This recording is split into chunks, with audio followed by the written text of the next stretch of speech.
Thanks for having me. It's a pleasure to be here. Yeah, I'm really excited. Obviously, you announced that you're going to be going to the FNCS Pro-Am, and I am excited to talk about that. But first, I want to talk about your competitive success so far. You've teamed up with Rich Homie Quinn and Leo, and I kind of want to know how that exactly started. Yeah, so me and Quinn go way back. We used to duo and used to do trios and squads, and I know he was looking for a different vibe this season, and I was kind of looking to amp up my competitiveness, if you will. I've always kind of dabbled a little bit, but I wanted to give it another go. Is there a trio that you think is going to be walking away in first place? For Central, Click's going fourth, and he broke the curse recently. I think there's a chance he could take it home. I think if you want a real safe answer, it's got to be Peterbot. But, Poyo also won last time, and he could bring it back again. I think those are probably the top three contenders in my head there. I love it. Well, I do like to talk a little bit more about your creator side of things. Obviously, you just reached 1 million favorites on Fortnite, which I don't think you're the first person to do it, right?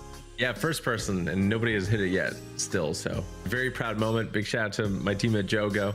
And, we just want to keep releasing the maps that people have a lot of fun with. It's all about fun. Is there anything in the works right now that you can maybe tease a little bit? It's been months and months in the making of it, and I think people really enjoy the world building that we're doing and the mechanics of it. So stay tuned. We also have something potentially I might be announcing at FNCS Pro-Am, so we'll see. FNCS Pro-Am, we haven't had something like this in quite a while. What are your thoughts on it? I mean, I was just so excited when they brought up the opportunity. And just remembering I was at the other Pro-Ams and the fun I had there and the LAN events. I'm glad that all that stuff is finally coming back. It's really a breath of fresh air. And I'm excited not only to attend, but to win. So obviously, good luck to you as well in NA West. Typical gamer, everyone knows who you are, but just in case there's someone out there that's just watching you for the first time, where can people find you? Yeah, you can find me youtube.com/typicalgamer. Got TG Plays. I'm on Twitch and TikTok as well. And, I stream every day and I also upload. So thank you so much, Typical Gamer. Thank you so much. Appreciate it. Welcome to the FNCS Pro-Am.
Jumping up with a hi-hat and drum, my squad coming through, yeah, they clear out the room.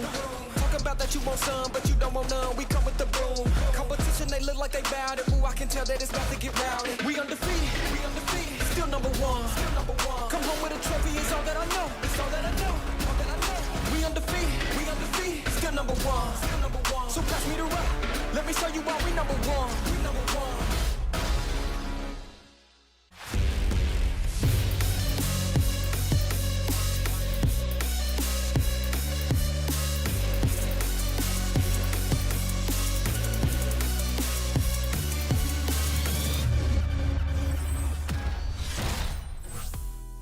What is going on, Fortnite fam? Welcome back to the FNCS. Today is day 2 of the Major 2 finals. So much to play for. 3 spots go to the Global Championships, prize money, and of course, the Blade of Champions, all on the line while I'm sitting behind this beautiful fountain.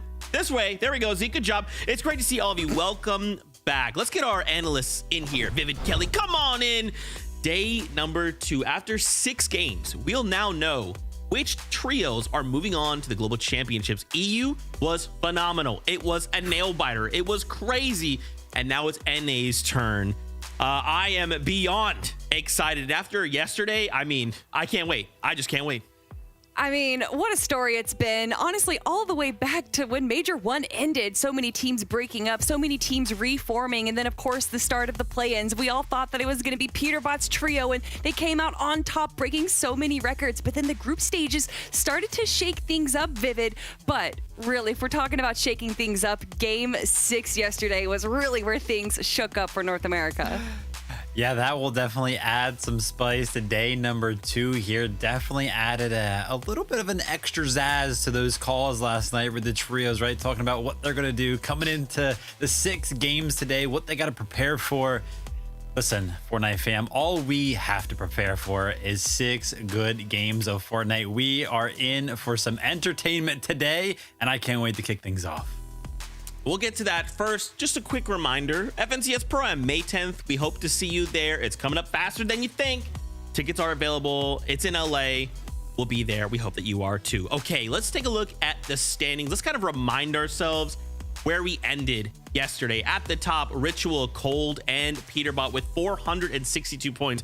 You know, Vivid, there was a moment yesterday where I thought, is it possible that Peterbot could end day 1 in 2nd place? Could Clicks come out on top? But as we remember from that last game yesterday, Peterbot decided, look, if we're going to end day 1, I want to be in first. I'm going to chase down Clicks, play spoiler to his game, and make sure that I am in first place. Yeah, when I was watching that happen, I was like, yeah, that right there, top 5 play of all time. And speaking about top 5 plays of all time, how Peterbot's trio performed yesterday was also one worth noting. They were first in so many different categories that I had to go ahead and inform you guys of a couple of them. Damage dealt, Peterbot, we're very used to seeing this, right? 7,884, first amongst the lobby. Cold in eliminations and damage ratio was also first amongst the lobby. And a little bit of a caveat here. Ritual with time alive, and you guys might be like, oh, Vivid, what are you talking about? Time alive.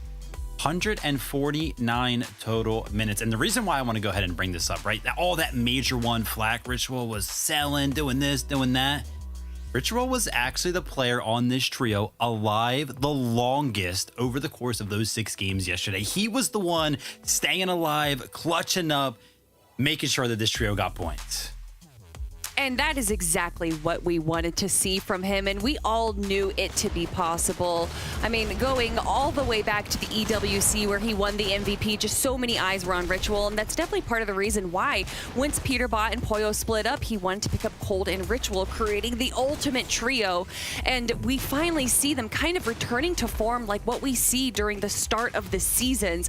Of course, it did take just a little bit longer than we were kind of expecting for day 1, but to end it off in first place, if you look at this trio, or actually I should say Peterbot specifically, they tend to do better in day 2 games. They've kind of downloaded the lobby, they've established the control of high ground, and now that we see them in first place, I mean, in major number 1, they were 90 points below Acorn and his trio, and then they were able to make it just a 10-point difference by day 2. Now they're ahead of 50 points. We can only imagine just how much farther that lead can be if everything goes their way. Well, let's hope someone can stop them. Kelly, let's hope someone decides, you know what, Peterbot, maybe all the whole lobby, all 32 other trios, just gonna run at you and see how you like it. Let's talk about the duo the trio rather in second place, Clix, Higgs, and Iamzo. So again, they were kind of leading the pack for most of yesterday, but then in game number 6, as we mentioned, Peterbot decided that's enough clicks. I want to end the day in first place. So what I'm excited to see is kind of like the adjustments they've made coming into today, because we have 6 fresh games, right? Fresh mentalities. It's a brand new day. Anything can happen. I don't think they have to make any adjustments, Zeke. I just think that they have to be a little bit more aware of Peterbot's, willingness to kind of come over there and contest them over there. But I'm happy that you kind of mentioned how well they actually played yesterday, because that game 6, right? We take a look at the leaderboard after game 6, and we're like, wow, yeah, they're 50, they're 50 some points behind. That's, wow, that's a big lead. Let's actually take a look at some of the stats for Clix's trio. Just looking at games 1 through 5, right? Leaderboard placement, they were in first. Their average placement in those first 5 games, 3.8. They were the trio yesterday to walk away with the most victory royales, the only trio to pick up 2. And then they, of course, with their 14 elimination game, actually had the highest point game out of any of the trios yesterday as well. So they played phenomenally. Again, I don't think they have to change anything. I think they did a good job of adapting after games 1 and 2. They got like 8th, 7th place. After that, it was just first, second, first. They played so well. The adaptations that they made on their low ground play worked out perfectly. And both of those games they did, one was from the low ground. And here you can see just how dominant they are, staying box to box, hip to hip, as they rotate through those lower layers as the game goes on. They handle the aggression, the chaos so well because they're so synergized. And I really feel like part of the reason is because they stuck together between majors 1 and 2, building up that rapport, building up that understanding with each other, so that when you do go down to a duo, when you do go down into a potentially shambles situation, you have the confidence, you have the comms, and you're able to convert that into a positive experience. And again, game number 6 was very tricky. Peterbot, who usually carries the medallion, they gave it to Ritual, so it looked like Peterbot was sticking to where he normally was, and then that's why Peterbot was able to sneak up on Higgs. I don't think we're going to be seeing that again today, maybe. We hope not, because, Clix would like his first ever FNCS win, and I think that no one else on this cast is biased. No one. So it's fine. Let's talk about the trios in 3rd and 4th place, who are actually tied at 363 points. Let's start with 3rd place, Visual Braids and Diminished. They put on such a fantastic showing yesterday, and to think they only had 1 game that they placed outside of the top 10. Let's just run more of that back, right? Incredible stuff. I mean, if we were to end the competition just after day 1, this trio would actually be qualified to global. So they are definitely sitting in a pretty good spot right now. And honestly, I feel like this is one of the trios that kind of snuck up there, right? We had such a good showing yesterday where our top 2 teams kind of going head to head. But even myself, I was like, whoa, whoa, whoa. Visuals, Braids, and Diminished, they've snuck into 3rd place right now. I got to go ahead and mention it, right? Day 1 was crazy with the zones. A little bit of a caveat for this trio, right? They're landing right in the middle of the map, Foxy Floodgate. And, listen, there's no room to ever complain about the zones, because you always got an equal run to any of the zones that kind of happen when you're landing in the center like this trio is. Yeah, they've been around for a while and really coming onto everyone's radar in Major 1 when they got 11th place. And then, of course, they also had a pretty good performance in the group stages. Another team that had a pretty good performance yesterday. Of course, it's one of my favorites. Reek and Curly had some great aggression early on yesterday, Vivid. But for me, it was not only that they took high ground in game number 4, but their ability to let go of it and then still convert it into a pretty successful end game.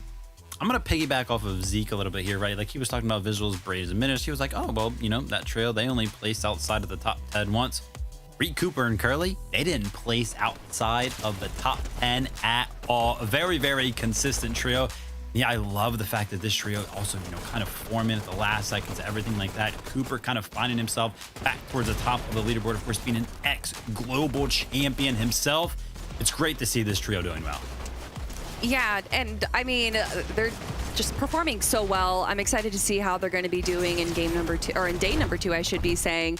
But a lot of it comes down, of course, to those zones. Are they going to be pulling in their favor? But honestly, I think if we get some south zones, they'll still be doing well. Let's hope. Let's hope that the zone gods have blessed us today. No more north zone. Let's just take a break. Just a little break. You know, let's hope. Let's take a break ourselves right now and go hang out with your casters. It's Jacob PR. It's Monster D-Face. Thank you, Zeke. And yeah, one thing I wanted to mention, Jacob, let's not fool the audience here. The standings are very close. 50 points is nothing. We've seen 100+ point games earned yesterday, without a doubt. So, you know, when you really start to look at the standings, even Peterbot's team in first place right now, it's not completely safe. Yeah, it's not completely safe at all. It just takes 1-2 bad games today out of the 6 for day number 2 to really fall into that hole. But on the other side, Monster, kind of what you're talking about, it just takes a couple of good, consistent games. Just sprinkle a little bit of eliminations on top, and now we're cooking. Yeah, that's one thing I want to think about is how global championship is also on the line. That's one of the more prestigious, of course, things these teams are going to be fighting for. So when you're looking at who's in the running right now, as we start developing this story, do keep that in mind. Anything can happen, Zeke. I'm nervous, Monster. You know, we still have Pollo, who's looming. If he were to suddenly jump up into that top 3, then we're looking as low as a top 5 finish. That would be enough to qualify a trio through to the global championship. Anything can happen, and we have 6 games to figure out how it all goes. Now, yesterday we kind of wanted to discuss high ground versus low ground, right, Kelly? Where these trios are winning from. You actually have pulled some stats, some numbers for us. You know how much we love this stat, so break it down for us. Well, yeah, let's take a quick look for games 1 through 6 yesterday, where exactly our winning team was coming from. And as you can see, 4 out of the 6 games come from high ground. And Zeke, quick question, games 3 and 5, a team won from low ground. Which team was it? Oh, no, I don't know. Good answer. It was clicks, everyone. But for games 1 and 2, we have the high ground wins from all the way from Zone 8. And Vivid, something that we've always talked about is how rare it is really to win from Zone 8. Yeah, I mean, crazy stuff. That's something that me and Kelly used to talk about all the time. Like, oh gosh, they're going up for higher ground zone 8. They're not going to be able to hold it. But no, a couple of teams were actually able to pull it off yesterday. And I mean, Kelly, who else but Booga? Of course, it's Booga, and something that actually occurred in all 6 games was the team to first go for height in 8th zone was done in the exact same way. So when zone 8 pops, all these trios are kind of around the edge, but whoever is closest to that zone that moves immediately establishes a tower to establish height for the rest of the game. So here we have it, zone 8 pops, Rapid, Booga, and Threats immediately build a tower up and then they ramp. But the reason that they were able to control high ground for all 4 zones is what you can see right here. Rapid all the way in the back, paying attention to anyone that is trying to potentially steal height away, like Acorn that you can see there. And Booga establishing these connections throughout high ground so that no one is able to chop them. And from there, between their positioning and just kind of how relaxed and passive this high ground control was, they were able to go all the way from zone 8 to zone 12 and win the game. Yeah, I mean, it was an incredible gameplay for them. I'm not gonna lie though, right? This being game 1, I was like, oh man, like this is how high ground's gonna play out for all 12 of these games. Nobody's gonna kind of look up, but I think that changed pretty quickly, Kelly. Yeah, game number 2, a similar story happened. Peterbot's team gets the favorable pull in zone 8. They establish a tower. However, a little different than Booga's game is that we actually had someone try to contest height. And usually a height steal, you know, can be coming from people being chopped or going on the aggressive. I rarely see a trio just ego another team for height. But if you're egoing the ego master of Peterbot, you are going to lose every single time. Peterbot was able to push Braid's trio away, and actually Peterbot just kind of switched on right there, goes on the aggressive, stays in Storm to get eliminations, and actually goes down. But when it's this trio right here, Ritual and Cold from zone 10, able to hold height as a duo all the way until the end. Yeah, I mean, that was an incredible clutch win from that duo in the end there. And I mean, talk about clutches. That trio was clutching all day yesterday.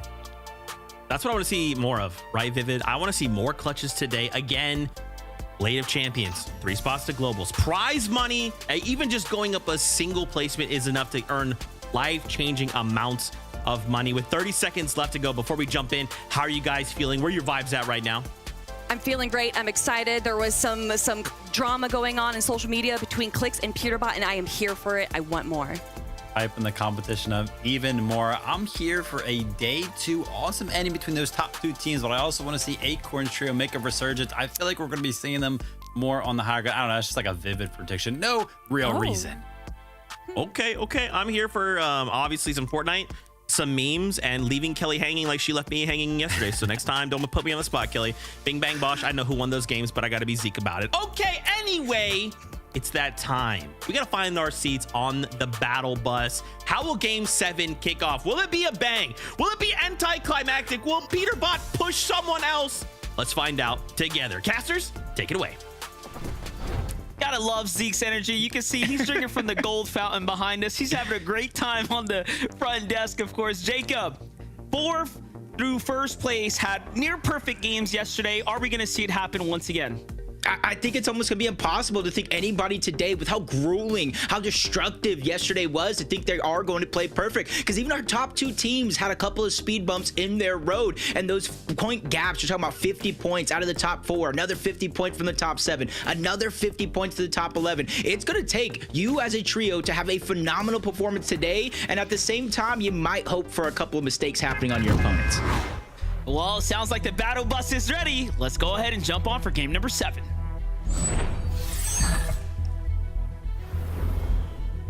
This is it, Monster, the first game of day 2, and this is where I would like to say the tournament almost really begins. We know there's a 40+ point gap between 1st and 2nd, but a 65 points for a victory route, 4 points per elimination. All you need to do is keep things close and find a way to get elimination, because that's what's really separating the top 2 and the rest of the pack.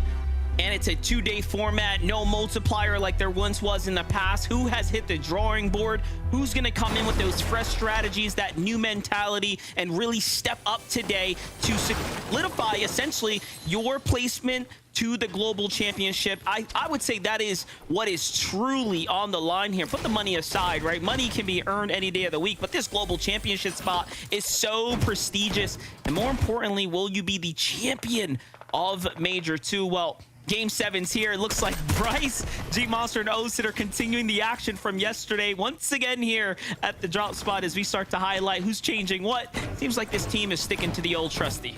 Yeah, I think, with the way Surge has been playing and controlling a lot of the lobbies, they kind of started off game number 1 yesterday at a contested fight, back and forth, 1-1. Game 3 happened. That's when they started to disengage. But as you know, you need Storm Surge. You need damage. So they're probably changing their game plan just a little bit. Confidence in their self after being able to VOD review after day number 1 was over. And now they're coming out with a huge vengeance and getting some early Surge right out of the gates. But another contested fight.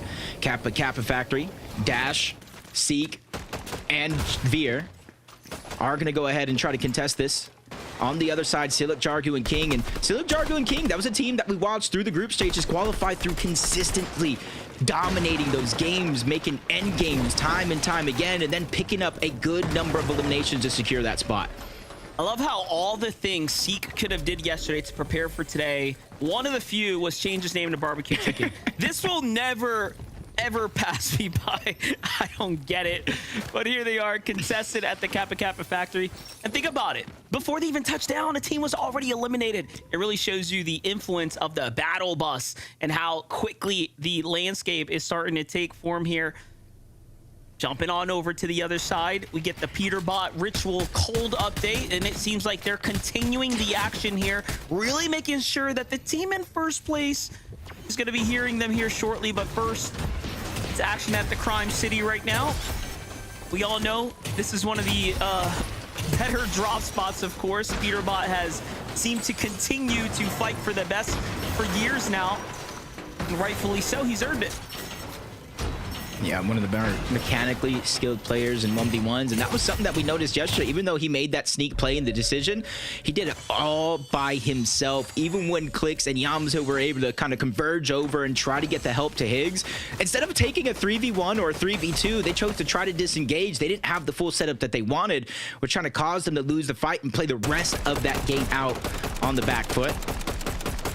But no real changes this time around, sticking to their strategy, building multiple Surge bases outside of Lone Wolf Flare. I just think this time around Higgs is going to have his eyes peeled for that porta potty, so no sneaky plays can happen. Nothing just yet. But you know what? I think that game 6 yesterday was actually a wake-up call for this team, right? Not to let their guard down, and they're going to remain on high alert now moving forwards. And they really have to, right? Kind of just shows them that, hey, that quickly, your entire tournament can be flipped upside down. It almost makes you wonder, because one of the things a lot of players notice, if you have that signature outfit on, whether if it's with a black bling or not, the pickaxe, that's one thing I want to see. Maybe you have to switch it up every single game so nobody can kind of target and download which outfit you actually are. You can have a little bit more escape plans going at it, if that's the case, especially with third parties starting to come in. As we jump on board Fuse, Maniac, and the Tick. Just outside of Magic losses already. There's a lot of teams now, I feel like, thinking this is where we need to position early due to at least 5 zones yesterday going to the north side.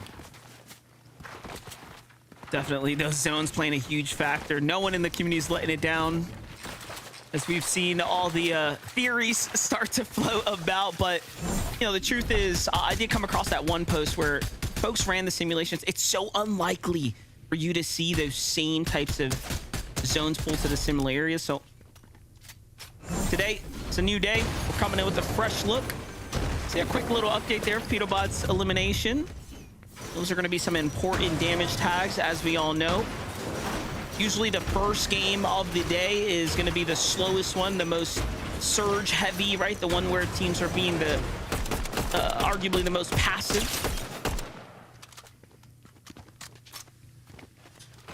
For the most part, 90 players still left alive, 31 teams, even with a couple eliminations going down in the moments, you see it going right back up to 90. Reboots are going off, and that's what I would expect. Even with Peterbot taking down a Minish there not too long ago, you expect him with the uncontested drop of Foxy Floodgates to get back into the game, and that's kind of the nature of it all.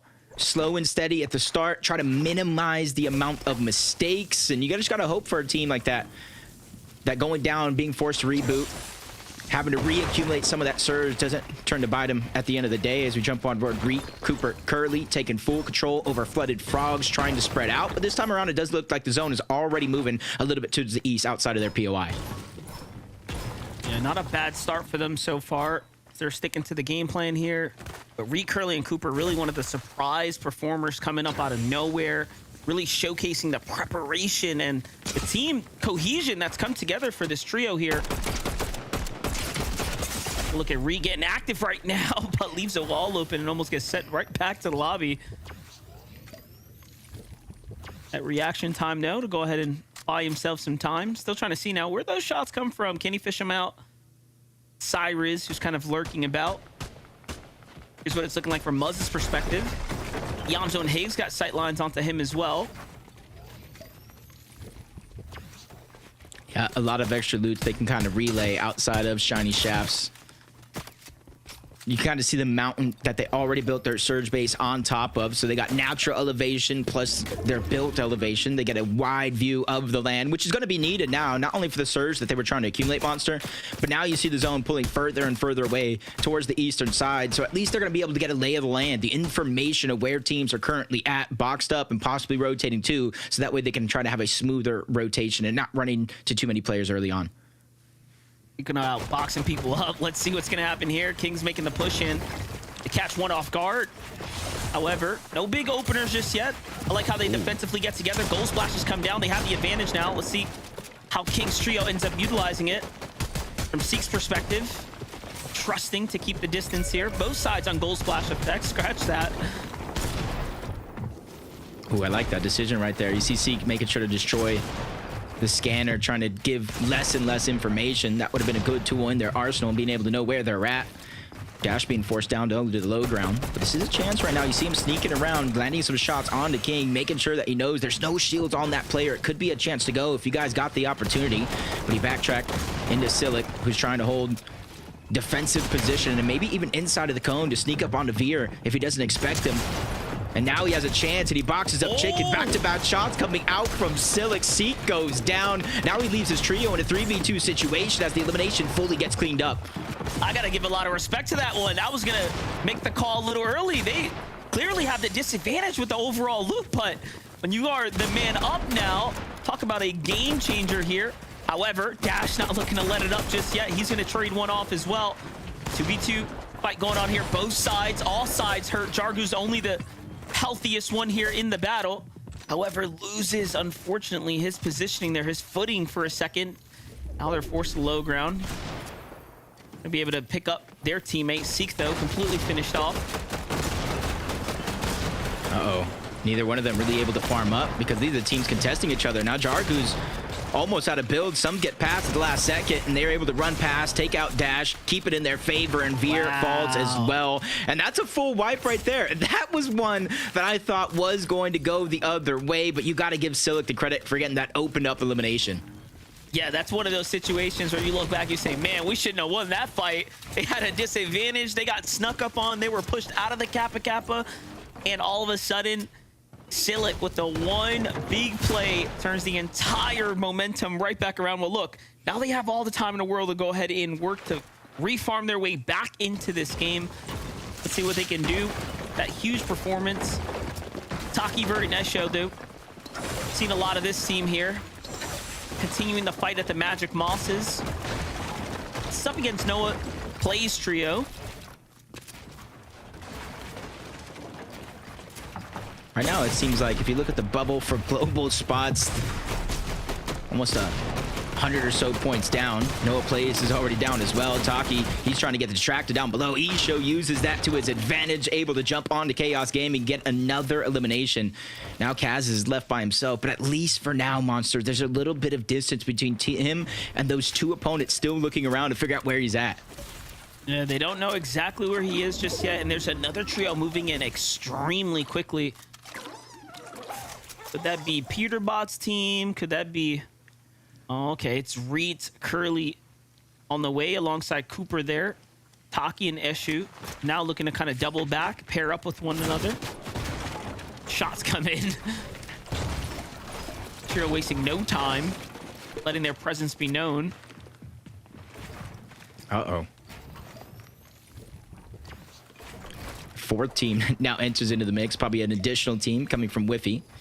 And see it, Monster, it's just outside of Magic Mosses. So a lot of these teams that do land up here, instead of kind of cutting towards the side, beelining it to zone, they could go all the way towards the north.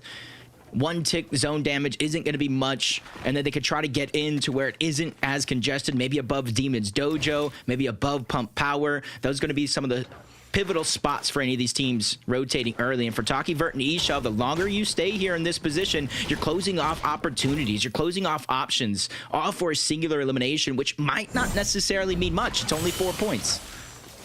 It was Amplify and Shiny Cat there. Take a look at the replay here. Oh, no. Clicks. A little bit of fall damage. Just giving you guys the full picture here. All to a rocky Game 7 right now. Seems like they're just rolling up to the Flutter Frogs here shortly as well. So determined to play deep in the storm. There's also 3 trios in the vicinity here. They cut this one player off and in they go. And only cut him off. They get a knock. So far away from the rest of his team, and this is a little bit of a different strat, Monster. Yes, the zone plays a huge role as it's going away from the north side overall, but now clicks Yamzo and Higgs. If there's anything left over in that black market, they have an abundance of gold from their Lone Wolf POI they could finally use, and this is something they were not able to do yesterday because of where the zones were pulling. It would have been way too risky for them to go into the black market, possibly get stuck there, possibly get stuck overall.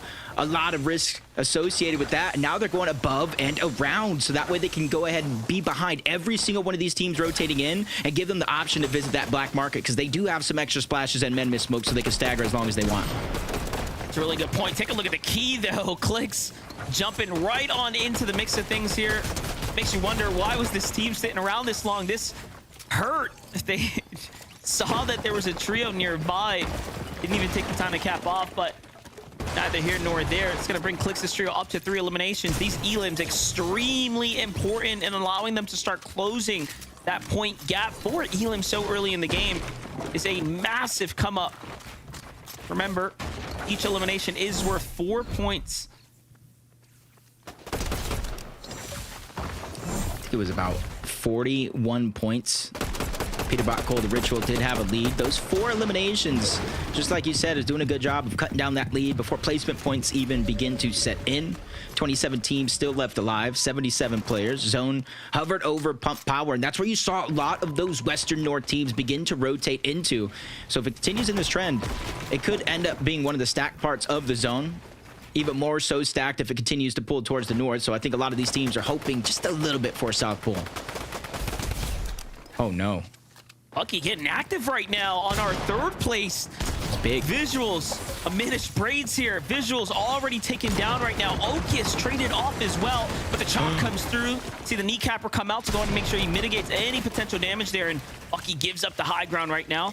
Opting to go ultimate low. Cam's got another side angle here, but the pressure is on right now for this trio. Yeah, even though Okus is down, with that elimination, it's only going to be Braids and Cam still left alive on the other side, so a 2v2. They just got to be very, very careful. And I think that's why. A Minish, Braids, Visuals, they land over towards Foxy. Floodgates, they can disengage out of this position, run towards the back. It's relatively early in the game, so not too chaotic of Storm's damage is going to go off. Plus, you see some extra heals there. But Braids is hiding towards the top. So you got to wonder if you're Bucky and Cam, do you think they disengaged all together as he's able to land some free damage onto Cam? You got to hope he has HP now because he could go down in the zone. Oh yeah, the med mist starts to come out. They're actually forced now to kind of double up here, and this is going to buy time for the reboot where they can't even look up to go ahead and target him. So honestly, a very successful reboot and just a small play that's going to make the difference here at the Floodgates, allowing Visuals to get right back to his loot pile here. And it's little things like that that all of a sudden help you kind of bounce back into the game. And just think about this. Braids, Diminish, and Visuals didn't finish less than 11th place yesterday. The difference maker between them and the teams up in 1st and 2nd was the fact that the eliminations that Peterbot's trio, Clix's trio, were able to accumulate far outweighed the placement points overall. So That's well pushing said. right now. What? Ooh, Minish is feeling a little confident right now. He takes a big shot, but Cam is now running his way in. He's smoothly running through those builds like a hot knife through butter. That's a good amount of confidence as well. And Minish forced to use the splashes. There goes the HP. 91 damage above the threshold. You can see with a Minish getting knocked down early, taken down by Peterbot. Another elimination on the Visuals. They need the surge. Yeah, and they need it bad. Braids coming from the other angle right now, and they slam Cam here right in the mix, and then they get the down body as well. So a perfect amount of damage swinging in their favor here. Bucky just left wondering what went wrong. How did his teammate get left behind right there, caught out of position? Yeah, and this is just turning into a nightmare. Yeah, he's below. He can't go back into the zone and reboot his teammates. Otherwise, he's going to fall further and further below.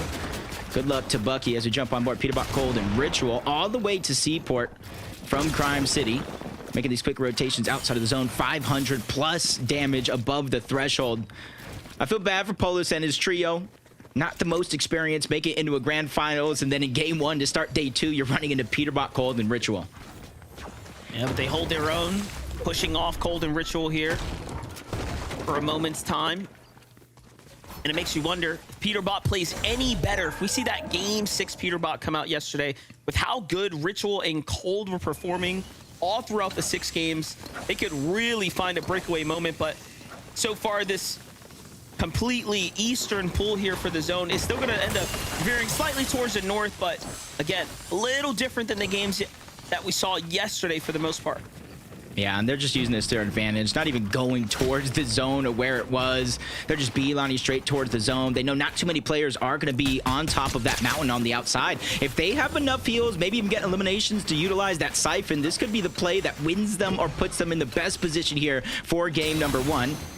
Couple knocks going down. Bucky actually going down to the Storm overall. Storm Surge and him being a solo just didn't work out for him as a Minish still down, stuck between 2 different teams, one of them being Cold and Peterbot, who are quickly moving on over. Yeah, after that knock right there, look at how quickly they're trying to come in for the refresh here potentially.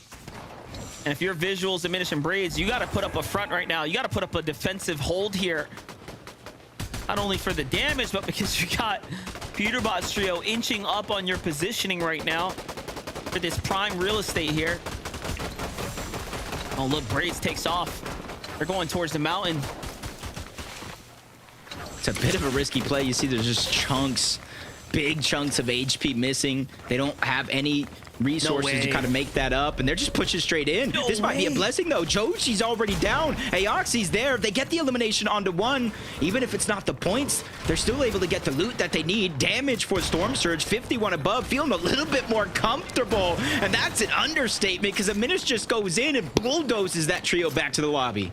I'm trying to figure out, like, how did they know? Like, they catch a Minish with extremely again, low HP out in the open, but he keys up the mountain and found an even weaker team. They must have been taking a small fight there just before that, before Peterbot kind of put his 2 cents into the mix here. But either way, phenomenal play to keep them in the game right there. Meanwhile, complete other side of the zone here. Click6 and the Obso got to be happy that they're rotating kind of the dead side northern area here, because they're on the opposite side of Peterbot, right? Just staying away from the juggernauts that toppled them over, right? Kind of threw off their entire mid game yesterday in game number 6. You see, they were the only team, though, to get 2 victory royales yesterday. And honestly, I like this positioning on the zone. If it pulls anywhere but south, they are in one of the best spots in the zone so far, getting ready for these next moving zones. But if it does pull south, not just them, but everybody else on this side of the zone is going to have some trouble trying to make it up over that mountain on the other side. You see so many teams already positioned with that elevation, looking down at the side, not just the Yamzo, but he does land a shot on the Creon, who seems like he might be by himself. I don't see his teammates anywhere. That might be one of the few solos left in this lobby. I wouldn't put it past the Yamzo's team to get this refresh right here, given how weak that team below them is. Dabco, Muzz, and Rise. You talk about the double VRs yesterday. You have to put this team in the conversation. They were the squad fighting for first and second in those back-to-back games. Just incredible performance, particularly from Japco. But hold up. Back to Minish, Braids, and Visuals. That elimination, not enough, but it buys them a little bit of time. Now they have to fight for damage here. Only 2 minis here. We knew that they didn't have much to work with before. Visuals kind of caught out of position there. Unfortunately, taking way too much damage here. The water sprite picked up, and then the elimination on the tail end. They are really fighting for their placement right now on the standings, but no, the lobby starts to focus in. Even with the big 5 eliminations, they can't catch a break. Yeah, slow to rotate. Max pull all the way towards the western side of this mountain. Everything's stacked against them now because they don't have any material either. At least the Minish does not. No extra shields. And there's a team waiting right next to him, and you really just at their mercy. It doesn't even know about the full trio right behind him. So as soon as he begins this rotation, if he doesn't watch out, that could be his demise. But he's trying to land some shots because he knows Monster, even though Storm Surge did deactivate, he knows once it turns on yet again, they are going to be below that threshold. They are going to be a duo, and they're going to have to figure it out quick. Oh, I was just about to say, no way. Braze sets up the target fire with Acorn Shiro from up top. Nearly had a full elimination set up for him, but opts to go ahead and heal a little bit more passively instead here. Very limited material. Notice that Braids had to split his mats with Visuals here. Sorry, with the Menace, just to keep them in the game right now. And they are desperately holding on. But look, we're already at a 13 trios remaining in the lobby. Just ahead of Braids here. You have Peterbot's trio on high ground. Acorn, Boyo, and Angers trying to make a comeback. Kanata showing life in this last game as well here to kind of kick things off. Meanwhile, clicks the Obzo and Higgs on a low ground. Rotate 7 Elans already for the trio. Make it 8 as they catch Yusuf on the rotate here. It's a big pickup for them because they even just now found that medallion. Something that we do see Yamza, Clicks, and Higgs go for time and time again. But now they get another foreign pull with the rest of the lobby. And there's nobody down there but that one team in front of them. Everybody else stacked at the side of the mountain and even the south part of the zone overall.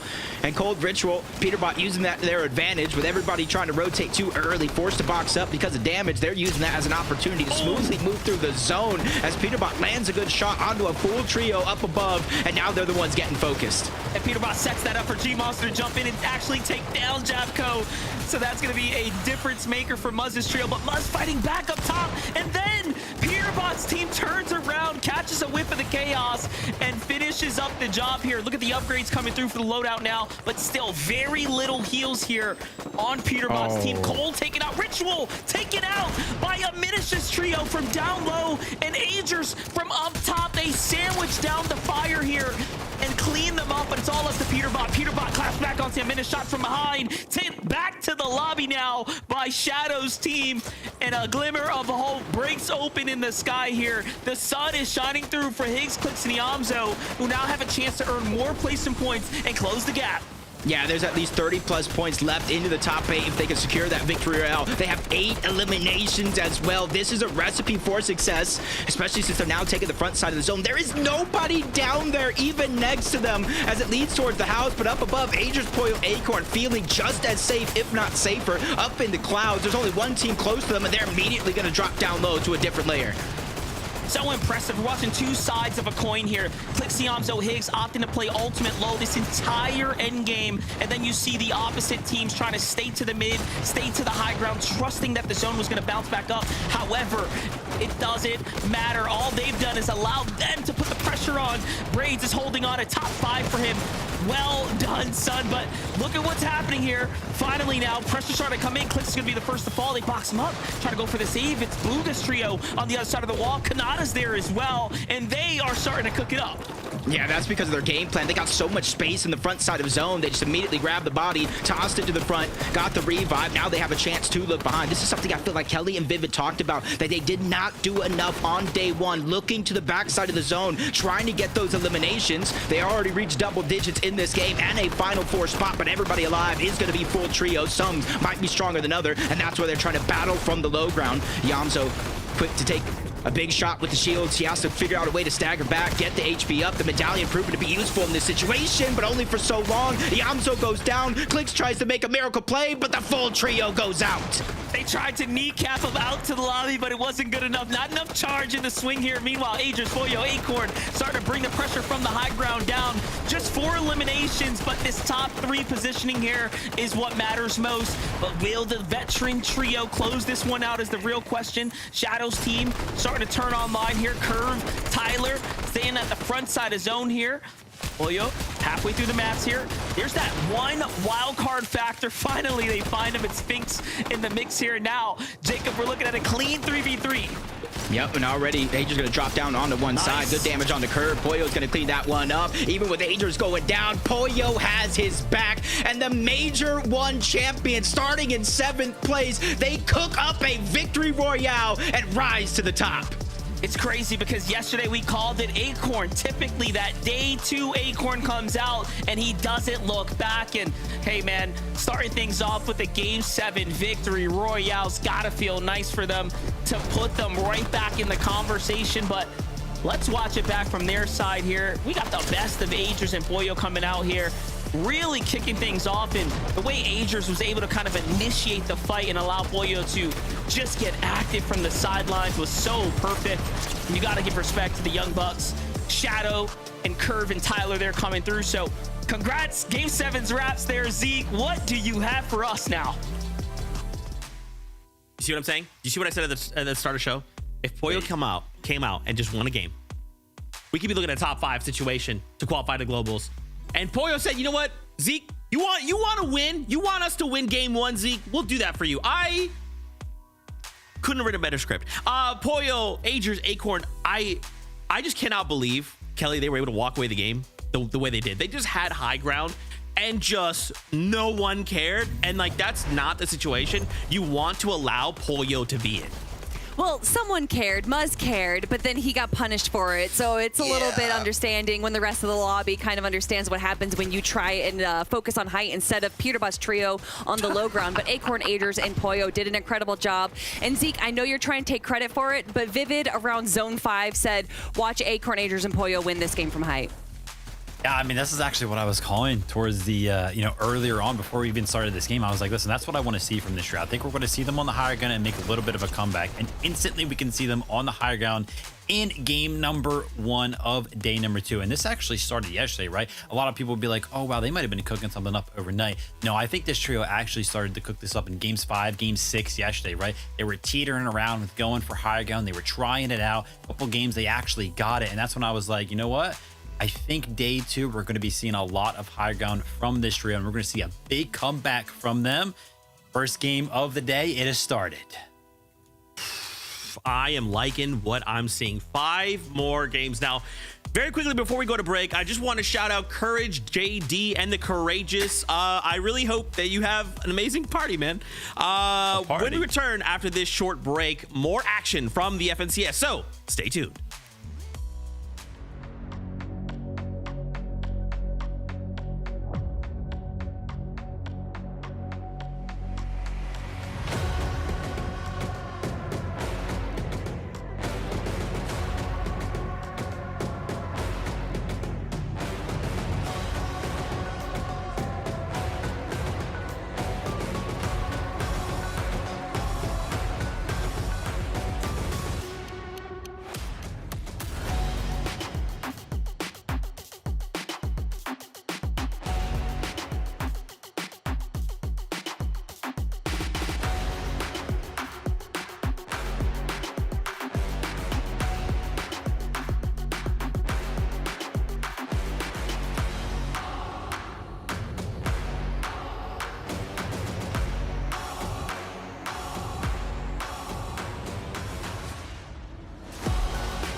Welcome back, everyone, to the FNCS game number 1 of the day. 7 overall starts with a bang. Pollo decides we're going to go ahead and get ourselves a victory royale. The standings, as you know it, Zeke, will be shaken just like you to your very core. And I am.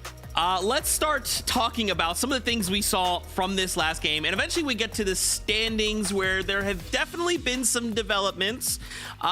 We kind of talked about the fact that maybe at the end of the competition we could see maybe top 5 being enough to qualify through the globals. Well, with Pollo suddenly jumping into 4th place and tying Reed, Kelly, it's looking like that might be the case.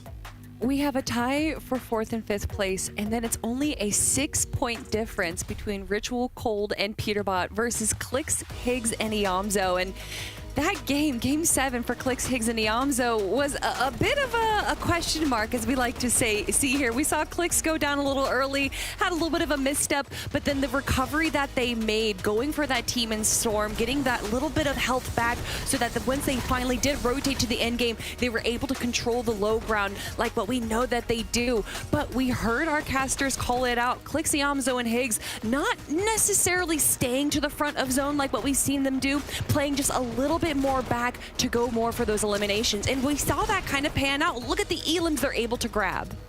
Yeah, I love the adjustment from the trail. I mean, they're just playing so good right now. As soon as Peterbot, Core, and Ritual misstep just a little bit, right, go down a little bit early, they're right there. They're playing so consistent when they don't go down in the early game to go ahead and close that gap, which is why that 6-point difference is screaming right now, right? If you're Peterbot, Cold, and Ritual, you got to be feeling the pressure from that one. Clix, Higgs, and Iamzo, like I said, we talked about it earlier. Zeke was like, maybe they got to change something. I was like, no, they don't got to change anything. Just got to be a little bit more aware in the first couple minutes of the game. And I promise they're going to start doing well. The chase is on.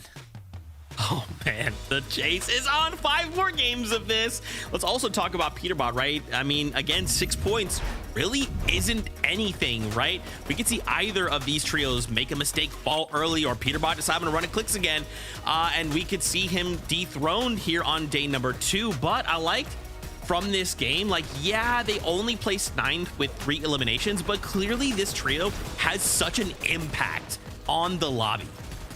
Yeah, it's less about what they offer themselves and more so what they take away from everyone else. And we saw Muzz's trio going to kind of tag high ground there, and Peterbot able to catch them out, grab a few eliminations there. But honestly, 3 eliminations, even going down this early, is a bit of a short stop for them. And it'll be interesting to see kind of how they respond to this. We know that anytime something kind of negative or aggressive towards Peterbot happens, he tends to reverse it on that person tenfold. So I believe it was Ager's trio that actually took down Peterbot. So let's see if he pulls a Vino and lands on them. Yeah, the crazy thing for me right there is they usually do so good at getting to the end games in a pretty healthy position, right? But as we saw right there, when they went down 0 materials to kind of work with trying to sneak away with a little bit of a kneecap or rotate through the air. Way too good of aimers on the high ground to kind of allow that to happen. 9th place, 3 eliminations for the trio. That's actually their worst game yet in this final. So we'll have to kind of keep an eye on how they're doing. I'm a little mad looking at these standings. I'm not going to lie, Zeke. Kanata, right, in the mix, in the end game right there. 3rd place, okay. 4 eliminations. Doesn't move on the leaderboard. How in the heck is that? Right after yesterday's day, right? A little bit of a rough one. Finally, we see him in the mix. Doesn't move up at all. I mean, still holding on, still close to the rest of the competition, but I was like, they're going to jump up, and they just didn't. Man, it happens because Shadow, Curve, and Tyler decided to place, where they did this game, right? 2nd place. And yeah, I think it's interesting because, like, to some degree, you kind of want them to move up the standings, right? What you definitely don't want is them moving down. So I appreciate that Kanata at least kept them where they were. But of course, again, coming back to this trio, the fact that they won, we're starting to shake things up, Kelly. It's starting to get a little too close for comfort. I'm excited, but I'm also nervous. Well, speaking of shaking things up, we've seen Shadow's trio shake things up. And again, another one of those dark horse trios that we've watched all the way back from Major 1. But for me, really what stood out about this trio was that incredible 20 elimination game we got from one of the more recent performance evaluations. Yeah. A majority of that coming from Shadow. So to see this kind of early aggression from this team, it may have taken a day for them to really lock in, but now I'm excited to see if we can get more of that ultra aggression that we saw from Shadow before. Lock in, indeed. That was their best game. 2nd place, 9 eliminations. Cool to see that. Maybe they're going to throw their name in the mix right now, but 100 points separating 4th and 9th place. Anything can happen, Zeke. I'm a little nervous. That's fine. We have 5 more games. Just think, if this was game 11, I would definitely be about to pass out. But we have 5 games. It's fine. Everyone calm down. I'll be nervous for us. Let's jump back into the action, though, with Monster DFA's Jacob PR. Take us back in the game. No way, Zeke. There is no time to calm down. Game number 7 was absolutely fantastic, and I expect 5 more games. Monster's been back and forth at the top of that leaderboard. You know what? When the Major 1 final champions are in the mix as well, getting points, this is great for the rest of the lobby. Let's not forget, the better they do, the more they accumulate, the more likely other teams have a chance for those global spots. What you don't want is for other teams to be earning those points, because then they are surely getting closer and closer to stealing away one of those prestigious positions. But yes, Vivid said it best. The standings are way too close right now. For someone to have a top performing game and then not move, it's insane. So let's jump in for game number 8 now. The Major 2 Finals Game 8 is about to commence, and Jacob, I gotta say, it is starting to cook up to be an iconic Major Finals right now. And once again, we get to watch the dynamic play out. That last game, we gotta give a hats off to the servers. We got a completely different end game, right? This is what we're hoping to see, some new dynamic coming into play. And it looks like, you know, for our Lone Wolf Layer team, Clicks and company, them being able to deploy those other strategies that they didn't get to really test out yesterday seem to work in their favor. Yeah, that rotating towards the north side, they were able to pick up more and more surge on the teams trying to rotate deep into the zone. But again, more switch ups going down. Game 2, it does look like G Money, Osid, and Bryce are going to be uncontested inside of the mountain. But you see in the mini map, there's a full trio at the top of the mountain, so they're going to be splitting as much of this loot as possible. And this is something that we saw go down throughout the course of the day yesterday, and they're just trying to make sure that they don't risk their entire game on that off spawn fight. Yeah, off spawn, always the tricky one, especially when you're going 50-50. We saw a little bit of that yesterday from those teams as well, kind of opting to split it up. One thing was for certain, though, when G-Monster's team got away successfully in the early game without any contestation, they seem to have had really good games come out of it. So a lot of promising hope for a trio like that, but King Silic and Jargu have not let up just yet. They're looking to continue the pace here for the previous game, and King and Silic continue to do just that. But the whip shot, oh, for a second there, the little hiccup, I thought he missed the important tag, but nope. He ended up finishing off the full trio. Yeah, this is about this team. Silic making the plays in game number 1 to kind of lead them to the rest of the game off spawn, and then now it's King's turn. I talked about the aggression. We both did. We saw it through group stages. It's finally great to see it here in back-to-back games for them. Over towards the bridge, though, a fight that we were watching yesterday. Another 50-50 for that floor loot. I think both teams kind of switching it up just a little bit. Once again, where you're at on the leaderboard means so much. Not just the first place FNCS championship, not just the global spots, but there's still a great amount of money to be won. Yeah, and your history, right? Especially for these teams that are now starting to consistently make their way to finals. This is their legacy beginning to get developed here in real time. You know, and you got to give credits to Eulogy, Phenom, and Yusuf. I know last game was a little bit of a rough one for them, just given the circumstances, but they turned things into an 11th place game for them, really popping off. And not only that, that jumps them up to 16th place overall on the standings. So a top 10 could be in the conversation here, but they got to make it past the drop first. And Donnie, Craze, and Joji seems to have kind of taken control of the Shining Span this time around. Yeah, they even got that elimination on Eulogy before he was able to get over that mountain. So they just got to figure out how to get that reboot card. As we turn on over to Crime City, business as usual for our first place team. Just unfortunate going down in 9th place, which left a good amount of placement points still on the board, and obviously elimination. So Clixiamzo Higgs able to close the gap to 6. But landing over towards the server room, getting the train, Peterbot immediately building up and looking over towards Foxy Floodgates. That's where you have Visual Braids and a Minish. Just a little bit of early game surge, and Peterbot just takes most of that damage, forced to kind of take a break here, breathe, reassess the situation. Up on a full chug jug here. I don't blame him. Some prestigious heals getting utilized here. Visuals, you can see, looking to potentially play a cheeky little side angle right there. Higgs, Clicks, and Yamza, though. Volt secured. Now time to head out, start looking for that damage. Higgs, no upgraded rifle. We'll see if he can kind of fish for something new here shortly. Clicks, Higgs, and Yamza have pulled off 7 pickups, most of any team so far in the game. Those revives being absolutely clutch. Most of which obviously was accumulated yesterday, we saw in those final games. But still, even now, Clicks got saved in the last round as well. So crucial for their strategy is keeping the entire team up. Yeah, it's just in part the way they kind of play the low ground, getting the front side of the zone. at times even taking storm damage just to get deep into the zone with their builds before they backtrack. They found a lot of success in that game. If they can keep this momentum going, we can have this race all day long. But a new horse has entered the mix. Acorn, Pollo, Agers. They won that last game. They climbed up the leaderboard. They got a tying spot on the leaderboard, and they're winning the tiebreaker due to that victory royale in that last game over Reet, Cooper, and Curly. And they're sticking to the strategies. They got access to Mass Meadows uncontested, the vault with an abundance of loot, and they immediately go on over towards that black market where Acorn's the one that kind of relays a lot of those extra heals on over. Yeah, what's really nice is they're keeping up the pacing, the momentum that they kind of left themselves off with games 5 and 6 yesterday, really setting them up big time to be in the conversation and then to, of course, initiate the tournament day 2 with a win. It's going to be the perfect storm here for them right now. And you can arguably say, you know, it's about a 5-way tie between 3rd down to 8th, right? They're all just within a couple of means points away from each other. Really is overall a super close competition. But one thing I wanted to also highlight was this trio right here. Visuals, Braids, and Diminished. My gosh, have they been playing some excellent Fortnite. Really just a sleeper team. And this is one that's been around the block for a long time, right? This is not a trio that's just new by any means, but they seem to have this season figured out. Yeah, whether you're, you know, doing the watch parties, Fortnite Comp Report, or Ozzy himself, this is always a team when I'm looking at their predictions, Monster. They're a dark horse. They're always in the conversation. Even when Visual and Braids were a duo landing at a split drop that they made themselves, they always command that respect.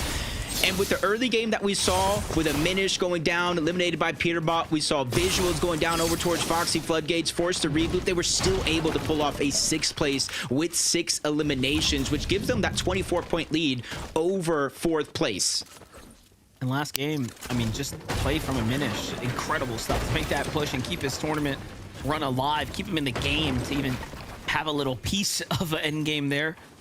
It's definitely the difference maker. Ritual Cold and Peterbot, though, just kind of setting up here. You can see they've already done what they had to do over at the drop. Now they're looking to kind of disperse out. Meanwhile, Kanata Bolts back on the hunt here, continuing to take these Eastern fights, and most importantly, take them with no fear of sitting in the zone for a while.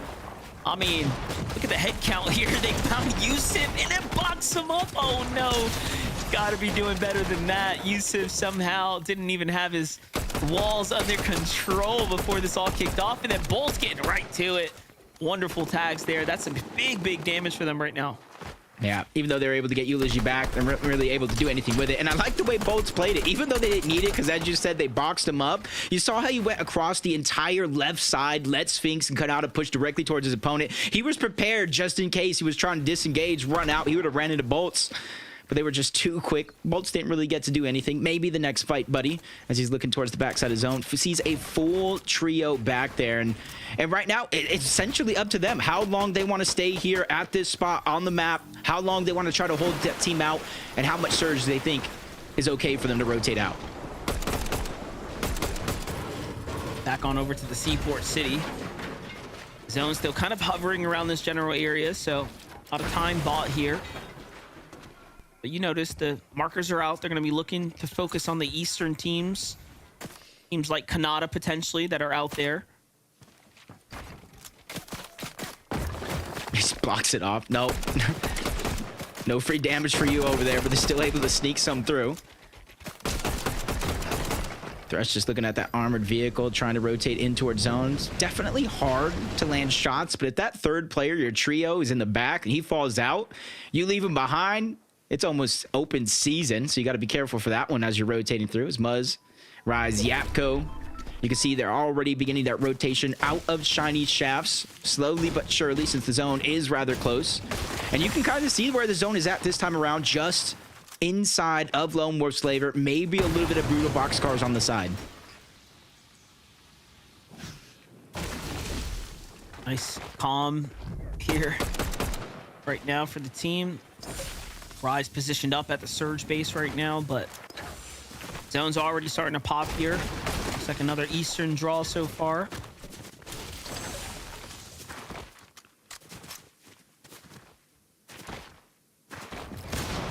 Just looking around, see how many teams are still getting left behind. They have the time and the luxury to do it, but on the other side, they might not. Broken, Liam 20. No extra shields for Broken. He does have a med kit, so you can see the possibility of how long this fight has actually been going on, but there is going to be one knock on the other side. 20 goes down, so still a 2v2 breaking out, but at least Broken was able to grab a lot of that extra loot. The siphon mats could be the difference maker as the cleanup finally goes through onto JoJo. 2v2 breaking out, but a full third trio, a third party is now moving in to interrupt this fight. So I was gonna say, Aviv, Skittles, Chimp, sitting comfortably on the outskirts, watching it all go down, chipping away at damage here. They have the prime positioning, and notice what they're trying to do. Let this middle team kind of wrap things up or break it out, initiate it, so they can clean up the extra elims that start to scatter away. And one thing's for certain, they're picking up a lot of damage with the Oxy on the run now. In comes Skips and crew. Skittles Chimp already putting more shots down. Broken forced the Jug here alongside Liam. Very little time left, but Skittles is on the wall. Viv's on the other side here. It's just a matter of time before they likely pick up these elims right now. And I mean, if you're Liam and team, you're thinking about, you know, what went wrong this game, right? They had a couple great moments where they were kind of breaking out of the early game, but things just not really trending in their direction right now. Yeah, they thought it, since the zone had pulled so far away, maybe they had an isolated fight, but Skittles, Chimp, and Viv, kind of part of their strategy, staggering themselves this far back in the zone. They get a lot of the extra loot. They do a little bit what some of these other teams do, whether they're fighting off spawn or just trying to take shots on any teams rotating late, trying to get out of the zone. This time around, it does work out for them. And one of the big reasons why they feel so comfortable staying so deep into zone on this side of the map is because there's geysers, launch pads, then obviously if they have the kneecappers, there's a lot of different mobility tools they can use to close the distance quick. From the highlight, how things end up working there. And I was just looking at the standings. That's going to put them up in 13th place right now. A couple eliminations away from 12th right now for Aviv, Skittles, and Chimp. We're keeping tabs on them, seeing if they can fight their way into a top 10 after this game's over. Cooper, Ree, and Curly continuing the action here at the Flooded Frogs. So far, so good for them as far as the overall damage. Zone's gonna land relatively close here. In that last game for them, with a little bit of a different zone pull, not at Magic Mosses like yesterday, that was their worst game of the tournament so far. They were still able to get a 10th place with 3 eliminations, but we're kind of seeing them really be put to work here early on here in day 2. In the feed, I did see Sillet get it down onto Poyo. Agers does look like he's still alive, though. They have a chance to heal up. They have med mist smokes, water sprites, a bunch of different utility, and they have the luxury to go back in the zone over towards Mass Meadows to get the reboot back onto Poyo. So it should be not too much hard work for them to be alive as a trio once more. The biggest thing that I'm really watching out for is with Poyo going down, getting rebooted, how much surge did they actually lose off of that? Yeah, it's the setback that really makes the difference. Take a look at it. It's against Xanda, Evan, and Sandalit. Oh, they get deleted from behind. And it's the small things, right? The small regrets that end up sending you right back. I feel like it's happening more and more where you think you have an isolated fight that deep in the zone, and then out of nowhere, a third team comes out of nowhere. Visuals, Braids, and Diminished. They were able to quickly move north from Foxy Floodgates. They're trying to get the Brutal Boxcars Mountain. And if the trend continues and we have some of the same zones game after game hovering over each other, we're going to see a lot of proactivity come out of some of these teams, this being one of them. But now, depending on where there's... Oh, go ahead. I was just going to say, this is where they positioned up last game, right? They seem to be comfortable coming here, taking the fights on this mountain, but this time around, they wanted to get here early so they didn't have to really box out, you know, a team while getting third-partied. So they get the full wipe, and then look at that. They're fully based up now. Read my mind right there. And this is, I feel like, one of the first times we're seeing Clix, Yamzo, and Higgs actually fight for this black market. They're realizing how close the tournament is, and they're pulling out every single strategy, going back to what they know has worked in some of those past Divisional Cup tournaments. 341 damage above the threshold. The zone is moving over towards this direction. So they're maybe learning, adapting here as the games go on. Don't call it too early now. We might jinx it. We get another Magic Moss's endgame. Little update from Agers though. What's going on here? So Boyo picked up. Little damage given that he's playing the zone right now. Agers is making super sure there's no one kind of lurking about right here. Not trusting a bush, not trusting the builds. This tower is obviously still in the zone right now. Uh-oh. It's like a stroll in the park on one side, but on this one, Yamza just takes a big shot, maybe even kneecapper on top. Clicks as well, dropped down to 105 HP and shield, forced to backtrack. At least he reunites with Higgs, where he knows he has a little bit of extra help, so that way he can finally pop those heals. It's Yamza the one that has a little bit of worry. I say that lightly, though, because he already has elimination onto Tony. That's going to help with the Siphon, the extra materials, as to continue to push forward. Actually caught the second elimination there as well. So look at this. Last game they kicked it off with 4 elims in the early game. This time they're finding some mid-game critical fights here. And then they get to secure the market and everything in between right now. This is actually perfect. And then you look in the outskirts, there are other options as well, right? You have to think about how those teams are likely thinking that they need to get into a surge fight as well. But if you're Higgs, Yamzo, and Clicks, they got a brief glimpse of how well set up they are right now. It's just unfortunate. Creon's by himself, and they have some extra HP down below, so they can literally outstay their welcome over there. Rise, Yapko, Muzz, still slow to rotate. Pulls further and further towards Brutal Boxcars. Again, that mountain range that some have invested into early on might have been the fruitful play that works out. But with 845 damage above the threshold, they really don't have to worry about anything other than making it to zone. And it sounds easier than it actually is, because you saw what Trio is waiting at the other side. Somehow, some way, miracles are true. They weren't spotted out. They could see Ritual and Cold moving their heels out of the base. And look at how quickly they end up boxing down. But hold up, Aegis, Acorn, and Boyo not letting up the pressure here. They ended up tailing that team that just got the pickup right off the outskirts on the bridge. And it's G-Monster and Osid who fall now to the hands of Aegis, Acorn, and Boyo. So big set of eliminations here. We talked about them being out of damage. They're only 181 above after picking up 2 eliminations. So it shows you they could have been 500 or 600 behind just moments ago. Oh. You know where it's going, right, Monster?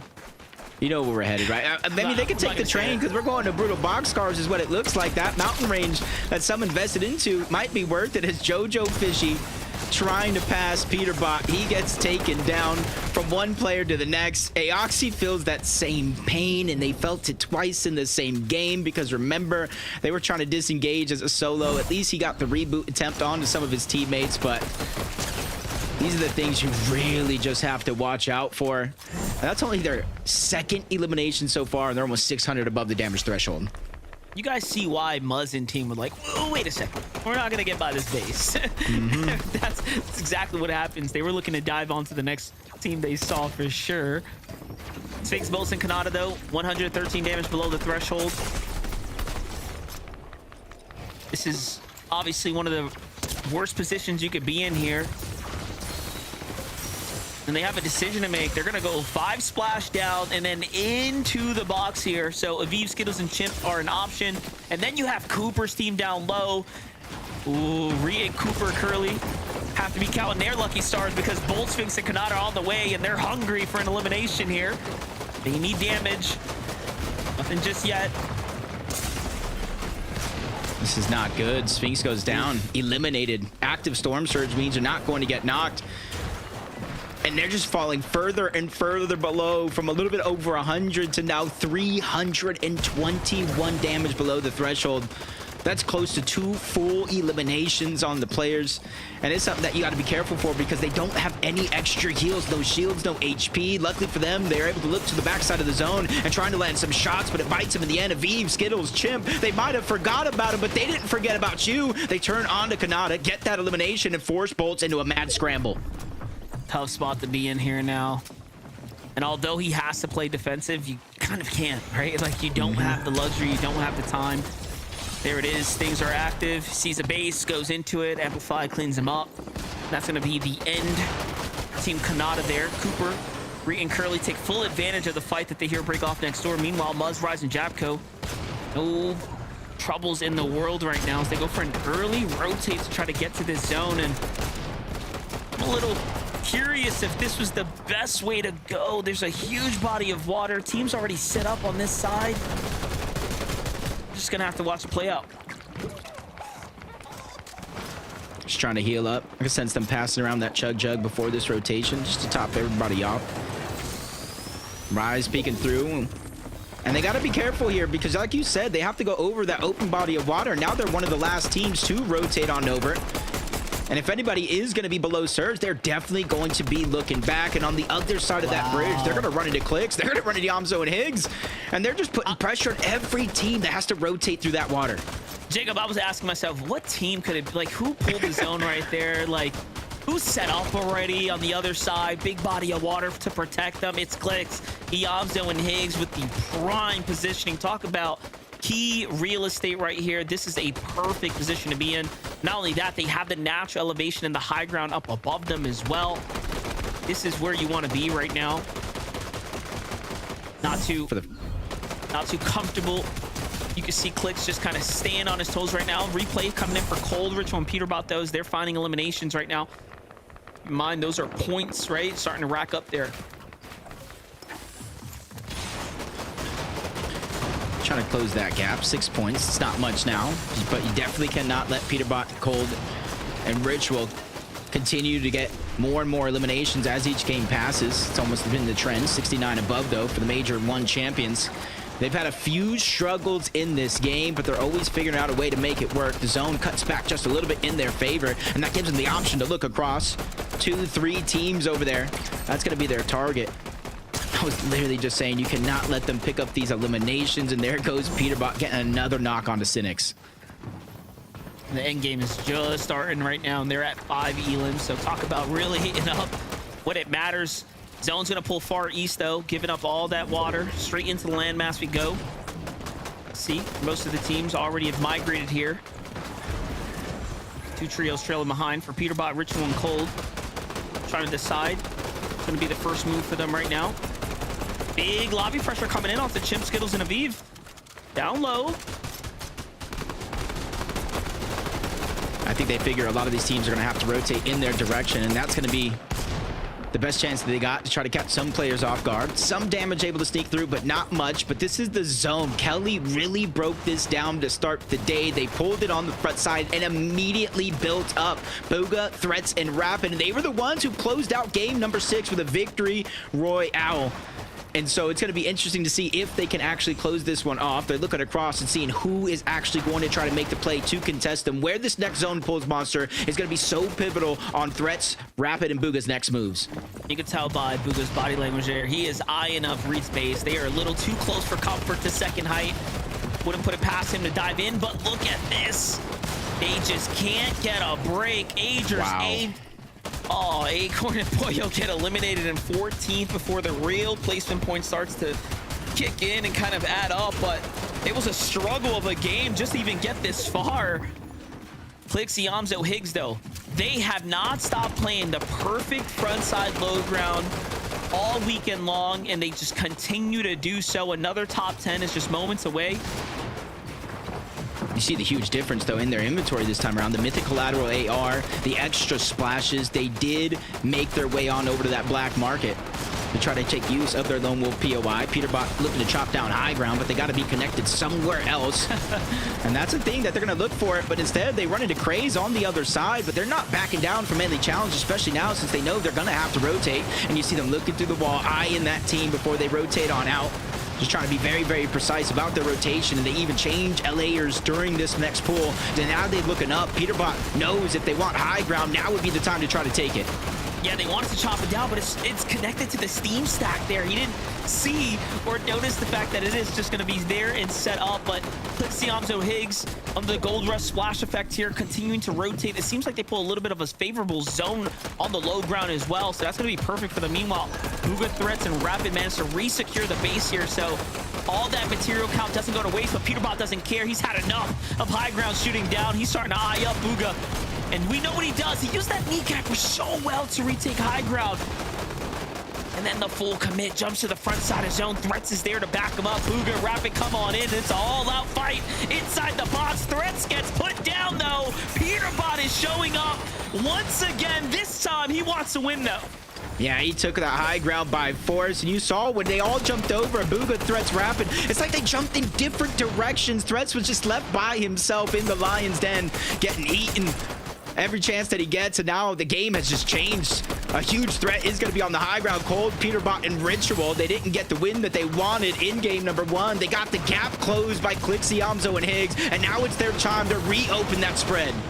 What's most important is that they stay alive right now. Everyone has to stay up. Ritual, though, takes a huge amount of damage right now. Someone ends up contesting them for high ground, and Ritual falls first. It's Cooper, and it's Reed who's here now, showing up as well. But look at the fight. Isho and Vert show up, too, for a little bit of high ground. Everyone wants a piece of this, but Peterbot's had enough. Once again, he's here to fight back. Taki thought it was safe. He thought it was easy, but sidelined by Pete. Cold goes down. Ritual as well. Peterbot able to get a knock on the one, but he knows he can't clean it up just yet. Vert's still down below, but he's getting boxed off backside of zone. Peterbot still has the siphon available when that elimination finally gets cleaned up, so he has all the time in the world here to look back at the Vert and figure out what he's going to do, and he has no chance to contest this high ground. Still a good amount of builds left for Peter as well as a solo. The only team trio up is Clix's trio on the low ground. Look at how many eliminations they have managed to secure here. They are running away with things down, but Peterbot is still in this game, still looking to earn points, still looking to keep that gap from opening up any further. He's already at a total of 11 elims with the trio here. He finds Donnie as well, still finding more, and then finds Vert, making sure that he's securing the points here. He says, you may be winning the war on the low ground, but I'm here to take it all home. Hold up, Peterbot finds Higgs, and now the Cypher's starting to cook in. Another shot onto Clix, and he is still going right now. One thing's for certain, he's gonna keep the pressure up and make it nice and close, but in the end, Clix, Yamzo, and Higgs secure the dub. And it just leaves me asking one question. Were those eliminations that game from Ritual, Cold, and Peterbot enough to make that 11-point difference from the Victory Royale mean absolutely nothing? This is what we wanted. The entertainment. This is Cinema Monster. It's crazy because it doesn't matter if you win the game if you're letting Peterbot's trio earn all of those extra points. He's just taking away the padding that you could have otherwise secured, but you have to give so much credit to Clixie, Yamzo, and Higgs. Just a perfect, they are playing absolutely perfect front side low ground end games right now, and they're cleaning up house. Yamzo with the final shot there to win the Victory Royale. Clix, Higgs, and Yamzo do it once again for game number 8, Zeke. Jacob PR, hold me. This is cinema. I cannot believe. Okay, Kelly, was there a moment where you believed Peterbot was gonna 1v3? Was there a moment where you thought, yes, oh no, are we about to get 1v3? It's okay, Clix! Look, it's me and you! It's me and you. They got themselves a Victory Royale. That's what I like to see, but man, that was a very scary game. Peterbot went wild, but obviously I love to see from Clix, Yamzo, and Higgs that they were really kind of leading the charge as they do on the low ground, right? And while everything else is happening, they're like, hey, just stick to the plan. I know it sounds like a bunch of stuff's happening and we could go for those eliminations. Let's just go for the win instead. I mean, and they did it to a T, like what we've seen them do time and time again. Around zone 9, they're kind of playing in the back a little bit. They had so many more splashes than what we've seen them, and they utilized that. We can understand why that's such an important part of their strategy. And getting those splashes, you get a little bit of a speed boost. You are able to control the front ground. And then while all the chaos is happening on the high ground, Vivid, and that was definitely the most chaotic high ground we have had this finals for North America, well, low ground just kind of gets free elims. It's so awesome. We're just so entertained, right? We're all just staring at a high ground, right? We got Peterbot's trio up there taking the high ground, defending the high ground. We're like, holy moly, who's going to win this game? And then we look down. Monster makes the call. There's only one full trio alive. It's Clix's trio. They're putting on a clinic on the low ground for the observers. It was like pick your poison, right? No matter who you picked right there, we were going to be entertained. Not very often, right, where we watch one of the most entertaining parts of the game happening up on the high ground, and there's just so much going on the low ground. But what an incredible game from Clix, Yamzo, and Higgs, just taking full advantage of it. And this is what I was mentioning, right? They are not faltering at all. Does not matter what's going on, right? If your trio's going down on the higher ground, they're going to be popping off on the lower ground every single game. They have figured not only this meta out, but this finals out, and it shows every single time ever since they started yesterday in game number 3. Outside of, game number 6 yesterday, where of course a little bit of a falter, they have not placed outside of top 2, 3 of those being wins. They're playing so good. This is insane. And just to think, I'm gonna go ahead and spoil it right now, okay? Because of that game, there is a 3-point difference between Ritual, Cold, and Peterbot, and Clicks, Higgs, and Yamzo. But who's in first place? We'll find out after this break. Don't you go anywhere.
Welcome back to the FNCS. I cannot believe it, but Clicks, Yamzo, and Higgs got themselves yet another victory royale.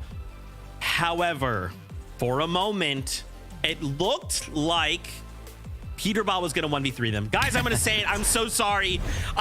The mental game, Peterbot's in my head, okay? Mentally, I thought, oh no, Peterbot might just 1v3 Clicks, Yamzo, and Higgs here because they were just on a tear. And like, Kelly, once Peterbot gets going, it's so unbelievably difficult to stop him.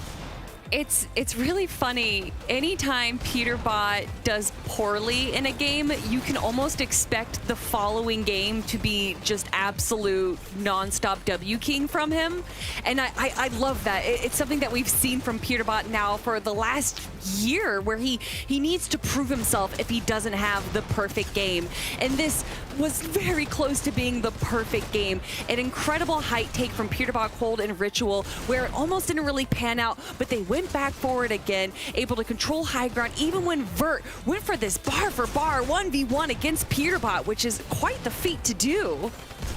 Yeah, I mean, it was just an incredible game. And, you know, me, Zeke, Kelly, we're sitting here, we're getting ready to kind of come back to the show. You know, we hear in our ears, yeah, hey, Peterbot stuff's ready, highlights ready. It's like over a minute long. We're like, wait, what? And we're like, yeah, we also kept it short. And we're like, wait, what? It's incredible stuff. It's just not enough time to truly understand how good Peterbot really is. And I give a big shout out to Jacob Wazzo, right? Because we're like watching this, and as soon as the Elim comes in on Higgs, Jacob goes, oh no. He's like fully prepared for the 1v3 to happen. But that being said, that Peterbot solo clutch right there somehow holds on to first place by just 3 points.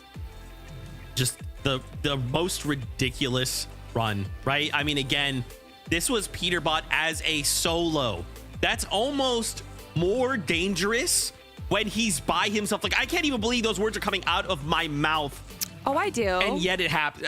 Kelly, I mean, he's just crazy. I mean, you look to the global championships and you have game 11 there where Peterbot eliminated like 8 players in 2 minutes. And I think actually in Major 1, he did the same thing potentially in game 11 as well. Peterbot is known as this insane player going for these solo clutches in the end game. And Zeke, you keep saying, oh, I thought he was going to go for the 1v3. Peterbot essentially went for the 1v5 and eliminated 3 players. He got Donnie, he got Vert, and then he got Higgs. No one else can do it like Peterbot. So even if he's not winning, who cares? Because he's able to get so many elims. Yeah, I mean, it's just incredible stuff. I mean, we could talk about our top 2 trios for the rest of the day. We could just stop the competition right now and probably talk about them forever. We do have some other trios who are, of course, playing very, very well. We got Braids, Visuals, and a Menace. They are still holding on to 3rd place right now. Pick up, another good game. Still continuing that trend. Zeke only having 1 game outside of the top 10. This game, they're going to pick up 7th place with 5 eliminations. So staying consistent in terms of that. But I mean, our top 2 contenders, Kelly, they're running away with it. But it's very, very close. It's like 3rd through 6th right now. Of course, and that's what we're looking for, right? Braids, Visuals, and Minished making their way to the global championships over some of our bigger teams, the Big 7. I mean, if you look at our leaderboard right now, it is what players consider the Big 7, but if you replace Visuals, Braids, and Diminished with Kanata, Bolts, and Sphinx, however, they're not stopping yet either. They are still in our top 10. And Zeke, we have 4 more games to go. It already feels like the end of the tournament because so much has happened, but we're barely halfway through. Even just look, Kelly, like, look at those numbers. How many of those are zeros, as in those players haven't moved? And how many of them are going 1 point up or down? This competition is so close. Like, yeah, of course, obviously we're trying to tell this nice little story, and then Clicks and Peterbot over here just like blowing stuff up. We're like, okay, I guess we have to look at that too. Like, the competition is close with 4 more games left to go. Let's jump back on that battle bus. MDF, Jacob PR, take it away. Yeah, look, no doubt. I mean, we're going through a roller coaster of emotions. I feel like I've exhausted the pipes here. I mean, we still have 4 games in front of us, and it's looking like every game is a fight for the championship right now, Jacob. Yeah, and it's looking like it could be some of the most important games of Fortnite you will play this year. 3 spots for the global championship, and it gets exponentially harder with only 2 spots in Major 3. So honestly, it's now or never for some of these teams at the top of the leaderboard.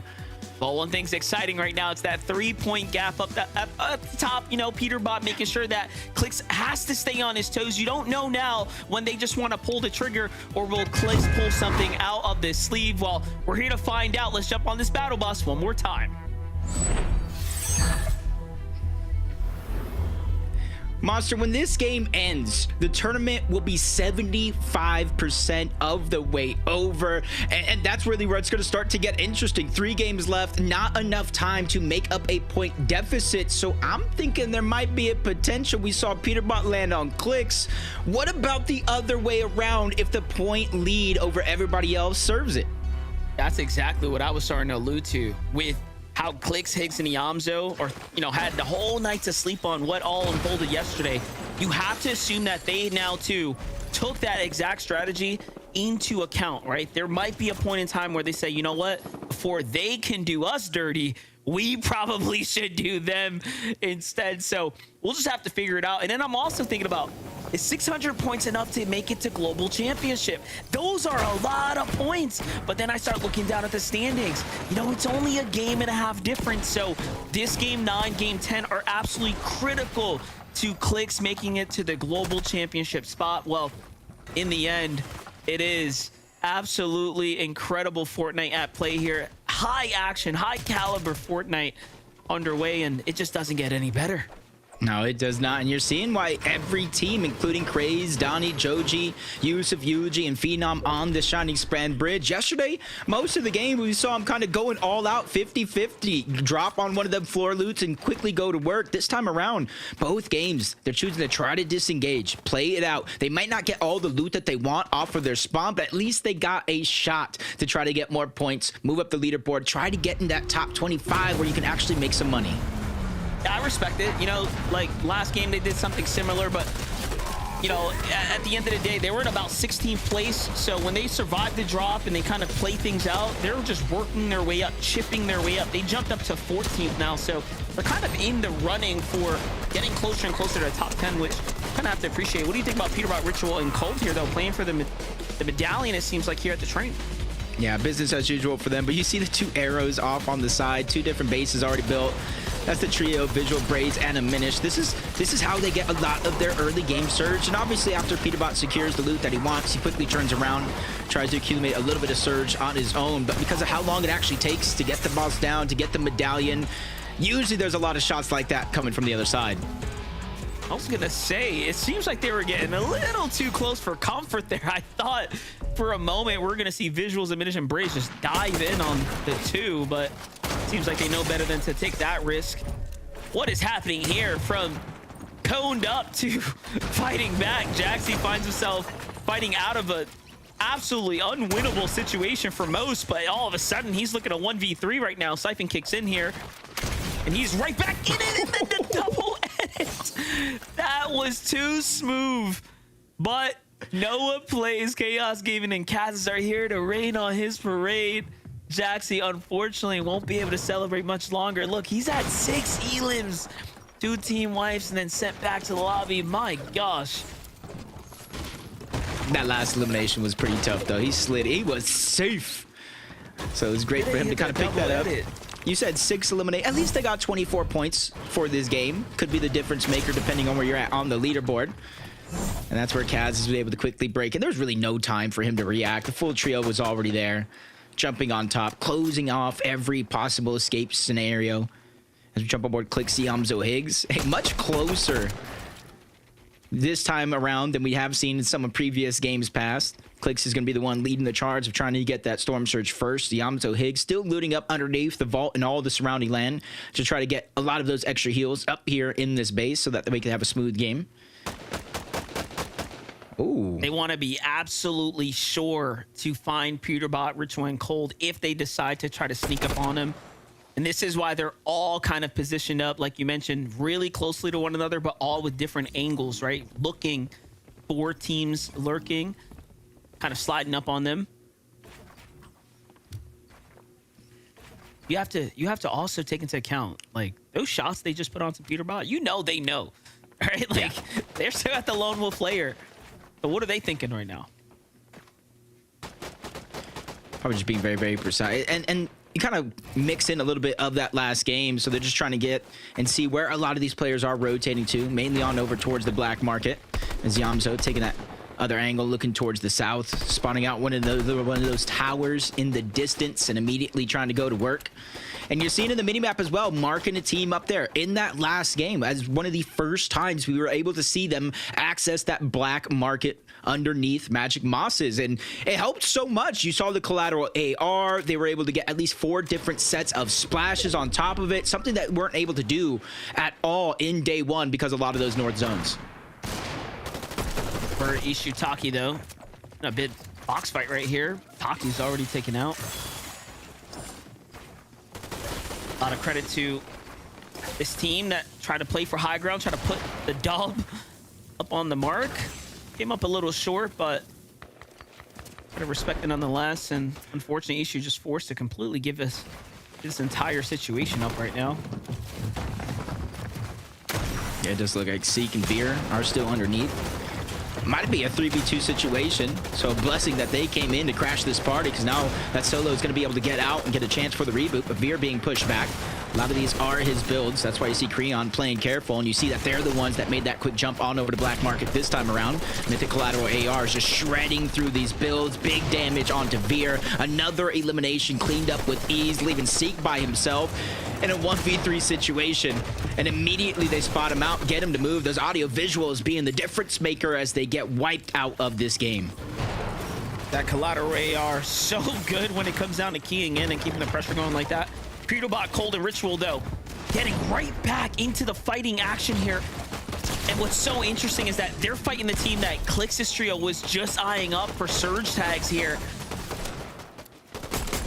And it makes you wonder if they are hunting right now, kind of on the warpath of Peterbot's team, just trying to see if they can find them out, bait them in, wait for them at the edge of Storm, right?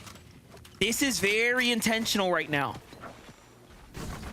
Yeah, especially since I mentioned them being able to access the Black Market on the side of Clix and his trio. Zone is pulling towards the south, so this would be one of those scenarios with the Storm Surge they got early on in the game. They can backtrack, but now you just got Peterbot in your path. A 3-point lead, and he's not straying away from these risky plays and these big moves of rotating towards the north and trying to cut off that whole team. But there is going to be one player, that last solo, still in the minimap down below. You see him just above Lone Wolf Lair, just south of what Peterbot's initially at. And it does look like because of that third party, he is going to be able to stay alive. Yeah, this is some significant, you know, tactics at play right now. Like, you're watching them almost literally trying to position themselves to get into a fight with Peterbot come the mid game. We'll be keeping eyes on it. How Clix and Peterbot, the gap continues, but for Phenom, Eulogy, and Yusuf, fight breaking out kind of inside the Storm right now against Shadow, Tyler, and Curve. You know, up until now, we've seen also Kanata's team here, but not quite just yet. And as we just mentioned, we knew they were trying to get in on to Clix's trio. Who'd have thought they'd push all the way up? Of course, after taking the rotate through the porta body, now a full fight's breaking out. Peterbot hurt, though. Yamzo is here to fight. No time to choke now, though. This is for the championship, essentially, right here. Yeah, this would give either one of these teams, assuming they finish at least in the top 3, a big lead going into the last 3 games of the day. Peterbot, Cold, Ritual choosing to disengage. Zone pulling all the way towards the south. They say, hey, we're just going to go ahead and go back on over towards our Black Market, our crime city for now. We'll meet you later inside of the zone, because now both of these teams know which outfit their opponents are wearing. But Clix getting some good damage on somebody trying to move through that porta potty, forcing the remaining 2 players to just wait and expend a lot of their materials. I was going to say, it's so important that they pressure right now to really make sure they set back Peterbot's trio as much as possible. But you got to give them a lot of credit defending off Peterbot's team, coming in fully healthy, mind you, with all the resources, right? Peterbot's trying to pull the same type of tactic they did yesterday. Just put Clix off of the ball game, right? Push them off their Surge strats, reset them, make them kind of fall in the mid game when Surge gets active. But this time they were prepared, and it seems like, I don't know, man, maybe they pulled the trick out a little too soon yesterday.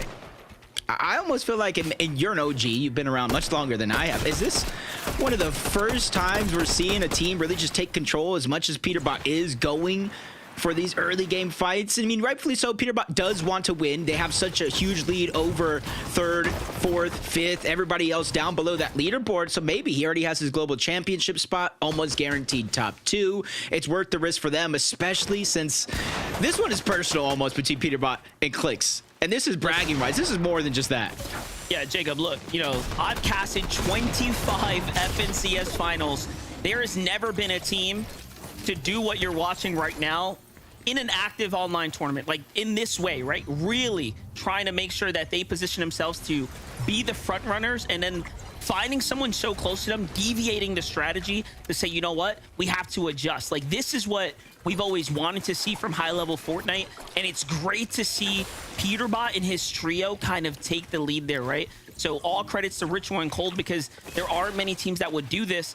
And of course, the GOATs, Vino and Queezer, were the ones that kind of kicked this off, right? Showing that this is possible. You can make these type of iconic plays. You can almost cement yourself in Fortnite history as legends if you do this type of stuff. And I think they're leading by example right now. So this is the first time we've seen it here on NA. and I think online in general in this type of way. It's just an incredible. All these years later, records still being broken, history still being made, and entertainment at its finest. We're the true victors out of all of this that is going down around the lobby, as Higgs in the feed does get an elimination onto the tick. You see rapid threats in Booga. A little bit of a slower pace for them this time around. Just outside of the qualification spots, but the points are so close. All it takes is one good game to change the course of your own history. This time around, everybody having to rotate in from the north. Foxy Floodgate is going to be the most north POI as of now.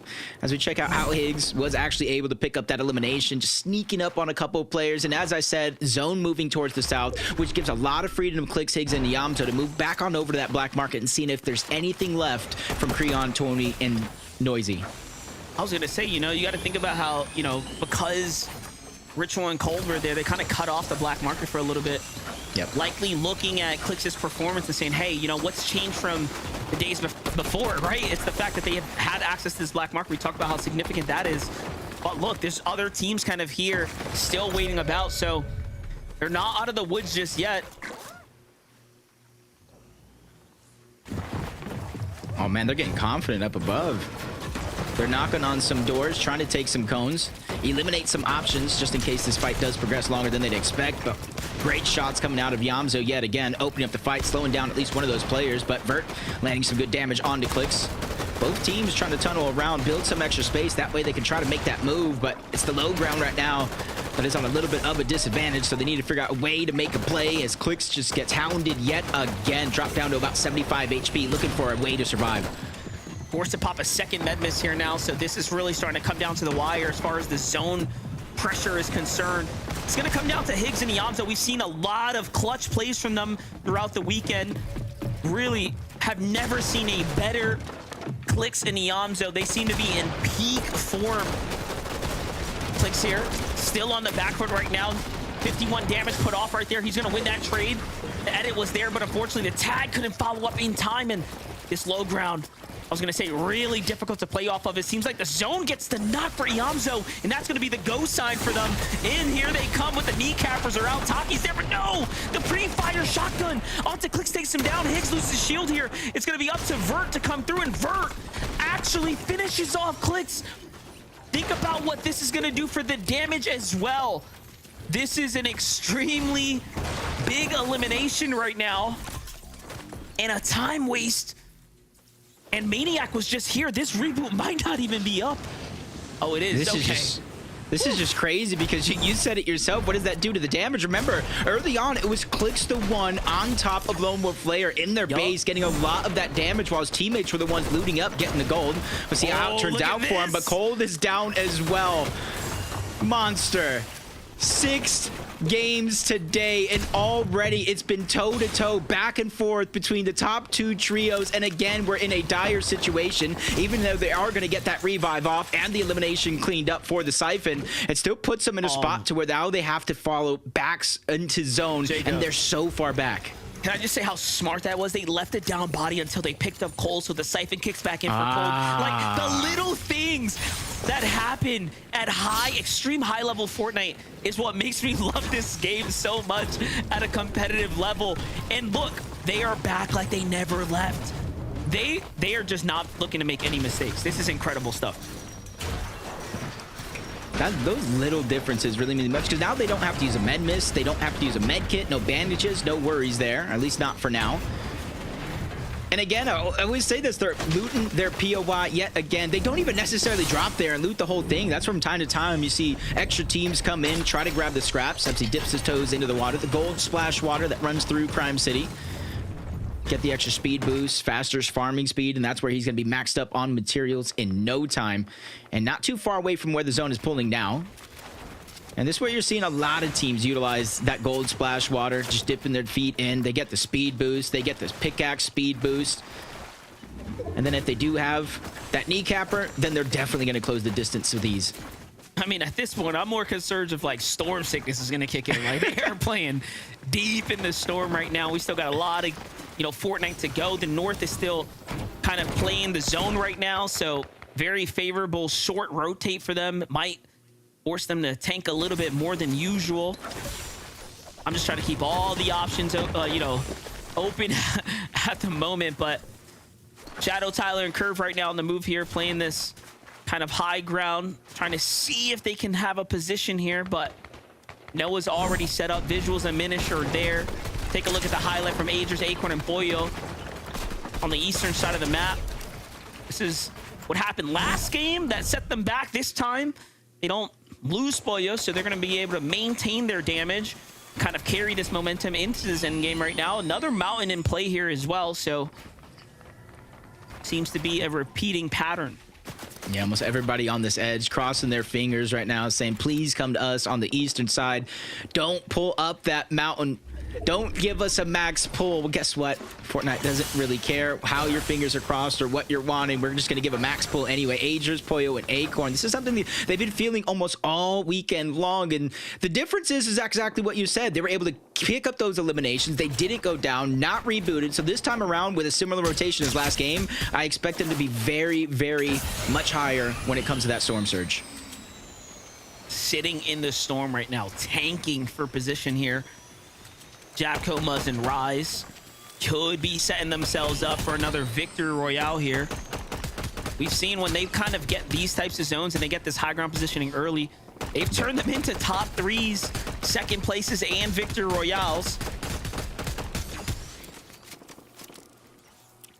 Do keep in mind, this is a 2-tick zone right now, so again, a lot of tanking right now. Ritual, Peterbot, and Cole still tanking as well. If they just look over that way, they might actually be able to take them out the sky for a moment there. Seems like a fight's breaking out.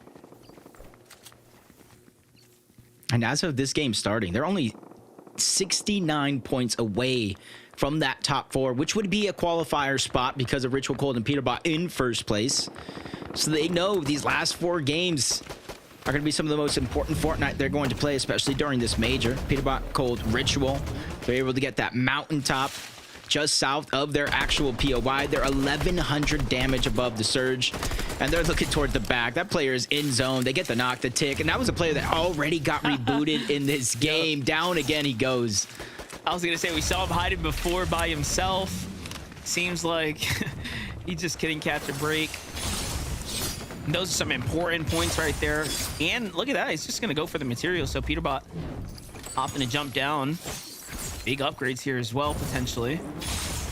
All in all, a pretty great elimination for him. Yeah, and they knew it was relatively safe because they traveled from that side of the zone where no, it was closed. Nobody was really there without sacrificing damage. One other team might have been Muzz, Rise, and Yapko on the other side, but a little bit of a far pull for them. But since they're so high up, they can look down at teams like Booga, Rapid, and Threats, figure out where they're rotating, and either mirror that rotation or just simply use their builds against them. But they are going to beat off Booga, Rapid, and Threats. Yep, they're cutting them off down the side of that mountain. So not only are they going to get position inside of the zone, they're going to get priority over every other team. Yeah, one thing we're noticing, it's almost like Peterbot, Cold, and Ritual right now are playing as if every team they're encountering is Clix's trio. They're trying to put themselves in position to directly gatekeep out all the northern teams. They are looking for the fight right now. I want to say same thing could be said for Kanata, Bolts, and Sphinx, but they're fighting all weekend long, the most distance traveled in the tournament, and they're 137 above the threshold. One of these zones coming towards the south, they got a little bit of priority position. They got to be careful from the left side where they're kind of blocked off, but other than that, they're able to kind of take advantage. A lot of these teams stuck below inside Canyons Crossing. There's a huge elevation differential, and they have to climb that mountain in order to get in the safe zone.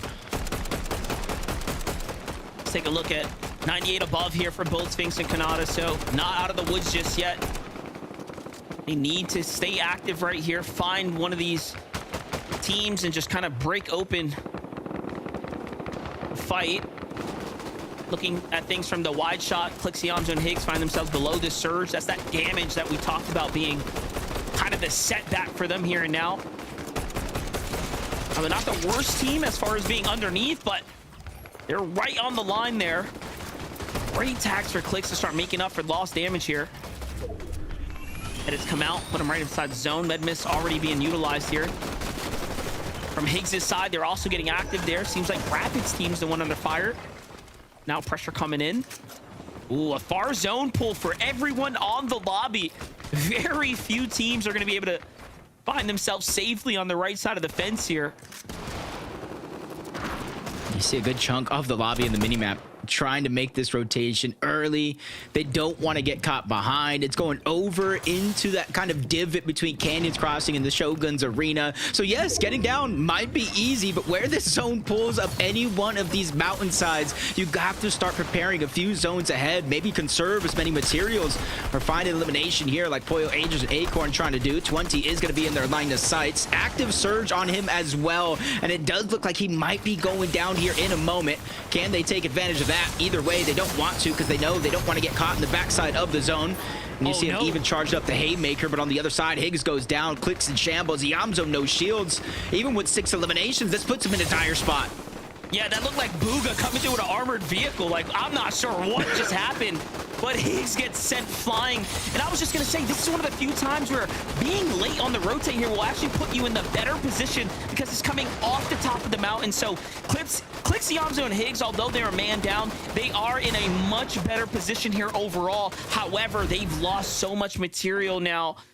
And look at the wide shot right here.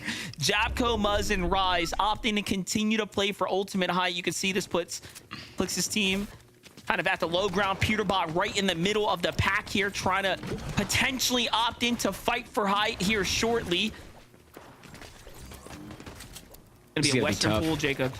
Yeah, this is going to be tough too. Even though most of it is on even ground at the bottom, it does slightly move up the side of that mountain. So you really got to be careful. For Yapko, Rise, and Muzz, looking down, putting pressure will be the key here, because even though that might not be the team they're looking at now, but Peterbot, Cold, and Ritual are going to be just underneath them. But instead of prioritizing a little bit of elevation, Peterbot is just trying to get ahead of this, try to look at it later, something that we see them do time and time again. Exactly that. They have to be careful because up above, down below, pressure coming in from all angles. No choice as he quickly slides to a safe spot down below. I would be a liar right now, Monster, if I said that didn't make me nervous.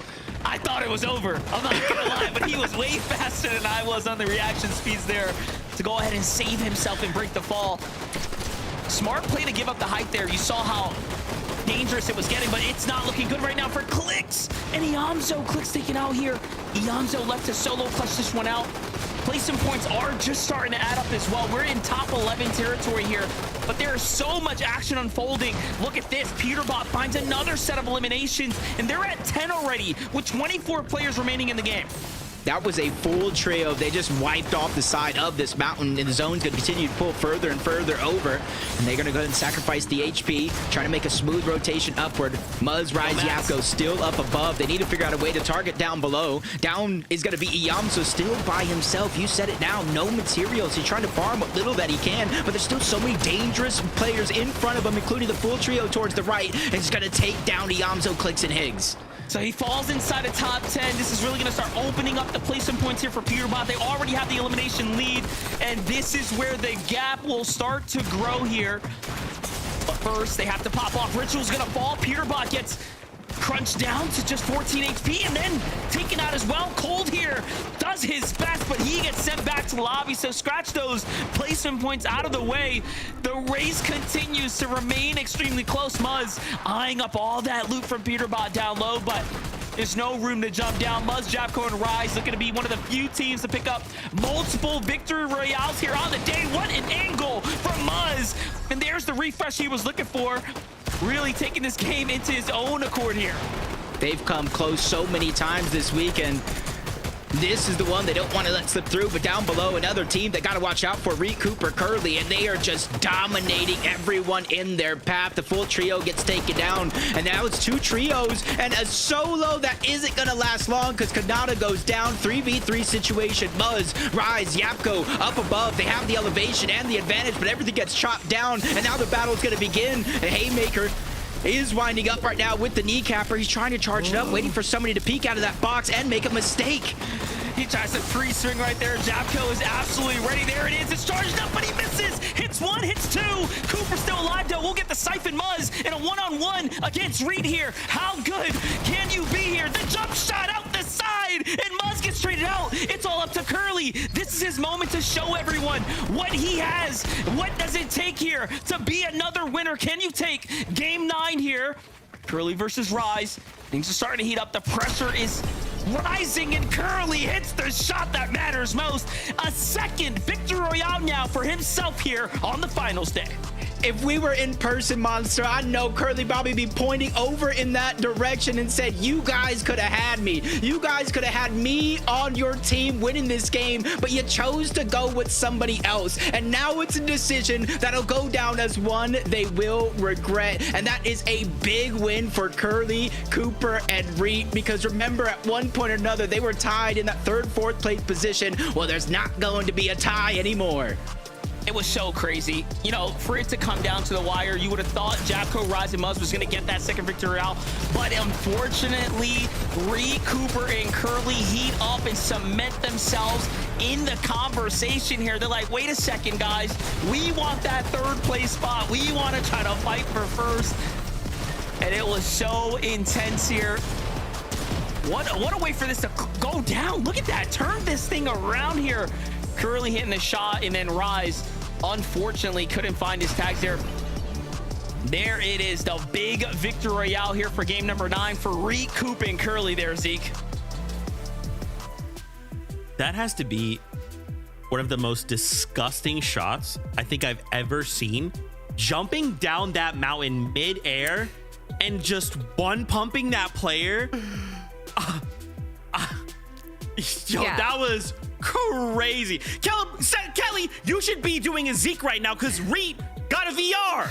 Well, you were just talking about that moment, and it was Muzz versus Reet, where Muzz jumped down and got the elimination onto Reet. But obviously, there's only so much you can do when it keeps coming down to these 1v1s. I love it, Vivid. I love that it's not just these 3v3s now.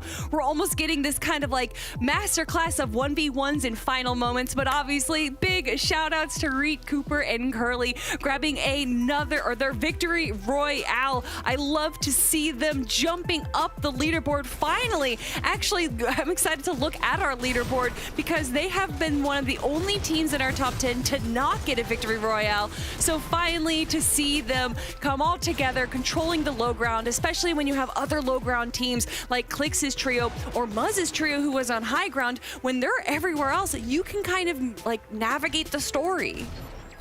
I chalked this game up to a Muzz, Yapko, and Rise win like hours ago, right? I saw it, I was like, it's pulling back up the mountain. This is easy win. I'm not even going to watch. Hold up. Curly did what? In that end game, did Curly find a llama, by the way? Because we tuned into his POV and he had 60 builds. I mean, Rise has got to be like punching his desk right now. He's like, how does this guy still have builds? He stood no chance in that 1v1 because it felt like Curly had like infinite materials, could keep blocking him up, kept building up, kept coating him off. And at the end of it, when Curly finally hit that final shot, he still had like 40 builds to work with. I don't know where Curly ended up finding so much wood from, but it definitely helped him in that 1v1. What an incredible game from Reet, Cooper, and Curly. Like I mentioned, I kind of chalked that game up to a Muzz win hours ago, right? It looked like it was so clear as day. I don't know how they managed to rotate up the mountain, keep themselves in a healthy position to actually go ahead and win that one. What a game from that trio. We are just being fed some of the best Fortnite ever right now, and obviously the first two trios who are out in the lead went down early. More on that in a moment, because first we go to a break. When we return, we'll let you know what happened. We'll see you real soon.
I'm just blown away.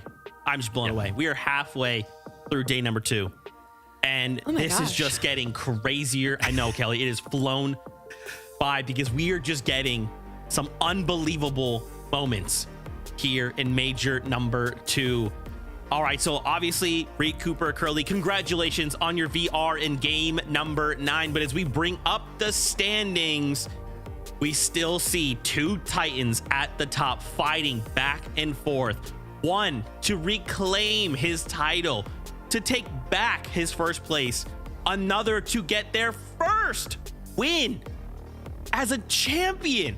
And it is so unbelievably close. I mean, guys, to see Peterbot and Clix be fighting this out. In that last game, Clix fell 10th. Peterbot fell 9th. The difference between the two of them, 5 eliminations. This is a nail biter, Kelly. And what's even crazier is this discussion kind of started early on in the game. We saw Peterbot once again go to Lone Wolf and go onto Clix's trio. Fortunately, though, it wasn't the wipe that could have potentially happened. Clix was able to kind of hold themselves down. Peterbot's trio kind of backed off. And for a long time there, I mean, Peterbot, Cold, and Ritual looked like they had this low ground to themselves. But so much chaos, especially when it's this mountain zone. There's only so much you can do to control the lobby when it's pulling this way. Even when you're Peterbot, there's only so much you can do, Vivid. Yeah, I'm actually going to go ahead and take the opportunity here to also shout out Clix, Higgs, and Yamza because, like Kelly mentioned, there was a little bit of tension happening, right? Of course, the leaderboard is telling this story as well, but in game, these trios are meeting early on in the games, and I'm not going to lie, I like to highlight moments where these type of games impress me because Clix, Yamzo, and Higgs still break into the top 10. They have yet to place outside of the top 10, but this was, that wasn't true. They placed outside, or they got 10th this game. But this was one of those games where it was like, I chalked it up early because after they got done with that engagement with Peterbot, Cold, and Ritual, I was like, oh, they got like 20 builds, and then they went ahead and they fought like 3v3, and then, Clix had to get rebooted. They were late rotated into the zone. I'm like, this is the game, right? This is the game where Peterbot actually establishes a lead over them. But no, somehow they still put up a decent game, get 10th place, 6 eliminations, and then with Peterbot kind of going down in the same area, it still stays competitive on the leaderboard. Gotta tip my hat to Clix, Higgs, and Yamzo, because even in games where they don't seemingly have everything go perfect for them, right? The game plan doesn't work out, they're still able to adapt and put up decent points. Dude, just when we pulled up those standings, I mean, again, we're just trying, when we pull up the standings, just look at that number on the left, right? And just see which way it's going up and down, okay? The fact that Muzz, Yapko, and Rise are now starting to push out Agers, Acorn, and Pollo. Pollo has already qualified. If he jumps up into that top 3, now we're looking to move further down the standings. Peterbot's already qualified. There are so many head-to-heads happening across this lobby right now. I am just in awe of the community, of the players, how they are performing. Guys, this is peak. This is peak. I'm in awe with Muzz going for that kind of mountainous zone height early on and then using that to kind of control high ground all the way until zone 12. We were talking about at the start of the show just how difficult that is, but when you're Muzz, Rise, and Yapko, it's not too difficult for you. However, what is difficult is that once that zone does slowly start pulling down the mountain, high ground only means so much. But again, I love that it really came down to a 1v1 of Muzz versus Reet and then a 1v1 of Curly versus Rise. There's just so much storytelling there, but still they are just barely within that contention of making into the global championships. These teams cannot be resting on their laurels yet. 3 more games to go, Zeke. There is still so much that can happen. This is amazing. This is incredible. We hope that you guys are all enjoying what you're watching, and just a shout out, there's a bunch of watch parties happening right now. Aussie Antics, Courage JD, Stable Ronaldo, Faxity, I mean, there's Legends Landing is going crazy. We are all as one community coming together right now to watch this all happen. With 3 games left to go, let's jump back on that battle bus. MDF, Jacob PR, take it away. I cannot tell you enough, Monster, how close this actually is. And it almost makes me wonder how nervous, how anxious are our competitors, because it has me at the edge of my seat going into these last 3 games. Yeah, I've been keeping my eyes on the chat, keeping eyes on the community. Clix has said it out of his own mouth. he has had the shakes in certain scenarios. At least coming into game 9, he was really feeling the pressure. And you got to think about it. This is the first time he's had this much pressure. He hasn't had a second place lead, almost first place like this. So here we have it. Let's jump in for another game. Game 10 of the Major 2 finals is here. One thing's for certain, we do not know how these rounds are going to play out, who's going to let alone take the victory royale come the end game. These games have been absolutely nail biters, and you could tell the tension is in the air between Peterbot versus Clix, because Peterbot's team has been the most dynamic team we've ever seen in the history of Fortnite, changing their strategy round after round and just trying to be the counter, the kryptonite to Clix's trio. Just taking matters into their own hands, literally making sure if we are going to lose this FNCS, it's going to come out of Tribe. But what is this? Another contested fight. And I was going to say something, though, for a moment, Monster. This has happened in Clix's history one time before. Veno coming all the way over from EU, teaming with Clix. They were at the top of the leaderboard a few majors ago after day number 1, and this exact thing happened. They started to get contested game after game, their loot stolen away game after game, and already it looked like it might have been just a momentary thing. Jutrez said, you know what, we might have just went on to Clix's house, let's just leave before security catches us.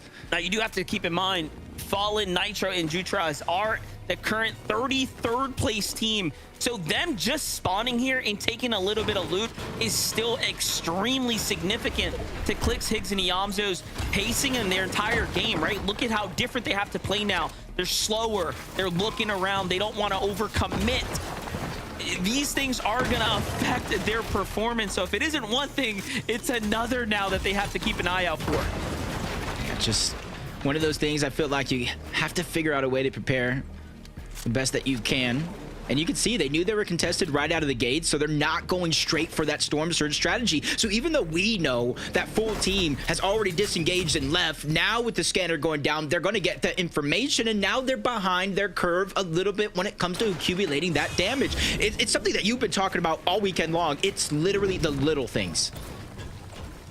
Take an inch, they turn it into a mile. Peterbot, Ritual, and Cold seem to have their strategy going business as usual. Teams at Foxy Floodgates peeking on over. Do you see that, though? Look at Crime City. You see just a little purple arrow? That might just be that solo. Is that Jutras? Oh, yeah. Oh, they're just showing up. That is the team. That's Nitro from Jutras, Fallen's trio there. They say, hey, you know what? We want to get talked about on broadcast. We're going to land on both first place and second place. We'll keep it interesting for the comm, you know? Give them both a little something to think about. It's risky.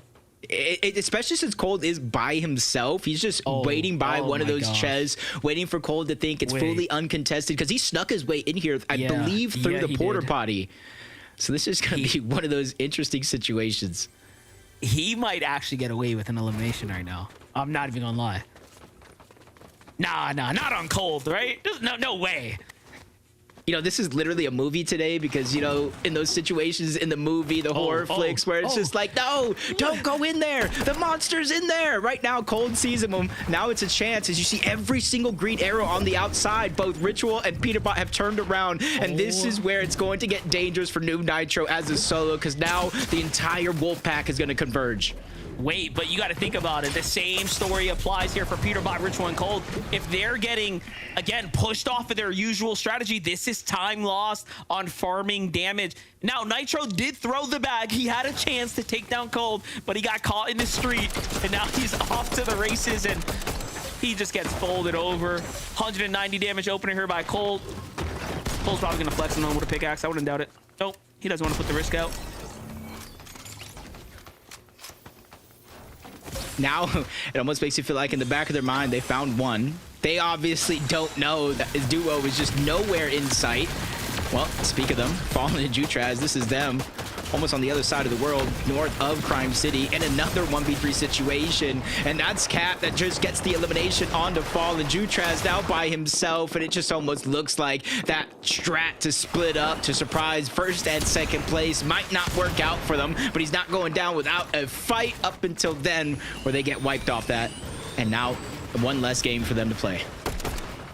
Everybody gets their shine in the sun here today on the broadcast. Lord's amplifying Shiny, though, going toe-to-toe now against what looked to be Japco. Rise kind of sneaking on in here from the side, trying to get a little bit of a piece of the action, hearing the shots going down here.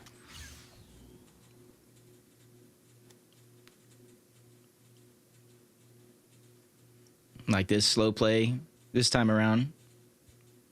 Aviv, Skittles, and Chimp jumping on over towards Outlaw's Oasis.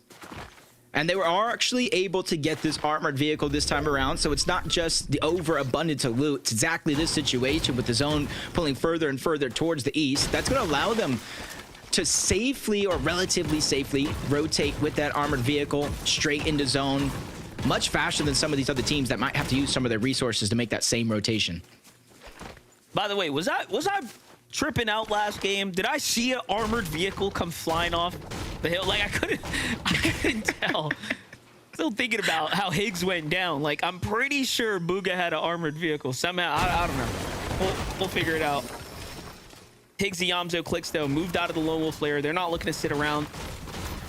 They're trying to keep their strategy moving along. Notice every game, I would say the last 9 games, basically, they kind of stood there stay right at the draw spot. Last game, they were forced almost into the zone because, you know, Peterbot's trio rotating in. So now they're looking to play for a little bit more key positioning, take a fight inside the storm. This is all new for them right now. Yeah, just interesting, you know, from yesterday, staying at Lone Wolf, game 1, being able to access that black market. I thought it was going to be a trend that changes in that favor, but now it looks like they're just kind of hunting. And this could be partially because of Storm Surge, but on the other end, one of the key ways I feel like in order to take down a trio like Peterbot, Cold, and Ritual is keeping up with eliminations. And remember, to close the day out yesterday, they didn't get any eliminations. They went down early, almost a 0-point game. So now you're looking at them. How do you close the gap against a team that is so consistent and so aggressive? Well, this is one of those ways that I'm looking at. Well, Clix has got the information downloaded. He sees what this team's up to, tracking them almost perfectly as they start to build their fortress here. They're looking to set up the ambush right now.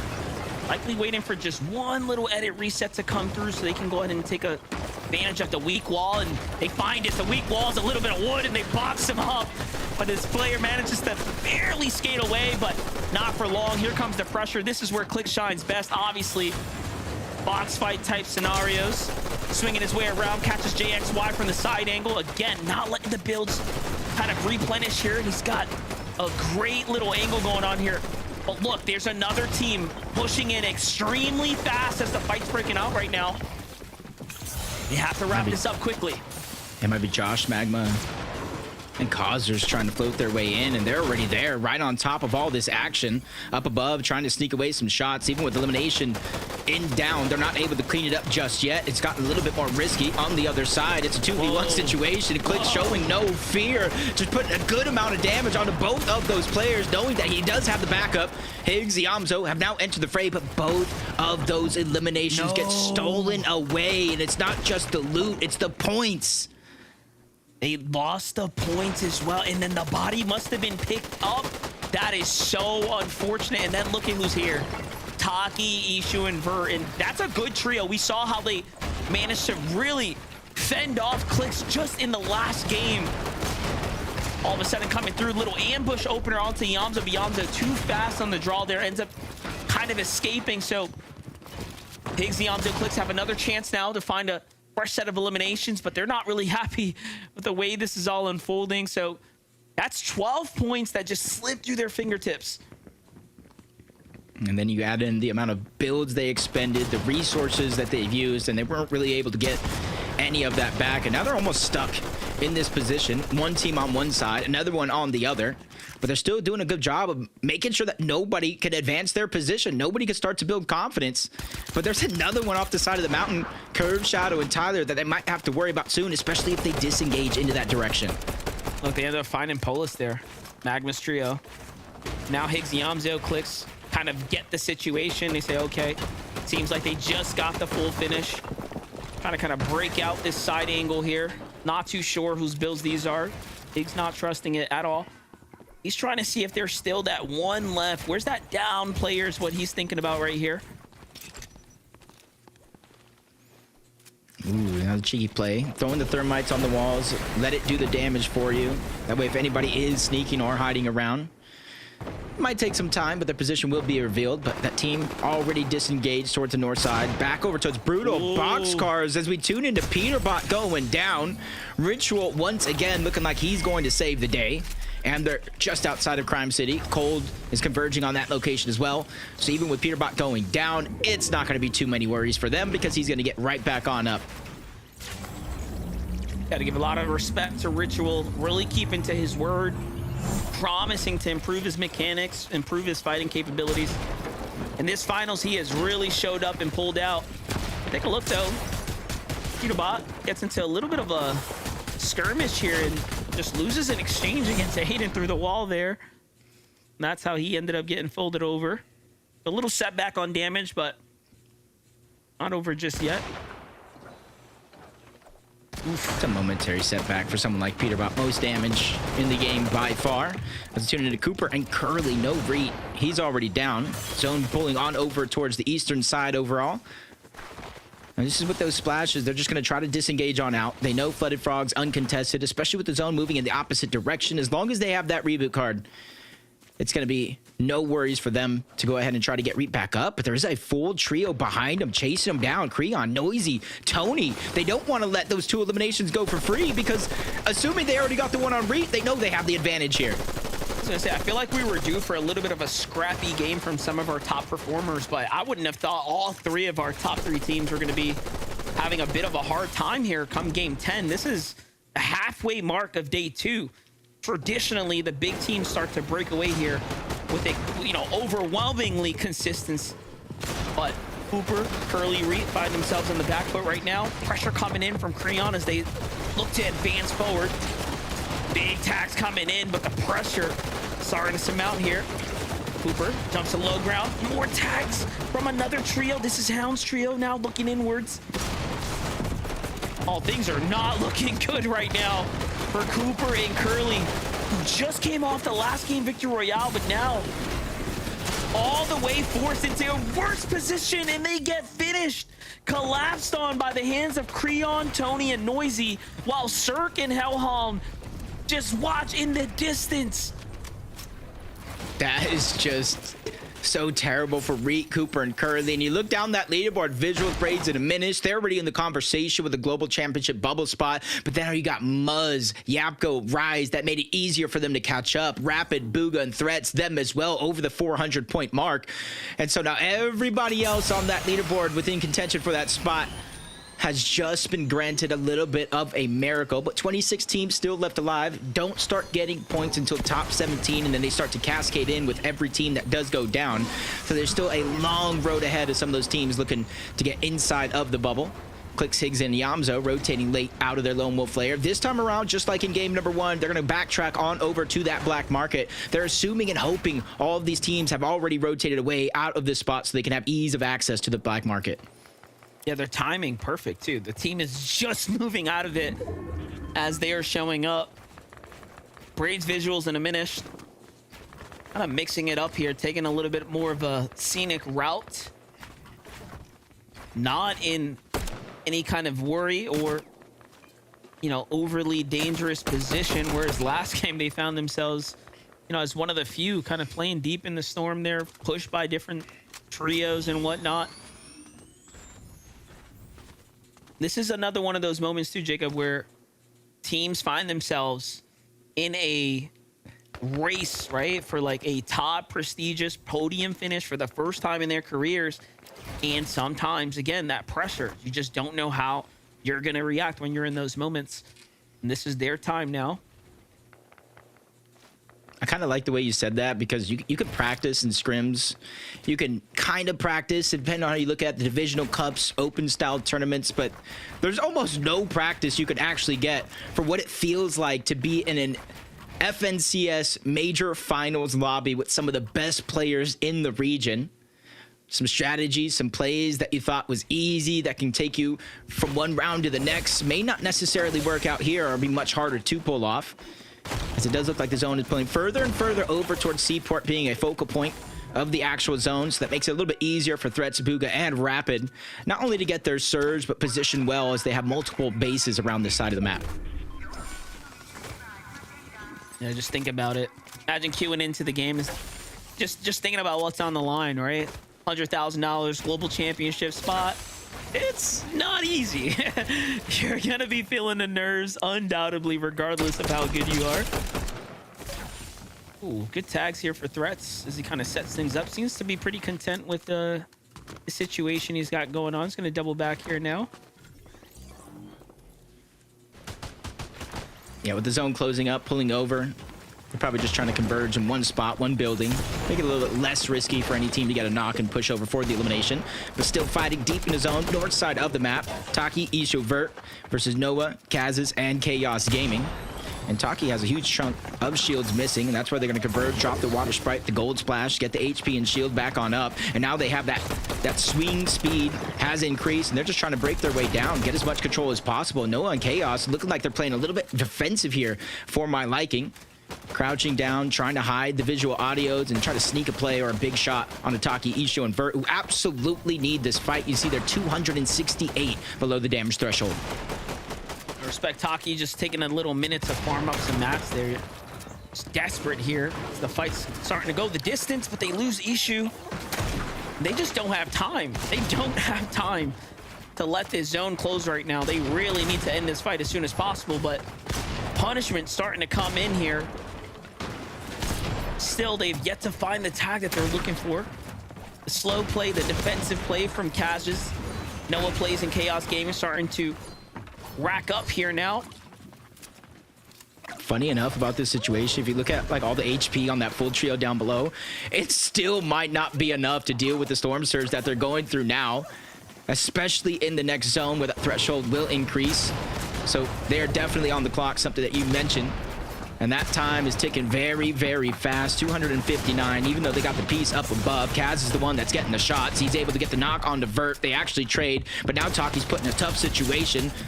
He's trying to drop down, get the builds, whatever heals that he can, but it was not his siphon. So Taki, Isho, and Vert will go down.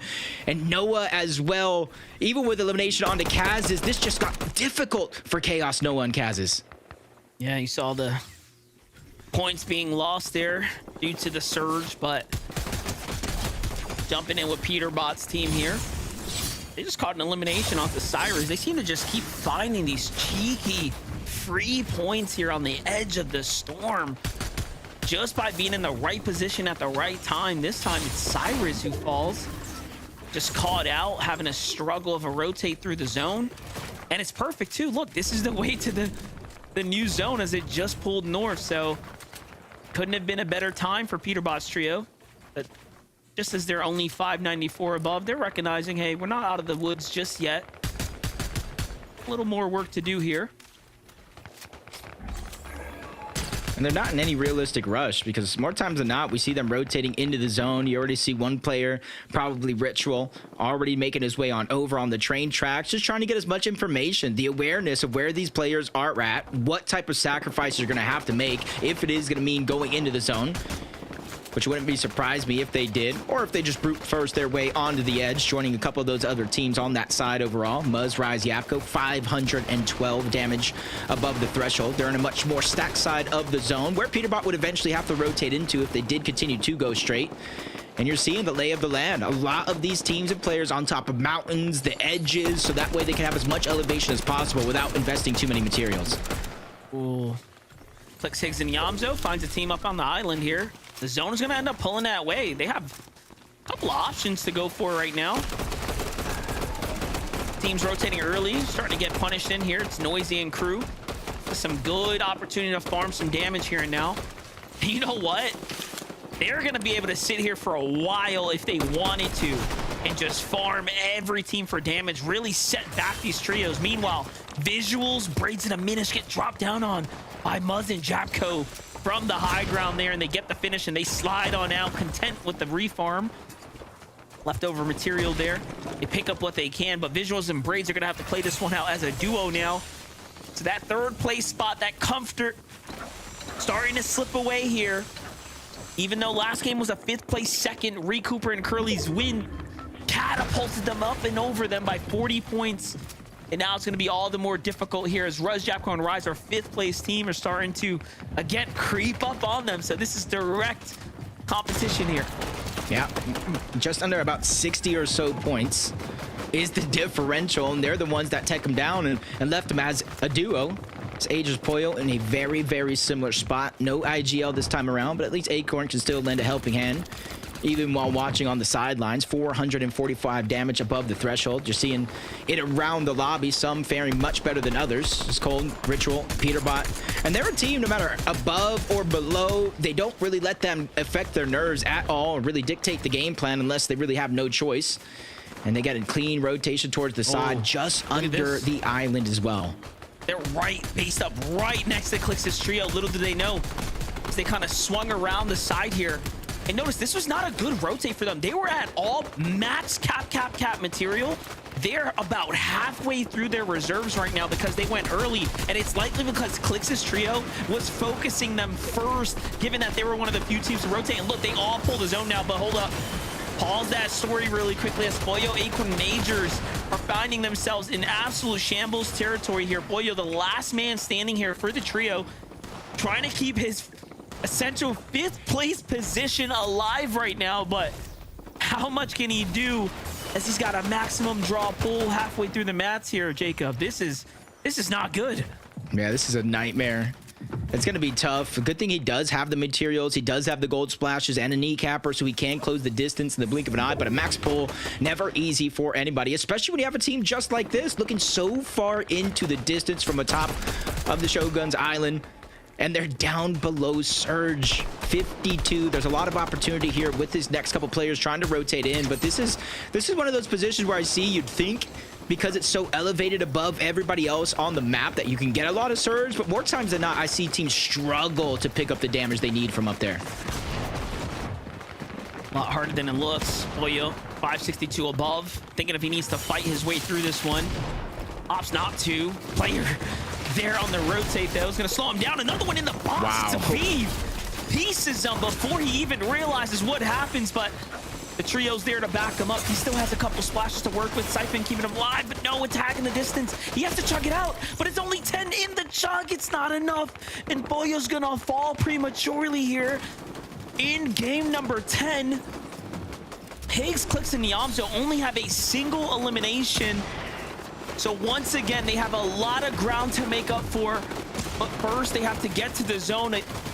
This is where they play best, though. Front side, low ground, early rotates. They know how to do this. They're met with Kanata's resistance on the other side of the wall here. Yeah, they need to do exactly that. Be a little bit more proactive in getting those eliminations, because there's 6 eliminations on the other side. That is not the way to catch up by being a little bit too slow to the punch. Sometimes you just have to take that risk. Skittles are doing the same thing up above, but he goes down for it. Visuals, Braid still trying to hold on to their bubble spot in terms of the global championship, but they're 61 below the damage threshold. They know not only do they have to rotate, so many other teams do too as well, and there's the shot that they need onto Phenom. They're going to be above the damage threshold, but not by much. They're still going to be thinking about it in the back of their minds, especially after they continue this rotation. Peterbot, Cold, Ritual still looking around for any opportunities, but they built a lot of space, so when a team like this tries to jump in the box, they send them right back home. I was going to say, if they would have gotten that elim, those would have been the mats that they've been desperately looking for. They haven't been able to find that refresh, even though they secured a couple eliminations. But Hayes is on the other side here. He might be the first target. Pick up here. The knock comes through, and another team's there. It's Shadow, Curve, and Tyler, who snipe away the mats that they are trying to secure. Gold splashes come out. Meanwhile, on the low ground, Clix is on the move. But Peterbot, Cold, and Ritual are recognizing danger is approaching. Yep, They're looking up right now. They're seeing high ground team trying to jump across. That's Muzz, that's Rise and Yapko, but Muzz was the one trying to go ahead to the front side of the zone and reconnect them to make sure they're fortified. But we know what happens here. The same old song and dance. The gold splash is out. Peterbot is looking up, trying to put down pressure. Good damage onto Muzz. The confidence is building here for Peterbot and Cold, but it's only momentary because they don't have any materials. This is a challenge that they want to take but can't. They already committed. I mean, at this point, they have to finish the job. Cold, Ritual are playing the side angles here while Peterbot's kind of front-manning it, but they're out of mats. They're forced to box up collectively, and High Ground barely has anything either, so they're almost playing directly into their hands right now. The zone's going to bounce back, though. This is going to be perfect for Muzz's trio, as this is what they were looking like. Peterbot puts it all on the line, though. He says 7 mats. That's all I need to go up and take this High Ground from you. And Japko gets melted.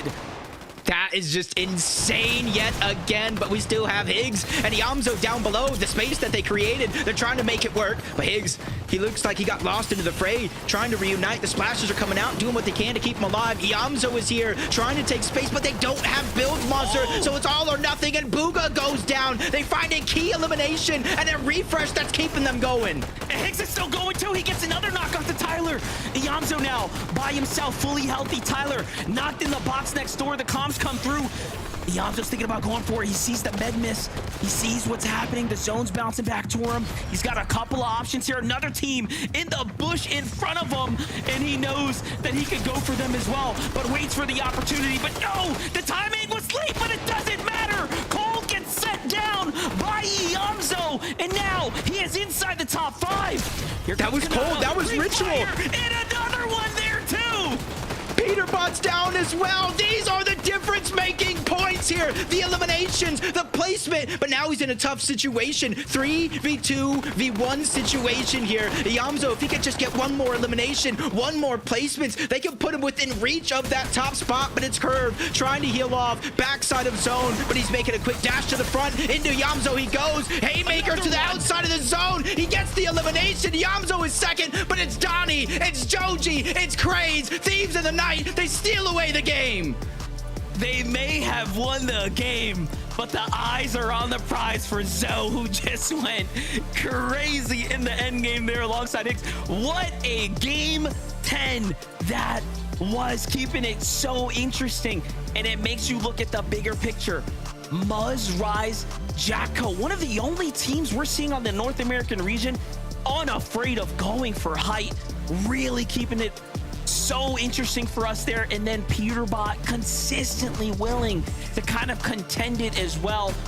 Donnie, Crazy, and Joji couldn't have had better timing though as they go up. And look, they didn't even have anything. They were down to scraps, and they find themselves a huge victory royale there, Zeke, in game number 10.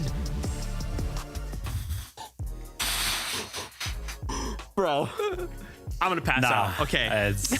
No, we'll talk. We have to talk about Yamzo after the break. Right now, we got to give it Joji, Donnie, Craze, game number 10, the victory royale. At the end of the day, right, we're still playing for prize money. For them to just go ahead and pick up this VR, we've got momentum. We just have to carry that momentum forward, Kelly. If we can do that, we're playing for life-changing amounts of money. Yeah, and unfortunately, we weren't watching too much of them in the end game there because just so much was happening. But I love that we get a second look right here, and it actually looks like they were able to hold high ground. Obviously, Muzz's trio did eventually go down there, so only holding high ground for a few moments in these final fights. But Donnie, Craze, a duo going up against 2 solos. Yamzo just putting on such a clinic for the low ground solo clutch. But again, once more, Joji, Donnie, Craze, congratulations on your first victory royale of the tournament. I mean, 345 points is actually crazy, right? 'Cause, like, once these kind of games happen, we sometimes we forget these teams can get 100 points very, very quickly, right? So I know Zeke was kind of calling out, hey, listen, playing for prize money. Yeah, for sure, right? Jump yourself up a couple of spots, but a couple more games like that, you could potentially maybe squeak into one of those qualifying spots. I don't know, probably too hard. I'm wishful thinking right there. Yeah, we got to imagine to get that victory royale. Remember, they had to have stolen high ground from Peterbot's trio at some point, which is just so interesting. Great win from this trio. I mean, to jump up now with the 345 points, they're jumping up into 11th place. Top 10 is where we want to be. that's where the money swings start to get crazier and crazier, right? So with 2 games left, they could find themselves, like you're saying, maybe even higher on the standings. For now, that we're going to go to a break. When we return, so much to discuss. See you real soon.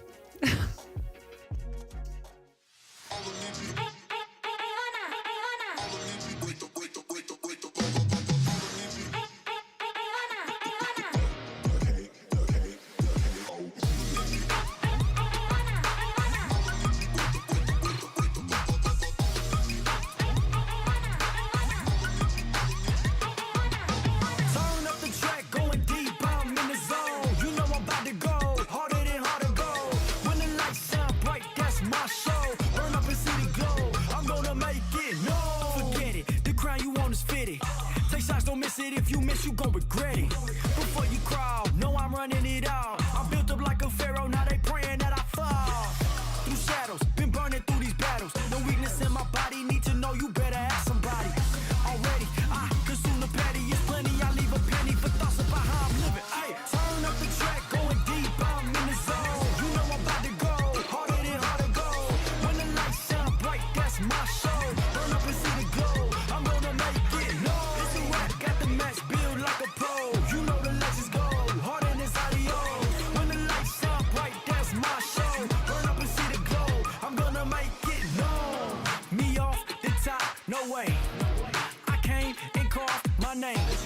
I gave my life into my place, earned everything that I claimed. Nothing ever could replace me. 3-4-3-4, square dance on the floor. This is not a ball, I'm above it all. Start, I see my glow up, where you supposed to go. Proceed on the low, can't lose if I'm to go. Leave me in the zone, I take your mind and then I snatch your soul. Turn up the track, going deep, I'm in the zone. You know I'm about to go harder than harder go. When the lights shine bright, that's my show. Burn up and see the glow, I'm gonna make it. No, I get it, they love my whole steady. Vegas don't listen, told you this ain't hypothetical. Answer the call, prove this once and for all. Can't reach me with an arrow, summer nights I never fall. No cattle, the goat don't wear a saddle. Go riders off my body, cut them off, they acting sloppy. Already, I consume the petty. The vision's 2020, believe your eyes are winning.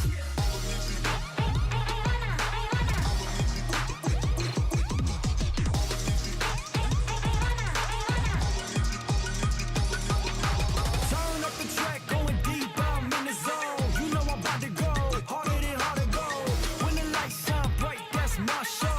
Burn up and see the glow, I'm gonna make it. No, it's a rap, got the match built like a pro. You know the legends go harder than audio. When the lights shine bright, that's my show. Burn up and see the glow, I'm gonna make it. Turn up the track, going deep, I'm in the zone. You know I'm about to go harder than harder go. When the lights shine bright, that's my show. Burn up and see the glow, I'm gonna make it. No.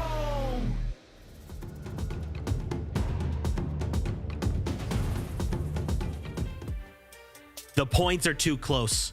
The points are too close with 2 games left to go. In this last game, Clicks Iamzo Pigs.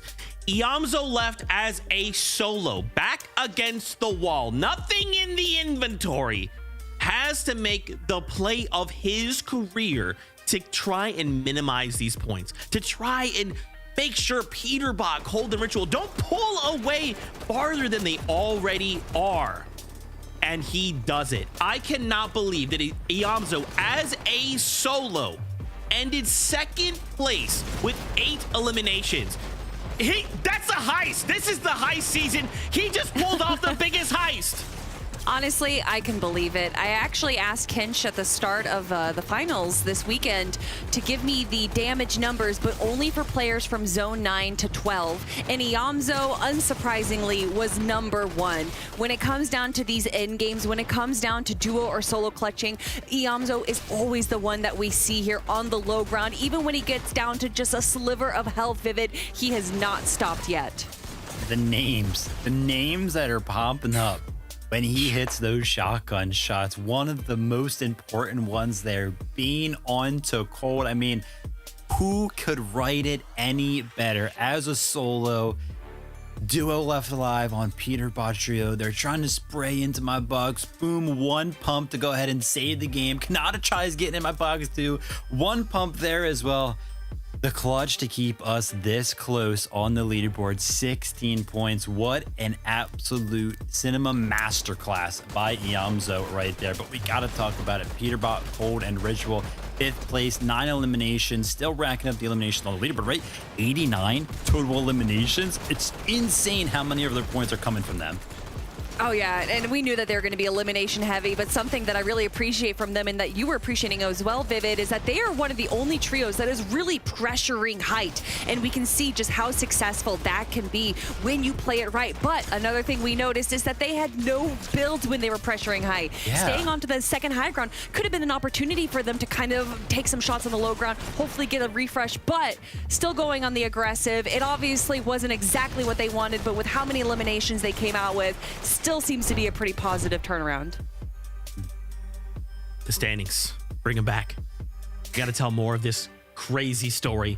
Remember, Peterbot, Cold Ritual, they've already qualified. So right now, if everything stopped, we're looking at a top 4 finish to earn one of the 3 spots going to the Global Championships.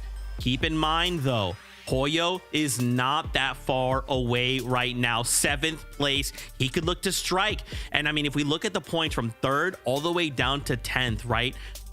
This is still possible. I would say like 9th. All right, let's be realistic a little bit, Zeke. Sorry about that, Zeke. 9th place to 3rd place. Anything can still happen. A single interaction, a single failed move, a single failed edit could mean a trio in these top 10 could fall, and then everyone else will desperately be trying to claw their way up these standings. It is not only unbelievable at the very top, we have this back and forth. Peterbot trying to reclaim from, last major, he got a 2nd place. He wants the 1st place again. Clicks trying to get that 1st championship title, right? But everywhere else, look how close this is, and there's still the Poyo factor. Poyo could still look to strike, and then suddenly we're looking at a top 5, Kelly. My stress levels are through the roof.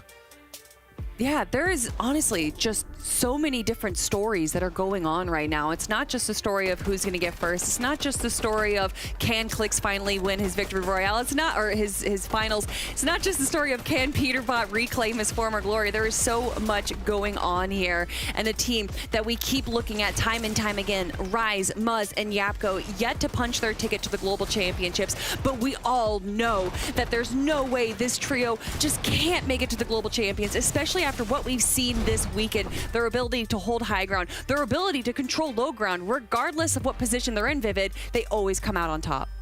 And I love the fact that you're kind of pointing out positions that they're in. Why don't we go ahead and talk about real quick before we jump into game number 11, Reek, Cooper, and Curly. They went down early, and I was like, oh, that's so bad for the qual spot. Still in 3rd, that blanket that they had kind of going into that game, saving them right there. They got to pick things back up and hold on to that qual spot. That's exactly the point, right? Something like that can't happen to any of these trios in the top 10. It is a time, once again, 2 games left to go. Jacob PR, MDF, back over to you. This is instantly at the top of my list for most entertaining FNCSs ever. Doesn't matter the region, Monster. We only have 2 games left of this tournament. Yeah, look, the way that this story is unfolding right here, the race between Clicks and Peterbot and their teams is absolutely incredible. I mean, last game, though, 33rd place team decided to kind of split their drop and give them something else to think about. So if Zeke is feeling the pressure, imagine the players right now. Anything can happen as game number 11 kicks off.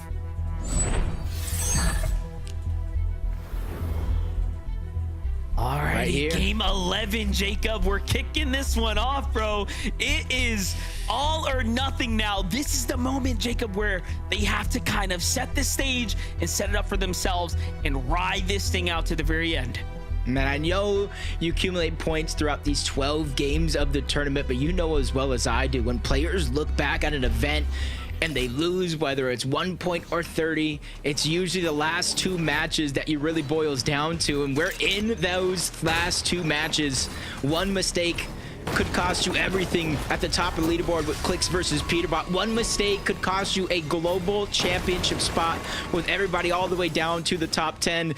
And this is going to be a nail-biter finish, but they're contested again, and this time it's Fallen and his full trio. Yeah, you know what? Like, Iamzo, Clicks, and Higgs don't have the problem of a team land on them, but you saw that 33rd place team, Fallen, just landed on Cold again, right? But they get the elimination. That means they're getting those quick points and that extra damage. If anything, they're almost propping up the fact that Peterbot and Cold and Ritual now get kind of an advantage, right? A little bit more of that point lead that, let's be honest, Clix's team has really worked hard to try to build. They've had to go above and beyond just to start closing that gap, and they're only 10 points away.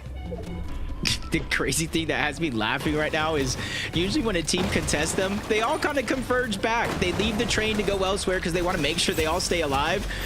3v1, Cold did not need a single teammate to kind of backtrack into Crime City right away. They still continued on looting that train. They got the mythic pump. You know they're going to be able to grab that medallion. And now Ritual finally returned back towards Crime City just to kind of figure out where all these players are at. They didn't even change a thing while getting contested. Yeah, you can see just no sweat, right? They're like, don't worry about it. We got this team on lock. We're good right here. Take your time, get your loot together. Ritual comes back to just play a little bit of support, but I think they're gonna wait for their, I was just gonna say, to get themselves super situated and then likely collapse on this trio. Peterbot just getting straight to looking to fish for tags. Nothing available as of right now, so the team that's left inside of Crime City might be the first that they jump on. Yeah, and that's going to be a chance now. Footsteps are there. Cold once again landing a huge shot onto Fallen. New Nitro's there as well. 2v2 situation that's quickly going to become a 3v2 as soon as Peterbot makes his way on over, and he is there. Welcome him to the fight because now he's on attack mode. Cold, couple missed edits, so that's not going to slow him down, especially with a flank coming in from Fallen. Ritual is there to alleviate some of that pressure. Now it's a 3v1. And I might not be the best at math, but 3 is definitely better than 1, especially when they know exactly where Noob Nitro is at. Ritual this time is going to be one leading the charge. That's right, and think about it. These are 8 points they're securing right now, so pivotal moment right now for Cold, Peterbot, and Ritual as far as the overall tournament race is concerned. Put right in the dumpster there, and just like that, that's 2 elims now for Peterbot here at the Crime City. It doesn't really throw them off, right? Because it didn't go the distance. This is not a team that put up much resistance here at the drop, so Peterbot's team is probably feeling pretty good about that one. And it's small eliminations like that and a race this close that could prove to be the difference makers. Curve, Shadow, Tyler pushing up on towards the fight. Backside of Demon's Dojo on top of that hill. There is a full team position up there. I think Taki, Ishao, and Vert. And right now they do have a little bit of advantage in terms of elevation, but that one's quickly going out the window, and now they're just getting chased down. They have the pressure. They chop Vert down back into his teammate's box. And now they're continuing to put down pressure with his elevation advantage. Shadow's pushing up. I can expect him to try to steal away some of those pieces as he inches closer. Little exchange here. Shadow, Tyler, and Curve looking for a lead before they set up the collapse here. You know, Taki, Isha, and Vert, I was just gonna say, this is no pushover trio. I think they're recognizing that, hey, wait a second, this team might be above average for what it's worth. Looking at the points earned on the day for Shadow, Tyler, and Curve, overall they've been relatively competitive. Last game they finished 3rd with 9th place. I know we've put so much focus in on some of the other trios, obviously, but today has been a great day for Shadow, Curve, and Tyler as they are in a race right now for a global championship spot. They're one of the few trios in that conversation. Back on over to Flooded Frogs. This is a pretty significant setup happening right now. Reek, Cooper, and Curly have to be on edge here. Little do they know, they've gotten into a lot of fights here at the Flooded Frogs, but never against Iamzo, Clix, and Higgs, who have actually initiated the fight. This is kind of dangerous for both of these teams. Clix, Iamzo, Higgs. If they go down here, you can almost guarantee they're not going to be able to get that first place spot, barring any miracles. But Reek, Cooper, and Curly on the other side, if they go down here, that means their global championship spot is on the line in their last and final game of the day. I believe it was only about a 45-point difference between Muzz and that 3rd spot on the qualification spot. Only 64 points between Muzz and Reek, Cooper, and Curly. Oh, Cooper stepping up right now. Clix, Iamzo, and Higgs backing off after the ambush was unsuccessful. And I wonder if Cooper, Reek, and Curly are going to kind of pick up the fact that this is Clix's trio. Remember, they've gotten into a lot of fights here, right? Against teams not as notable. So their confidence could be misreading the situation since Curly did end up surviving. But it seems like they're not going to take it personal. They're going to be content with the back and forth and kind of call it off for now. But a very close call as they rotate into another team. Wait a second. That could be bad for Clix's trio now. Yeah, especially since they took damage on the way out as well, so they're already weak. Just like you said, rotating into another team as we jump on board Braid's visuals and a minished 4th place when it comes to the overall leaderboard, which means they would grab that 3rd spot for the global championship. But 2 games left, they still need to close it out, and already you see 4 eliminations. And I was watching the feed. There's one way to get that mythic drum gun. There's one team you have to go through, which leads me to believe that Bucky, Okus, and Cam are downed in some way, shape, or form, if not already back in the lobby. Yeah, tough position to be in. They've been kind of middling in the competition. They've had a few moments to break away, but nothing significant just yet. Clicks Yamzo and Higgs, though. Here's the full update. Back to Lone Wolf Lair they go. Team hot on their heels here. As Dozier and his trio were the one that kind of caught them off guard there for a moment. But this is a full-on reset angle for this team right now. Don't blame them at all.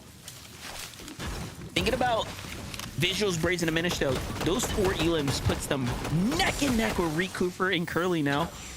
So already they've kind of sealed the gap there just a tad bit, breaking themselves ever so slightly away from Muzjako and Rise, or fighting for that position as well. Global Championship is on the line here. Do keep in mind this major is going to be the largest as far as the qualification spots to globals are concerned. There are 3 spots in the air here for NA Central. And this team is just outside of that bubble. I believe 57 points down from entering into that top 4, which Peterbot called the ritual would mean a spot would roll down. And that's the thing. They were playing so well yesterday, so consistent. Talk about out of all the games that they've had yesterday, it was just kind of in and out. They were able to get some big eliminations. They closed the day off with something special. And then today is where they find themselves a little bit of trouble. 5th place, 6th place. And then it was that 16th place with no eliminations 2 games ago. They were only able to net 2 points for that placement. And that's what really stopped their trajectory from keeping themselves inside of that bubble. Gotta stay in the conversation.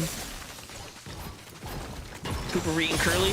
See from their kind of loadout situation. Not too much ammunition here on Cooper's side. A lot to be desired. Curly on the other side. Definitely a lot better, so should be more than ample for this mid-game to come. Look, they're looking around. They're trying to see if there's any stragglers, any last-minute teams here, but not a player in sight. A much different kind of dynamic happening here. Yeah, we were talking about throughout the day, you know, a team pushing over to another team or even changing their drop spot, what that does the course of the game. Now, what does that do with Clicks, Yamzo, and Higgs pushing on over, not allowing them to get the surge for the teams that did have to rotate by from that northwest corner of the map? So that's a lost opportunity there for them. Let's see how they're going to be able to pick up the pace with the zone moving over in this direction. Agers, Acorn, Pollo, uncontested throughout the day. And they did pull off a victory royale, Monster. They did show that they have the potential to pop off, but even leading up to this major in the group stages, you saw a couple of struggles, and I thought things would have been figured out by then. But with 2 games left, they can still has a good chance to make a good amount of money. And I wouldn't say it's like life-changing for a team that's already won a major, but it's definitely going to allow them to take a good vacation. Yep, and again, always pad the stats, right? Like, gotta keep the history looking tight. Everyone will hold it against you either way. Looking at the zone here, very reminiscent of the entire kind of weekend. Just taking it one step further on the other side, not just a ramp up, curved it to the side.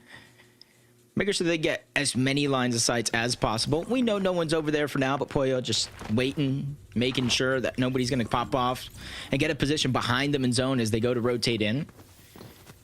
Peterbot Cold Ritual still with those 2 eliminations from the early game, looting up what's left over from the black market. Just trying to grab some extra heals, some extra loot to take them farther.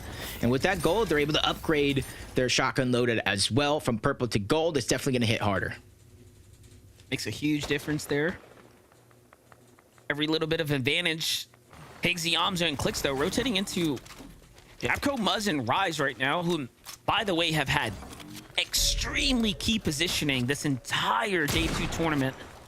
Not a single time we've seen them out of position. This is the first time they're kind of not at a super prime location, but they have a several amount of eliminations, so it seems like they've just gotten out of one. He almost forced to slow pay things at the edge of that mountain. But they realize the team is up there, even with trading shots back and forth. They're just going to continue to move towards the north side, figure out a way in from there. Did they find a solo? I think Clix' team might have just found a solo as they moved to the north there. Someone kind of lurking about here. Oh, he's in the bush. Chaos Gaming in the bush. Okay, it makes sense as to why they were kind of looking around. They're all rotating through there, too. Chaos is probably like nervous. No, don't see me. Don't be suspicious. Don't be suspicious. He's not even moving to make sure that they ran past him far enough. He's just going to wait until his audio visuals go away, cross his fingers. And it really kind of... How many heals does he have in his inventory? Because, you know, he has almost no choice but to go back into zone, maybe towards Lone Wolf Lair to try to get those reboots, if he even has the cards. The Amzo, Clicks, and Higgs, though, just trying to rotate right now. Meanwhile, Peterbot, Ritual, and Cold met with a lot of resistance here on the outer edge of zone. Where's the white heals, though? I'm asking myself here. Peterbot doesn't seem like they have any. They have to double back right now. And they're in a race against the clock. Cold is also lit up. Meanwhile, Higgs, Clicks, and Yamzo find a little bit of a break, a little bit of a moment here to find a elimination and some extra material to go the distance here for the mid game. And that Sentinel Pup upgrade for Higgs. He was walking around with an Infiltrator, which, yeah, can do some damage from far away.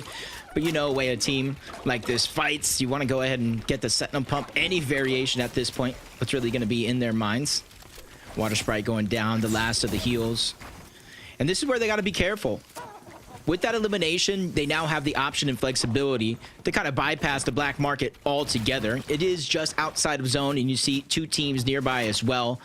So they really have just a few options thanks to that early game aggression and being able to pick up that 1 elimination. But Peterbot on the other side, from fight to fight, they got that first elimination, and now they almost have Josh boxed up. Either way, he's going to get knocked down. And that's going to be a full-on cleanup. And you see in the distance, just on one of those mountains just outside Foxy Floodgates, it was the solo player. He has to watch his teammate go down and figure out how is he going to get him back into the game safely. Peterbot, Cold, and Ritual, it was looking super dicey for a moment there, but they just had enough time to bounce back and then live off the siphons. Way to keep it close. Well, as Japco and Rise had 2 elims right now, but how did they pick them up? You might be wondering. There it is.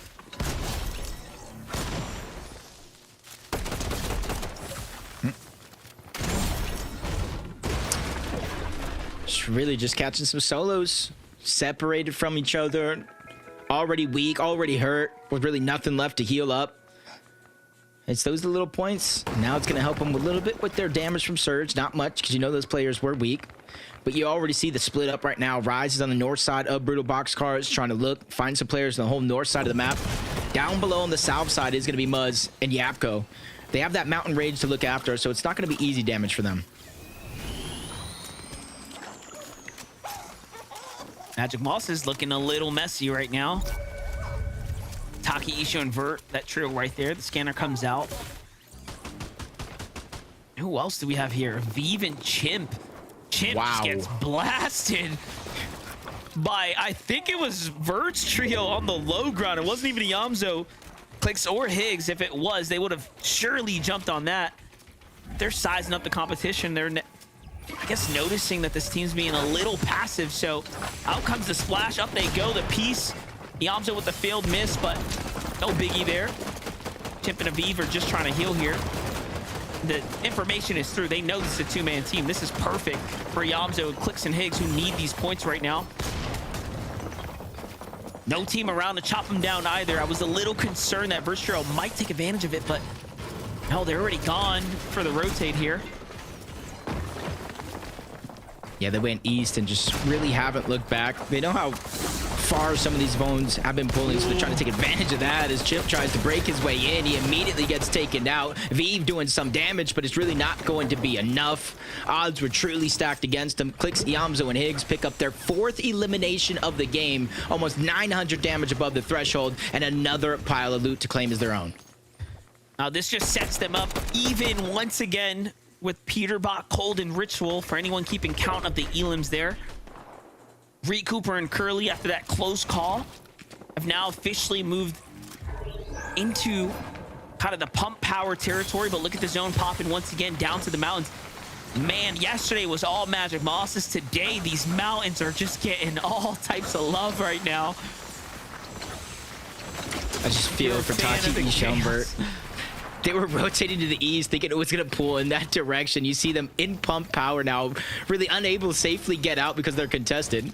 Reed Cooper, Curly being proactive. They're trying to rotate quick because we saw where they went, staying extra long in flooded frogs, rotating towards the east. And as soon as the zone pulled, I feel like they were one of the first teams to move. Gotta be quick to move here. Looks like Reed's, Curly, and Cooper's timing here was perfect, though. They get right into the mountain here. Not too much pressure from up top. The K and Cynics is the trio set up there. Braids, Ammunition, Visuals, 4 elims, still riding the momentum of that huge early game that they had. And, you know, looking at Cynics, Polar, and Decay, the last couple of games have just fallen out of their favor, but they've had a couple of moments of greatness after yesterday's kickoff tournament. And coming into today, it just seems like their strategy is not quite connecting, but they are in the higher ground, so do keep that in mind. Clicks, Yamzo, Higgs in another fight, though. What is happening here? Why did this one break out? Well, it seems like it was Chaos Gaming trying to play for some kind of cheeky storm rotate, but caught out here. Yamzo, Higgs, and Clicks nearly sent back to the lobby, forced to use one of those very prestigious med mists. Now think about it. They use these up early, then they can't use them to play frontside zone the way they enjoy doing. So this is going to be an important moment. And oh, no surprise, this is exactly where they last left Chaos Gaming, by the way. In this river bend around these bushes. So you must have just been moving. And look who's in the distance there, Jacob. It's Peterbot's trio on the edge, who's just now starting to rotate. I just heard the pain of the entire lobby right now as the zone pulled over towards Brutal Boxcars. Luckily this time around, like I believe one of our zones yesterday, there's a lot of open space down the edge on the north side of the mountain overall, where teams are going to be able to pick and choose, kind of cross their fingers. Hopefully it pulls north, east, or west and not south. Cold, Peterbot, and Ritual. They got themselves a little bit of an edge on the western side. No real elevation, but they're a team that, you know, whether if it's the 7th zone, 8th zone, 9th zone, if they want high ground, they're going to take it regardless of their material count. Especially, that's what last game proved us. And with everybody kind of stacking this western side of the zone and the south side of the zone, they do have a little bit of priority and comfort knowing that there's not too many teams that can challenge them on this edge. But here's the thing, it's zones like this that if it pulls the wrong way, starts costing you all of your material. Sets you up for a bad end game. Peterbot, the only one that's still capped on this trio, so they're not too far behind here. And look at how Peterbot hunting for those weakened fresh builds. We had just saw Clix's trio make a move around here too. You can see they're positioned right in between Muzz's trio here. Everyone now desperately waiting for the zone to pop. Yeah, 30 seconds. If you're above Surge, especially by like 359 like they are, you really don't want to peek. Reset those walls, end up getting 3-2-1, focused by a full team. It's those little things, and that's why you're seeing them just try to gather as much information down below, and not really a lot of opportunities going around the entirety of the lobby, or at least not safe ones, forcing some teams probably to go box to box and try to fight their way in. Time has run out for this zone. Let's see where this next one is going to pull towards the south. Not Again, bad. yeah, not too bad. There is some of the mountain range in there, but most of the lobby just got blessed. Yeah, it clicks. Higgs and Iamzo recognize they got to fight their way through Muzz's trio, so these shots are almost warning shots, trying to send them off to rotate, but Muzz, Rise, and Japco kind of sticking around right now. Meanwhile, what is happening over here? Reed, Curly, and Cooper have picked up 5 eliminations from when we last left off. A full team wipe onto Hayes' trio here, setting themselves up for a great positioned end game now as well, as they're one of the few teams leading the front side here. They're sitting right above Peterbot's team. Take a look at this quick replay here, Jacob. So much going on here. You gotta imagine, I saw the little strike of Storm Surge. They were just below the threshold, getting ticked 25 damage every 7 seconds. So really no choice but to fight the next team and just try to push into their box, but that's gonna do them in. Curly, Reed, and Cooper trying to heal up from that last battle, but you see a lot of shields missing. And that means they're going to be in a tough situation here, especially with so many teams nearby. Muzz, Rise, Yapko, they're above the damage threshold as well. But again, missing shields, missing resources, but they're making sure to stay elevated away from everybody else because they know the chaos is what's ensuing down below. It's like quicksand. As soon as you step 1 foot in, you start to sink. Think about it. They're one of the few teams that have played for high ground. Booga, Rapid, and Threats have also played consistently for high ground over the course of the weekend when the opportunity has presented itself, and to no surprise here, Zone 8, Zone 9, early high ground take, but they're committed. And it goes up the side of the mountain, so in theory, as those teams rotate under him, they can try to reconnect time and time again. As Peterbot is being seen in the distance, clicks Iamzo, Higgs trying to run up, keep control of the front side of the zone, but now they find themselves below the damage threshold, and it's active. You're seeing them already taking a few ticks, 93 below, falling further, but great shots like that from the full trio. They quickly focus, get above the damage threshold, and then rotate right away. This is what they're doing, Monster, to maintain their position on the front side of the zone ahead of all these teams. Super clean rotate, but damage is what they need right now. Jacko and Cheem, that's a dangerous mistake for them to be trailing behind Clixie and Higgs, but no!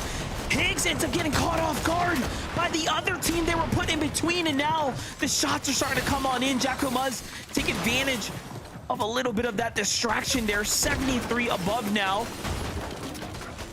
It's up to Clix and Iamzo. This is the first we've seen them as a duo now. But the pressure is on to perform. Placement points are starting to get given out. Peterbot, Cold, and Ritual heating up now. 6 eliminations. Aiden falls to the hands of Peterbot here. Click's still below the damage threshold. Reed's playing essentially second height, trying to wait for the perfect moment to go up.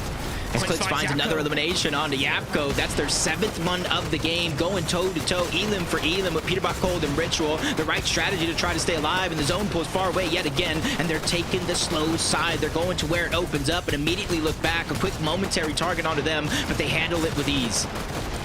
Peterbot's team playing for high ground, though. Look at how they're trying to poise up here. Focusing up, taking teams in the mid-ground for fights. They're really looking to try to position themselves, but the zone kind of goes up and over this mountain, playing off of the little bit of territory that they managed to claim here. Iamzo and Clix, though, in a world of trouble to find Sphinx there, and they are still going. Iamzo flexing here and now, up and over the box. Danger lurking everywhere right now, still trying to just hold these little bits of maps that he has. And he's playing for himself, but no, the full trio jumps in. Iamzo too soon, too early, caught out by Curve and his crew. It's all up to Clix now, top 8 here. Just holding on. How far can he take it? It's his moment. How badly does he want this championship? How badly does he want this title?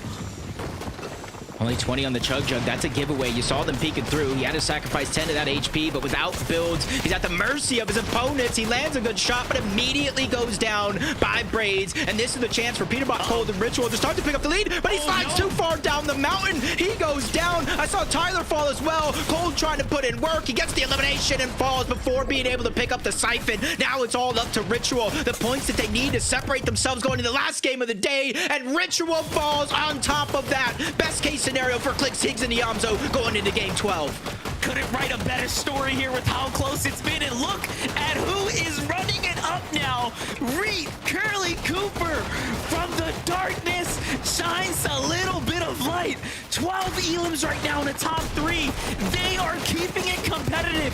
They are looking to fight their way to the global championship here and now. And this is a defining moment. Agers comes down, puts one down. Rapid falls too. Booga here to try and clutch it up. And it's all down to everything here. Agers, man behind the wall. Bats are coming out. Booga's on the low ground. Threats is here to back them up, and they win the game. And another victory royale. The first to go for Booga and Threats there. They kick the tournament off with the win. They get a win coming into game 11, and it just doesn't get better than that for them.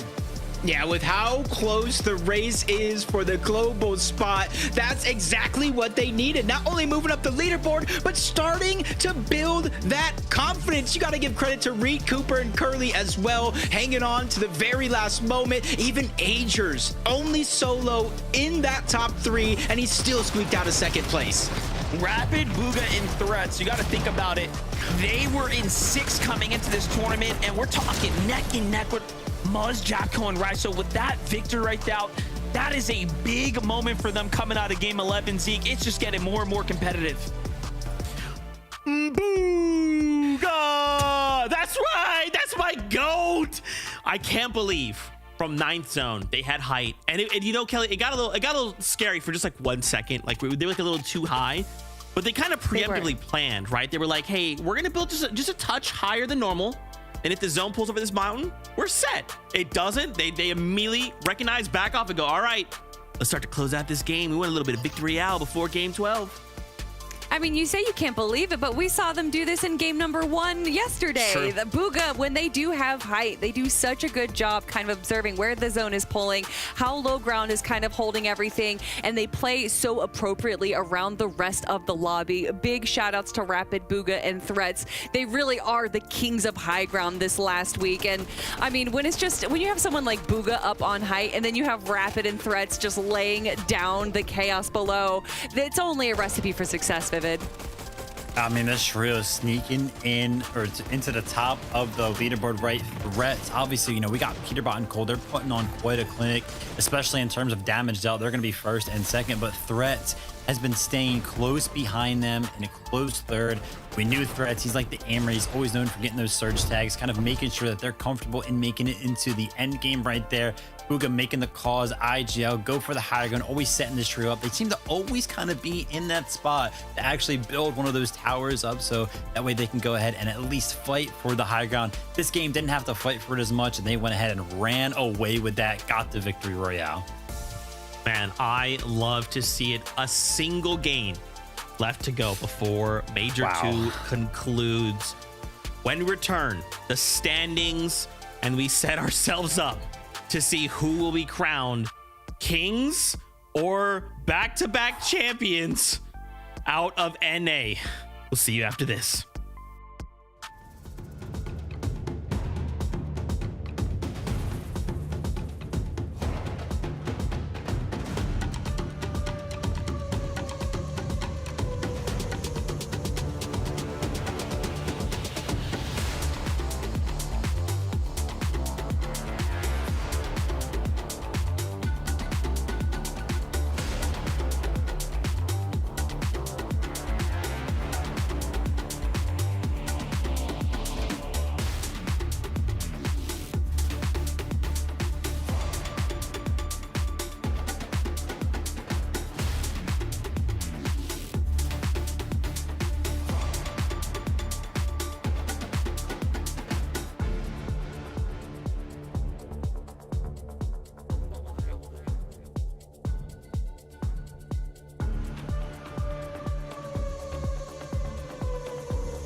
I took time.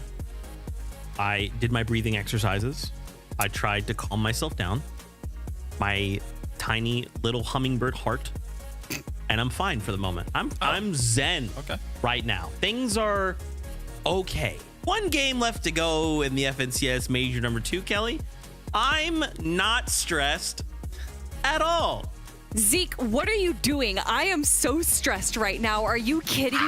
Look at this standings that we have. Ritual, Cold, and Peterbot, the team that everyone thought was going to walk away in first place for Major 1, trying to reclaim their former glory. Clicks, Higgs, and Iamzo in Major 1 finally break the 4th place curse, and now they're looking to win for the first time ever for all 3 of them. And then, of course, in 3rd place, you got Reet, the global champion of Coop, and then Curly, the new guy, or I should say new guy, because he's doing such a good job right now. There's so much potential. How aren't you freaking out right now? Vivid, something's wrong with Zeke. Yeah, I was fully expecting him to just go ahead and break out into a Zeke geek, even with all those breathing exercises. But Peterbot, cold, ritual. You guys will just not place outside of the top 10, will you? 4th place, 10 eliminations. 35-point lead going into game number 12. Now listen, 35 points. I wouldn't say that it's a comfortable one. It's definitely not a comfortable lead, but I think they can work with that. I think they're definitely set up very, very nicely right here to go ahead and win this FNCS. With 35 points, Clicks, Higgs, and Iamzo, that's the team that's trailing them right now. The fact that this is close right now, photo finish going into game number 12, might be the first time that a Vivid freak happens. Ooh. So what you're saying is we just have them land on each other. That's it. Let's just settle it right now. Let's just take it back to Invitational, Kelly. Let's just do that. Yeah. I want to see, Peterbot go to Lone Wolf Lair, and then Clicks, they'll be going to Crime City, so they each get each other's POI. But no, I mean, Clicks, Higgs, and Iamzo in that game where they had 5 eliminations, and they were still below Storm Surge. And we know that there's some, let's just say, funky things going on with their drops, and they're dealing with some players that have caused a little bit of issues. For them to have that fall into their lap, Vivid, and still be able to come out on top in the low ground, especially when you have Iamzo pulling out these crazy solo clutches. I mean, my goodness, what is this final game going to spell for them? I keep watching these games from both perspectives of each one of the trios that are in 1st and 2nd right now. And for example, right there, Higgs went down. It was like, that would have been like top 14 if the trio went down right there at the same exact time. I'm like, oh my gosh, this is the game, right? This is the game where they falter, you're too big of a lead, and then they just don't. The duo 7th place, 8 eliminations. They make sure they keep it competitive. Neither one of these trios will go down. Neither one of them will make that giant mistake that goes ahead and defines the rest of the competition, which again is why we're going into game number 12 and it's even close at all, because of all of the clutches that have been happening. I think it's fair to say Clicks has qualified to the Global Championships, right? I think it's it's a pretty safe bet.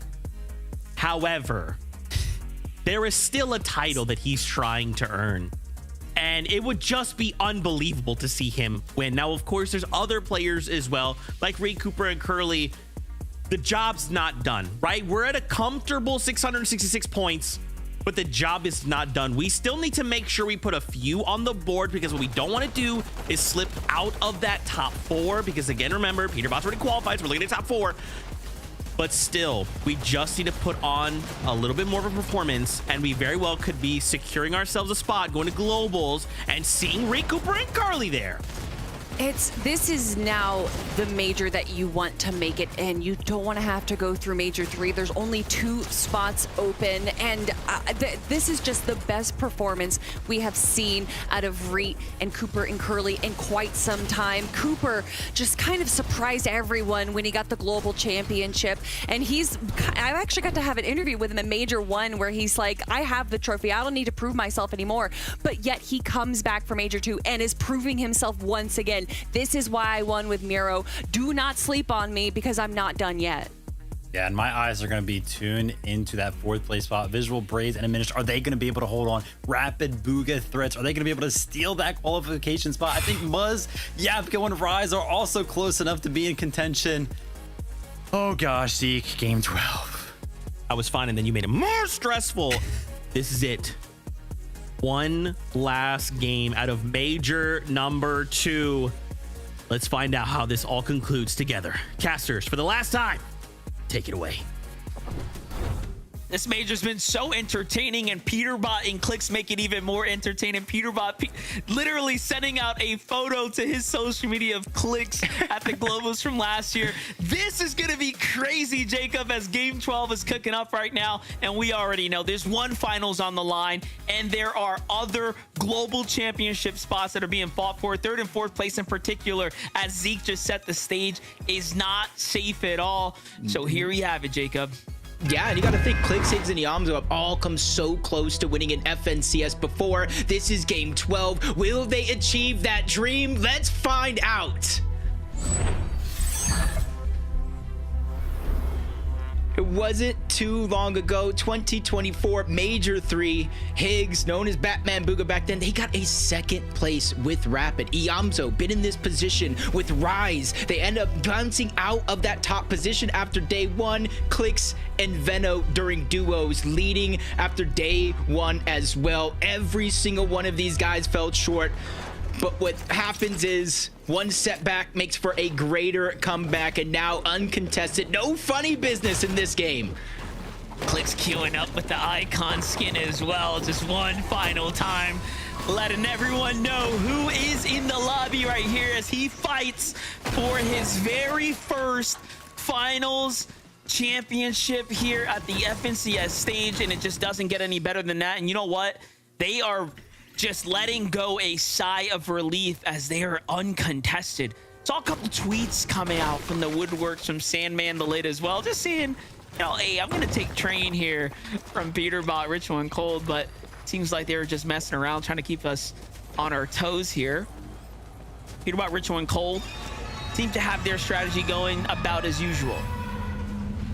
Yeah, kind of everything here the same as almost every other game out the gates. I think Visuals, Braids, and Diminish have somebody set up towards Foxy to try to land some shots over in this direction. Early surge, allowing them flexibility through the early and mid portions of the game, so we don't have to certainly make it too much of a focal point.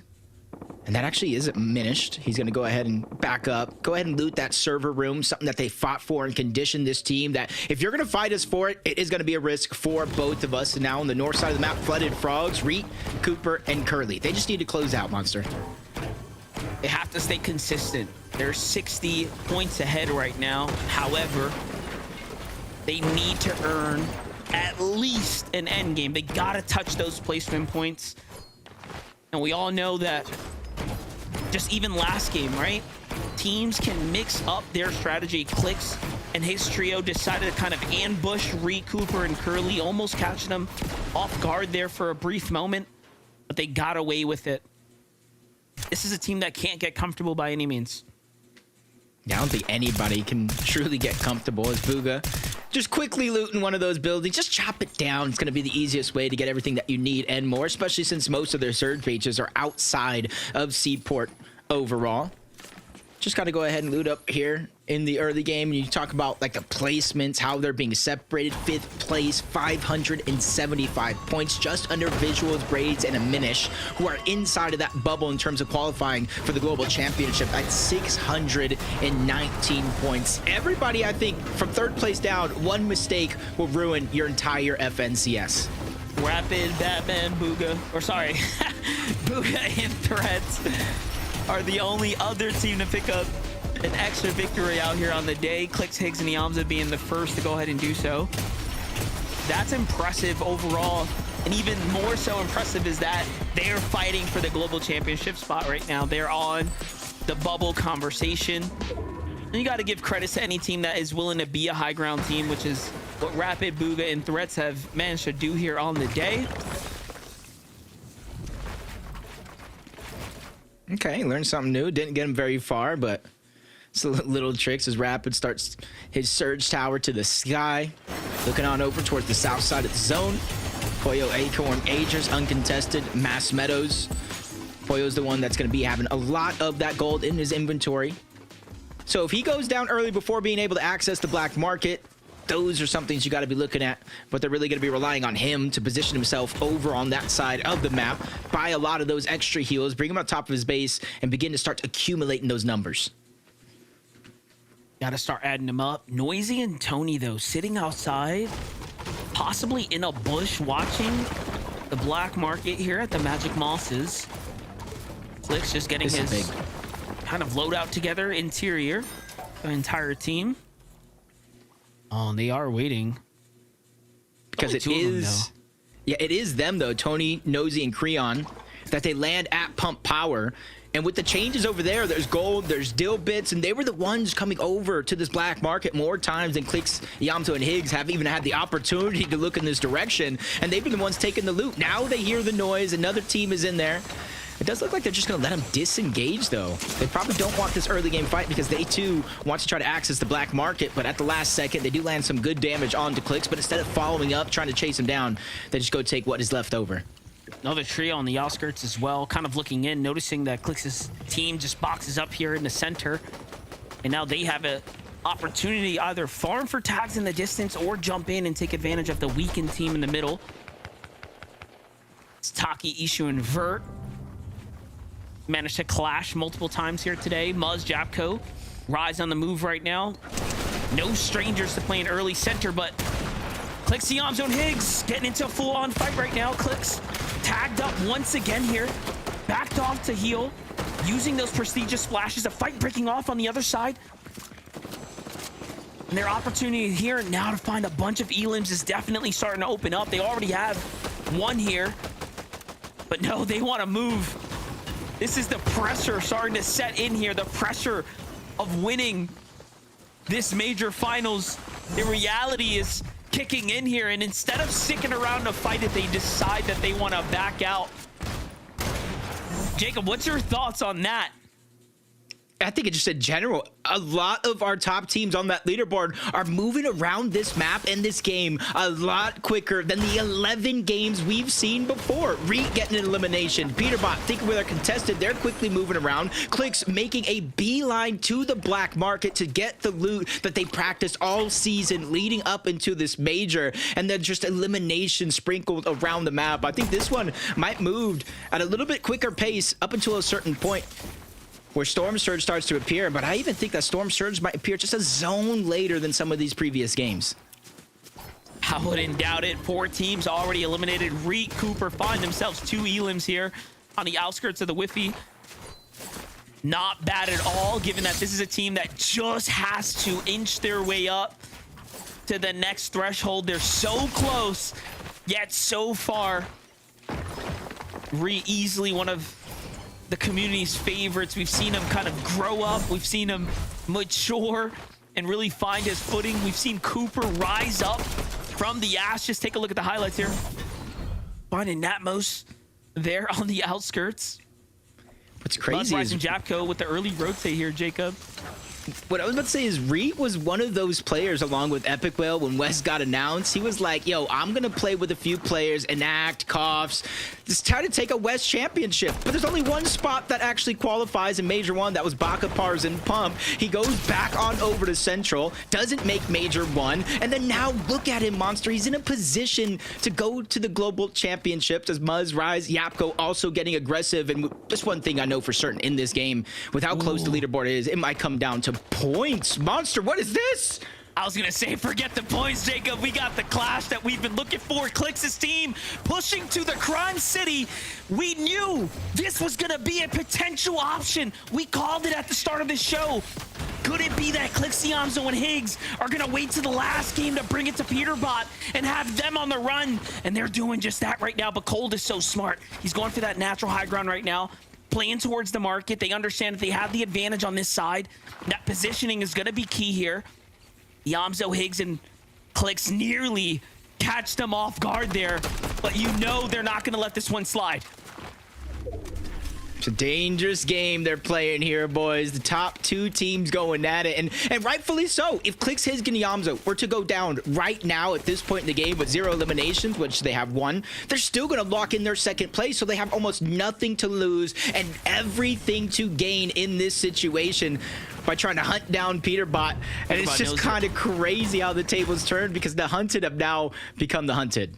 Said that wrong, don't but count it out. Peterbot knows what's going on. He knows he's got nothing to lose. He knows that if he takes him down, this is where it all is coming down to. So Peterbot, Ritual, Cold looking to kick this off. Peterbot going for the side angle, Cold going for the right, and this is where they play best, being aggressive, but they sniff him out for a second there. They have the little bit of high ground. Here comes a Gold Splash set up.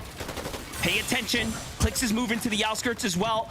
They have to play for angles. This is extremely high-level Fortnite at the works here. Cold finds the Yamzo. Kind of doubles back.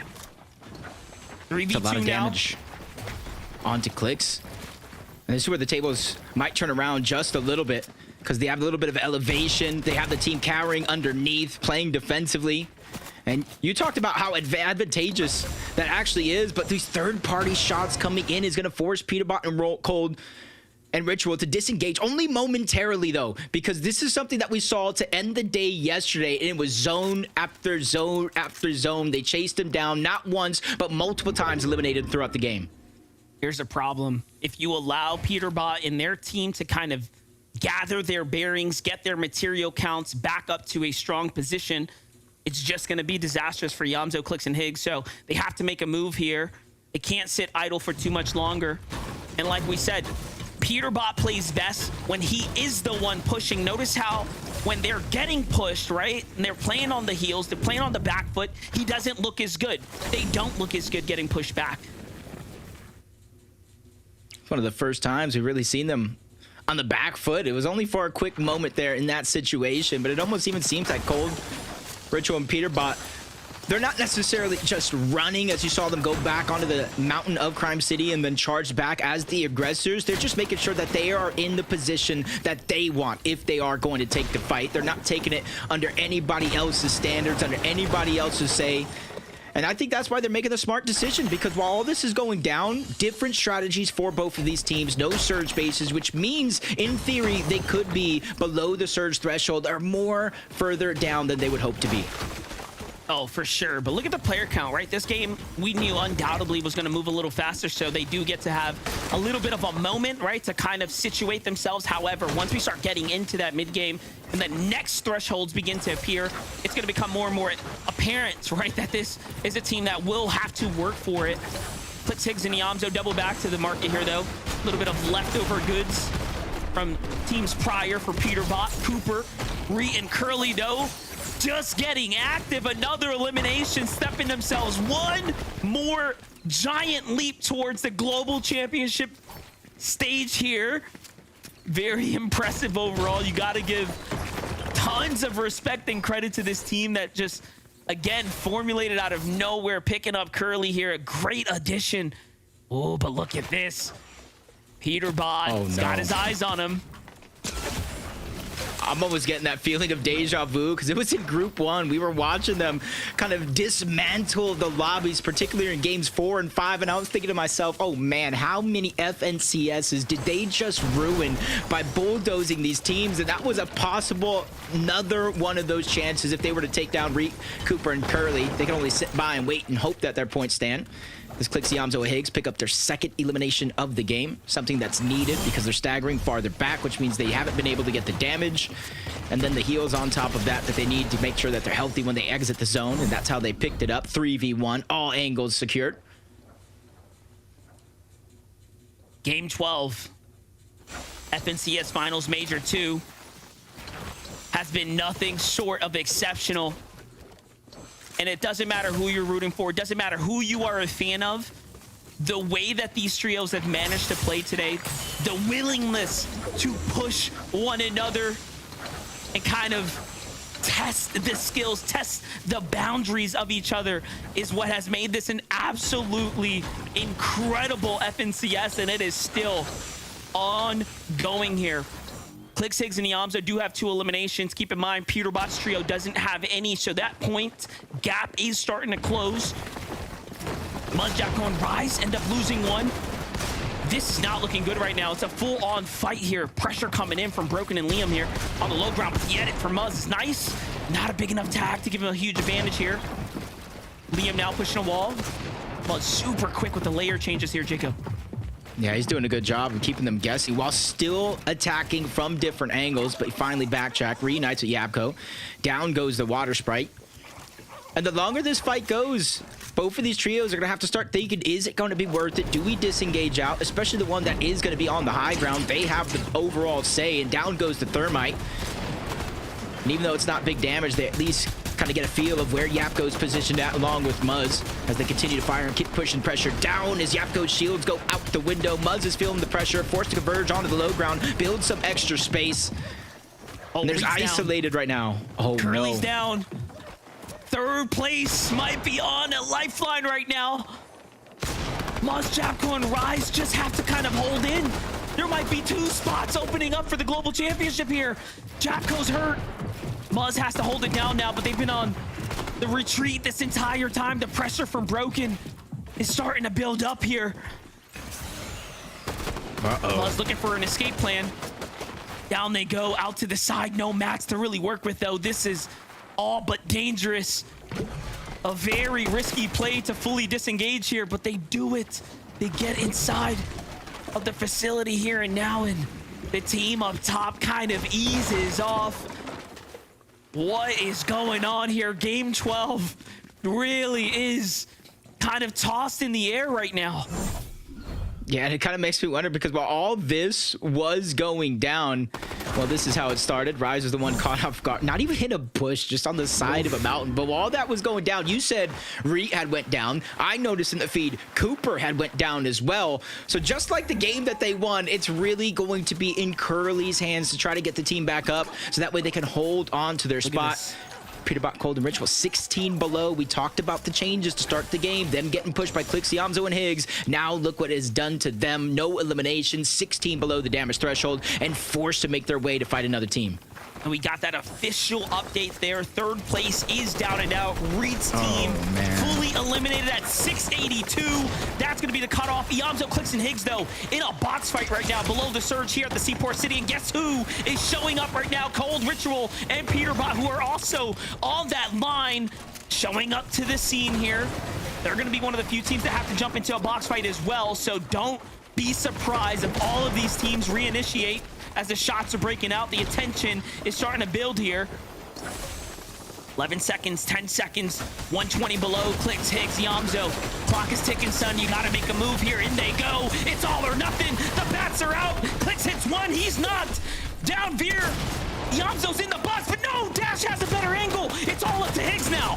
Tournament on the line for them. Shot still breaking through, but he's able to get the elimination. No siphon. Wasn't his down. Splashes onto Clicks. He's trying to save the day. Get them back into the game. But Dash, he heard a lot of the noise. He knows some knocks are there. On the other side, one wall is separated, but Higgs is going to hold on to that one. Gets the revive, finishes it. But Clicks just gets trapped on the other side, but he gets the elimination. That was absolutely big for Yamzo to get the siphon there, but Clicks goes down, and they heard it. The hunted are now on the prowl.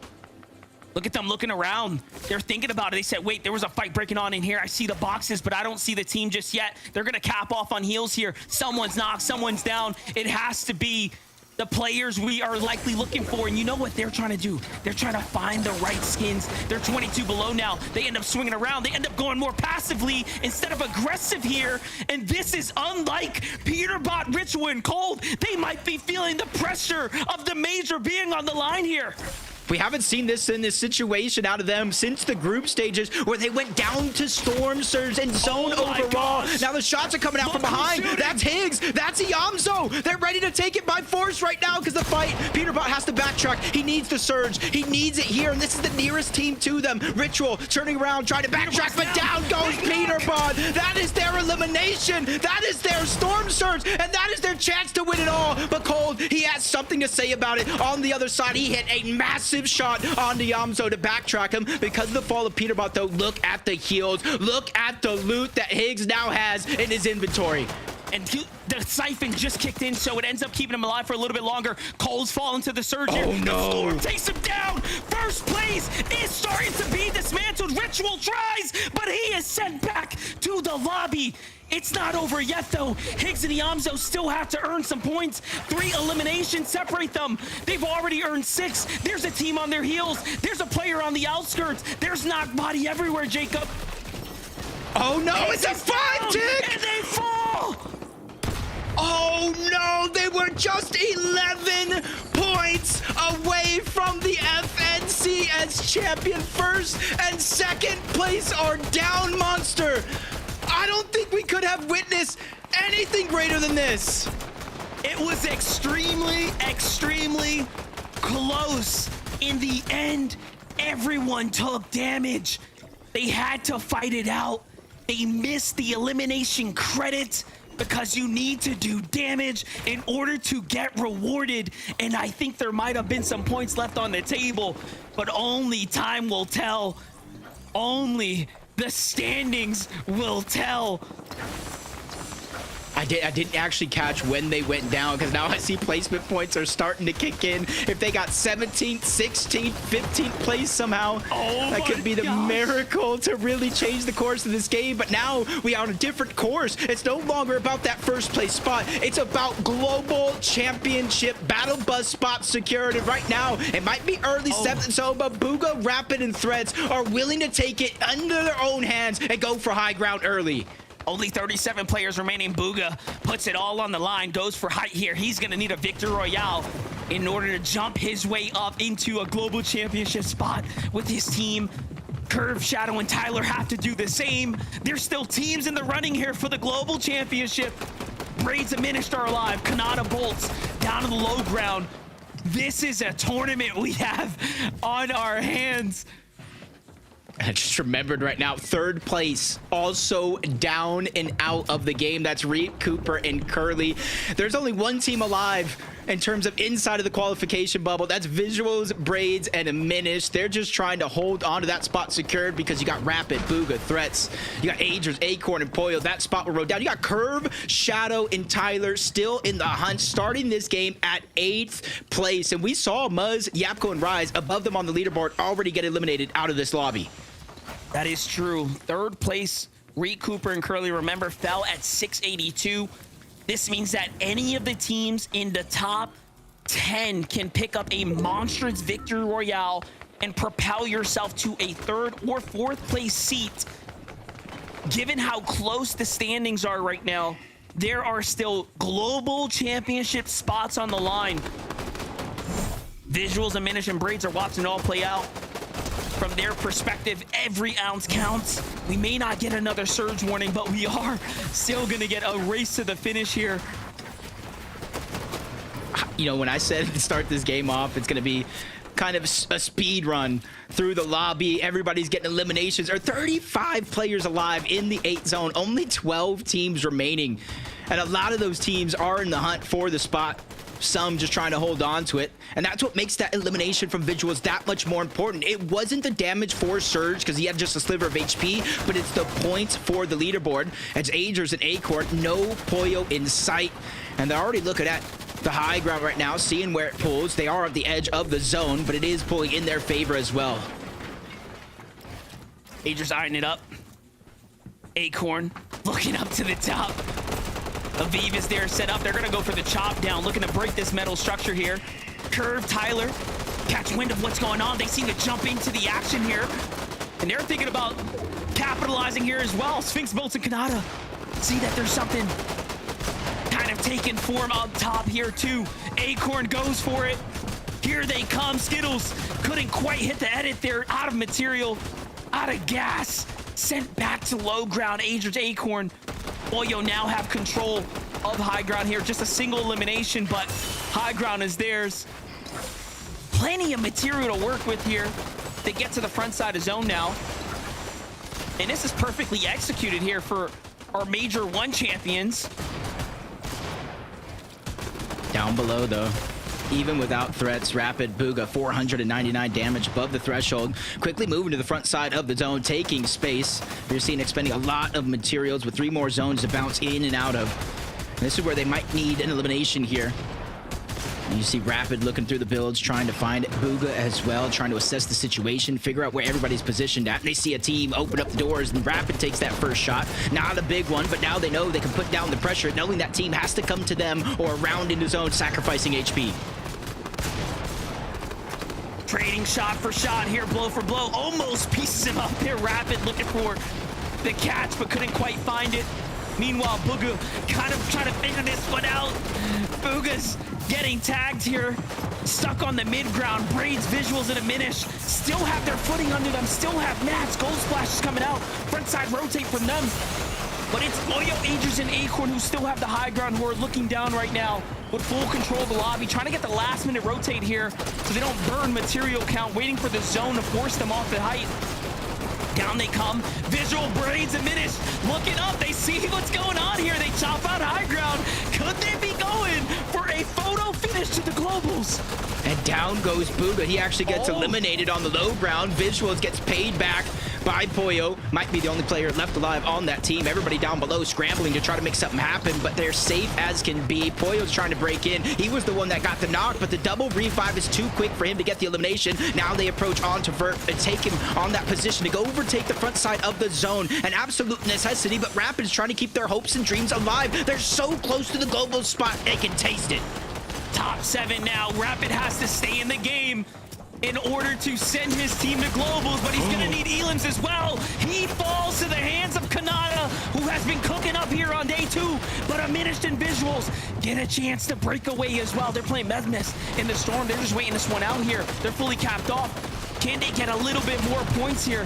Gmoss on the outside of the wall. Team breaks out, and Visuals opens up, finds one. Can he get the second? He finds Osid as well. Waiting for the Siphon now to kind of kick in here. His teammates down. There it is. He is fully healthy. He's got the mats to work with. Top 3 now here, Jacob. Now he's ready to play the Thorn in the side.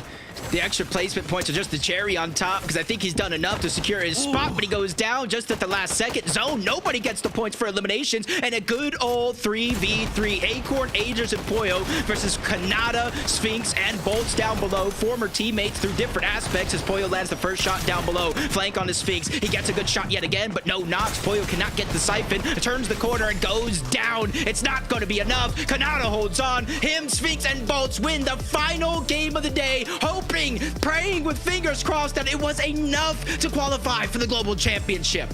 That is the real question, because 11 eliminations in a Victory Royale is a monstrous triple-digit game. Surely that can at least look to raise the eyebrows, but you still had Rapid Booga threats. You still had Agers, Acorn, and Poyo potentially there, you know, just to push teams out, really shake things up for everyone here. Game 12, absolutely insane at one point there. I mean, I started to go lightheaded with the clash between the Titans. Kanata, Sphinx, Bolts, congratulations on a Game 12 Victory Royale. Jacob, it's been an honor calling the NA Central Finals. What a tournament that was. Bro, if you would have told me today when we woke up that we would have a tournament where first and second place are hunting each other down to win the Major 2 FNCS and qualify for the Global Championship Monster, I would have called you crazy. It was the whole day too. It wasn't just like, you know, one little moment. It was the entire tournament. Well, we hope you were entertained. For myself and of course Jacob, we're done here. You're gonna send on over to Zeke to give us the final results. Jacob PR, Monster Base, thank you so much for 2 fantastic games. And we can now call your winners from the Major 2 finals. It is Peterbot, it is Cold, it is Ritual.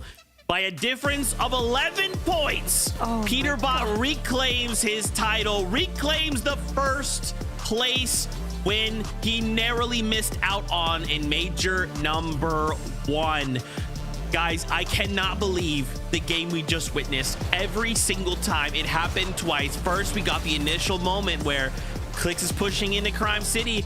We're all thinking, oh my gosh, is it gonna happen? They kind of, both sides posture, then they back out, and then suddenly Peterbot's running in them, and they kind of box up, and then they kind of separate each other again, and now suddenly both squads are below on Surge, and then it is just all basically downhill from there, kind of creating this moment where we don't know which way is it gonna go. How are they gonna solve these problems?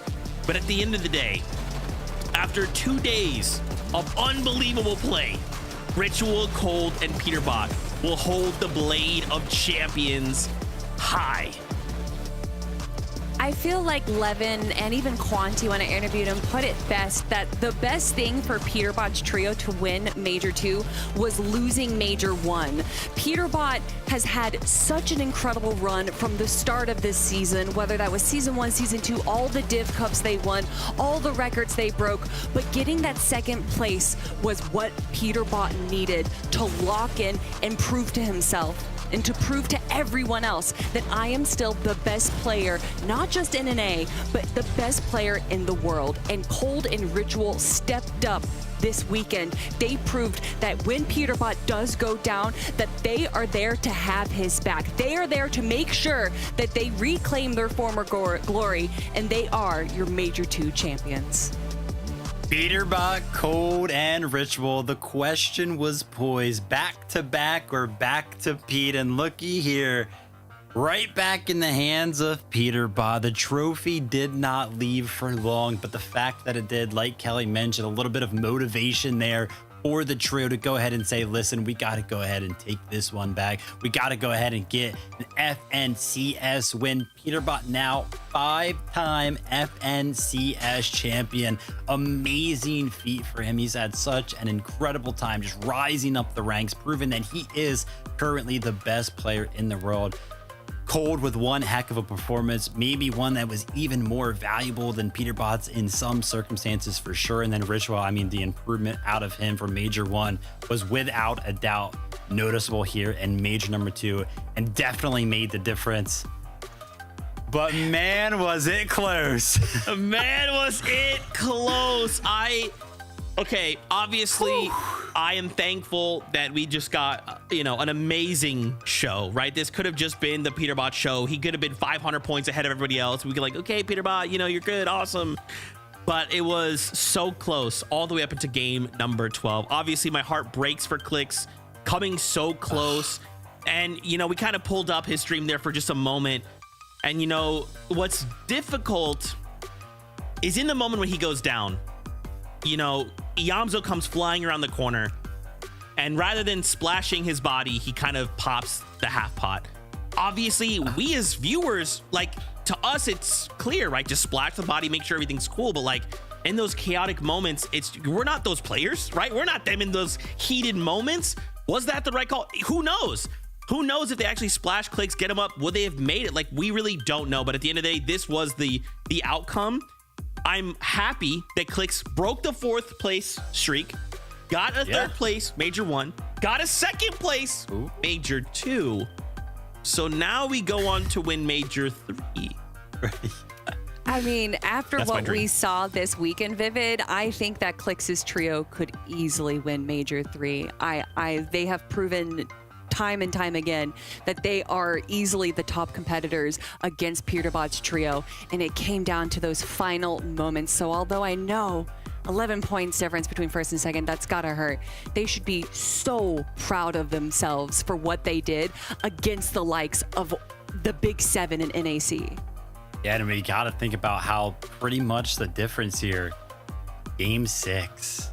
The end of day number 1, where Peterbot was able to kind of pick apart the strategy. They were a little bit too lackadaisical, maybe over at the POI sitting on top of the ramp, allowed that kind of a push to happen, right? That was kind of their only bad game when we compare them, Peterbot, Cold, and Ritual. Obviously, game 12 right here, probably a bad game for both the trios, but they kind of went down side by side, 20th place, 19th place. I can't believe that's how game 12 ended. I can't believe that's how Major 2 ended towards the top of the leaderboard. Fortnite fam, are we happy with that ending? I don't know. You guys let me know. Well, I am happy because guess what? We actually have an interview with none other than Ritual, who just went ahead, claimed himself the Blade of Champions, looking crispy. Ritual, I would expect you to be going crazy, but you're just calm, cool, and collected, ice in the veins. So how's it feel, man? How's it feel knowing you just gone on to win Major 2. Yeah, you know, it actually feels really good, especially coming on, like, after the last major. You know, I didn't play too good, and we were supposed to win that one, so I had to bounce back for this one, and I'm glad I could lock in and, you know, get the win. It feels awesome. I love that you say you were supposed to win Major 1, and honestly, I think a lot of people could agree, but luckily we see you guys claiming back that spot, winning Major 2, but I love that you say that for you personally, you wanted to lock in between Majors 1 and 2, so tell me a little bit about what that means for you. What was locking in, what was practicing like for you to make sure that you won Major 2? Yeah, so, you know, after Major 1, I didn't really like how I performed. I wasn't really listening to what, you know, other people were telling me. Know their opinions. I just knew personally that I didn't like how I played, so I took some time off to like get my head in the right space, and then I just kept grinding because that's how you get better. You know, you push through it, you push through the pain, and it paid off for me. I played good this Grands. I like it. Yeah, he definitely played well. I mean, I was talking up your clutches early today. First and foremost, Ritual, congratulations on an FNCS win. That's awesome stuff. Obviously, the defining moment there was game number 12, and you guys were kind of going head-to-head with Clicks, Yamzo, and Higgs throughout that entirety of the game, right over towards Crime City on the rotates over there. Talk us through what the comms were like, what was going through your head. Like, did you guys know it was their trio? You guys went down to them, or you're like, oh my gosh, it's over? Tell us about, you know, what kind of happened in the comms there. Yeah, so we were still in Crime City when they chug splashed and tried to fight Peter, and we kind of assumed it was them because, you know, the other 11 games nobody tried to fight us at all, and then they ended up running away from us, and we were like, I mean, we could just end this tournament here if we fought back and we, you know, eliminated them. So that's what we did, and then we ended up rotating to zone, and as we were in Seaport looking for a Storm Surge, we heard them fighting in the vault. So we kind of lurked on them and played our whites. I had a Med Mist and I think Cole had like a Chug Jug. And we waited for them and we saw Clicks get knocked. And so we calmed that like, if we take them out with us right here, like they can't pass us. So that was our whole goal, like just waiting. Oh no. That is awesome, man. I just want to ask, you're still here with us just to make sure. I don't know if you can you still hear me? We might I think Ritual wants to party. He's ready to celebrate his win. That's okay. That's okay.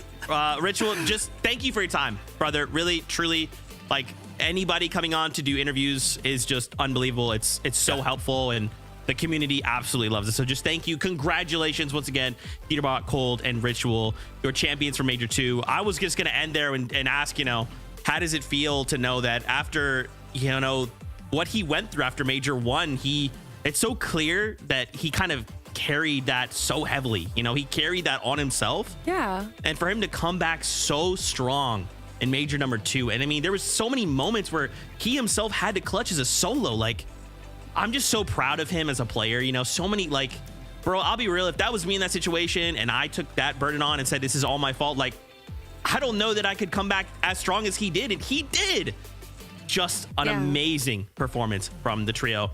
Why don't we take a look, though, because we still have to remind ourselves, this trio's already qualified. They're already going to the Global Championships. They won Major 2. Right. But we still have 3 spots. I know. We still have 3 spots going to the Global Championships. 2nd through 4th place is where you're looking at. Of course, Clicks, Higgs, and Iamzo. We knew they were going through, right? Fighting to the very bitter end. And we will be seeing them at the Global Championship. But look at this, Kelly. Reed, Coop, and Curly. We're going to be seeing them at Globals. Let's go! King Reed is back, Cooper is back, and Curly is back. I love that these 3 proved themselves time and time again. Whether that was controlling the low ground, going for high ground, every part of their play was just so impressive to me. A lot of people didn't even have them in their top 5 lists. So I love that we got Coop, Curly, and Reed to prove to everyone that they deserve their spot in the Global Championships.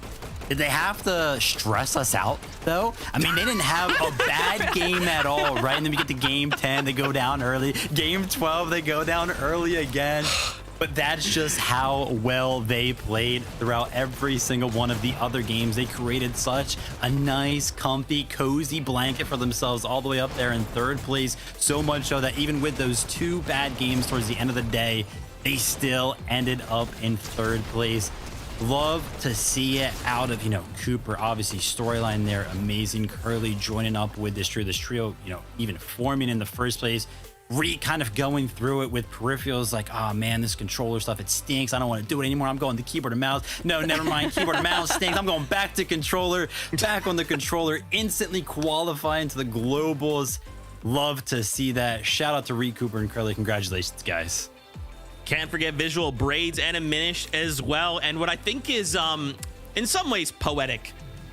We get bookended, right? Between Peterbot and Poyo, your three trios moving on to the global championships, having to look on either side and think, yeah, we're going to have to go against you at globals if we want to secure a global championship title. But for Visual, Braids, and Aminish, I am just excited to see these guys perform. They have just been so impressive all weekend long, all season long, right? And I'm starting to just kind of think through, like, what do we have to improve? I mean, guys, they only had a single game outside of the top 10.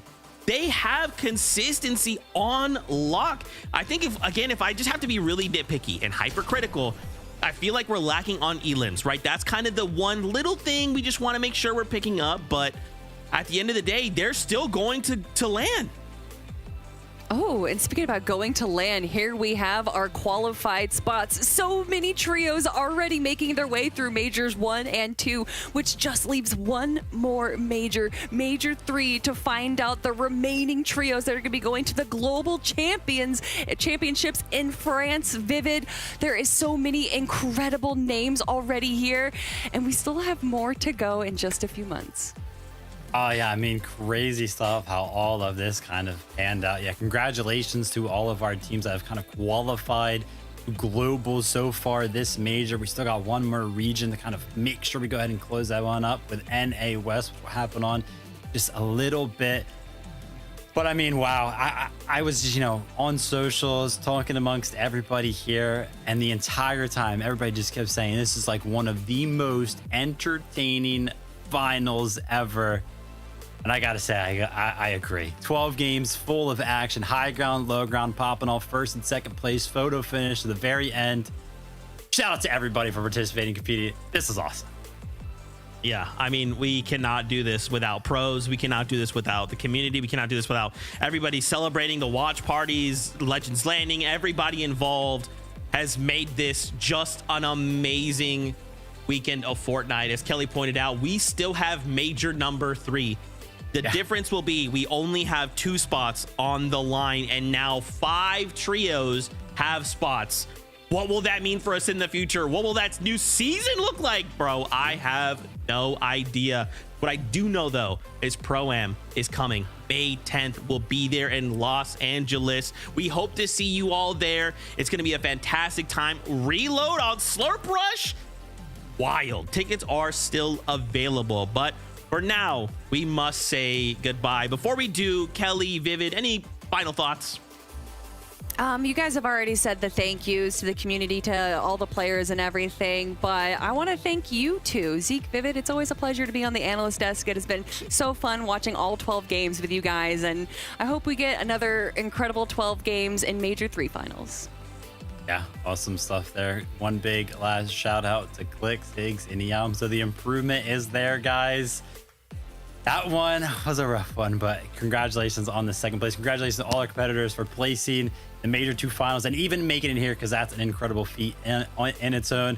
And yeah, I'm going to follow up on Kelly here. Thank you, Kelly. Thank you, Zeke. Thank you, Jacob. Thank you, MDF, for an awesome grand finals. That's right. And of course, don't forget the EU crew. A massive thank you to them as well, and all the players and pros and fans over there. The next time we'll see you is the FNCS Pro-Am, and then after that will be major number 3 before the global championships. We still have so much more Fortnite to go. Thank you all so much for allowing us to do this, to come together, to talk about Fortnite, to laugh, to cry, to be stressed out of our minds. We really do appreciate it. Until next time, as always, we love you. Keep yourself safe, and we'll see you on that battle bus. Beep, beep. Beep, beep.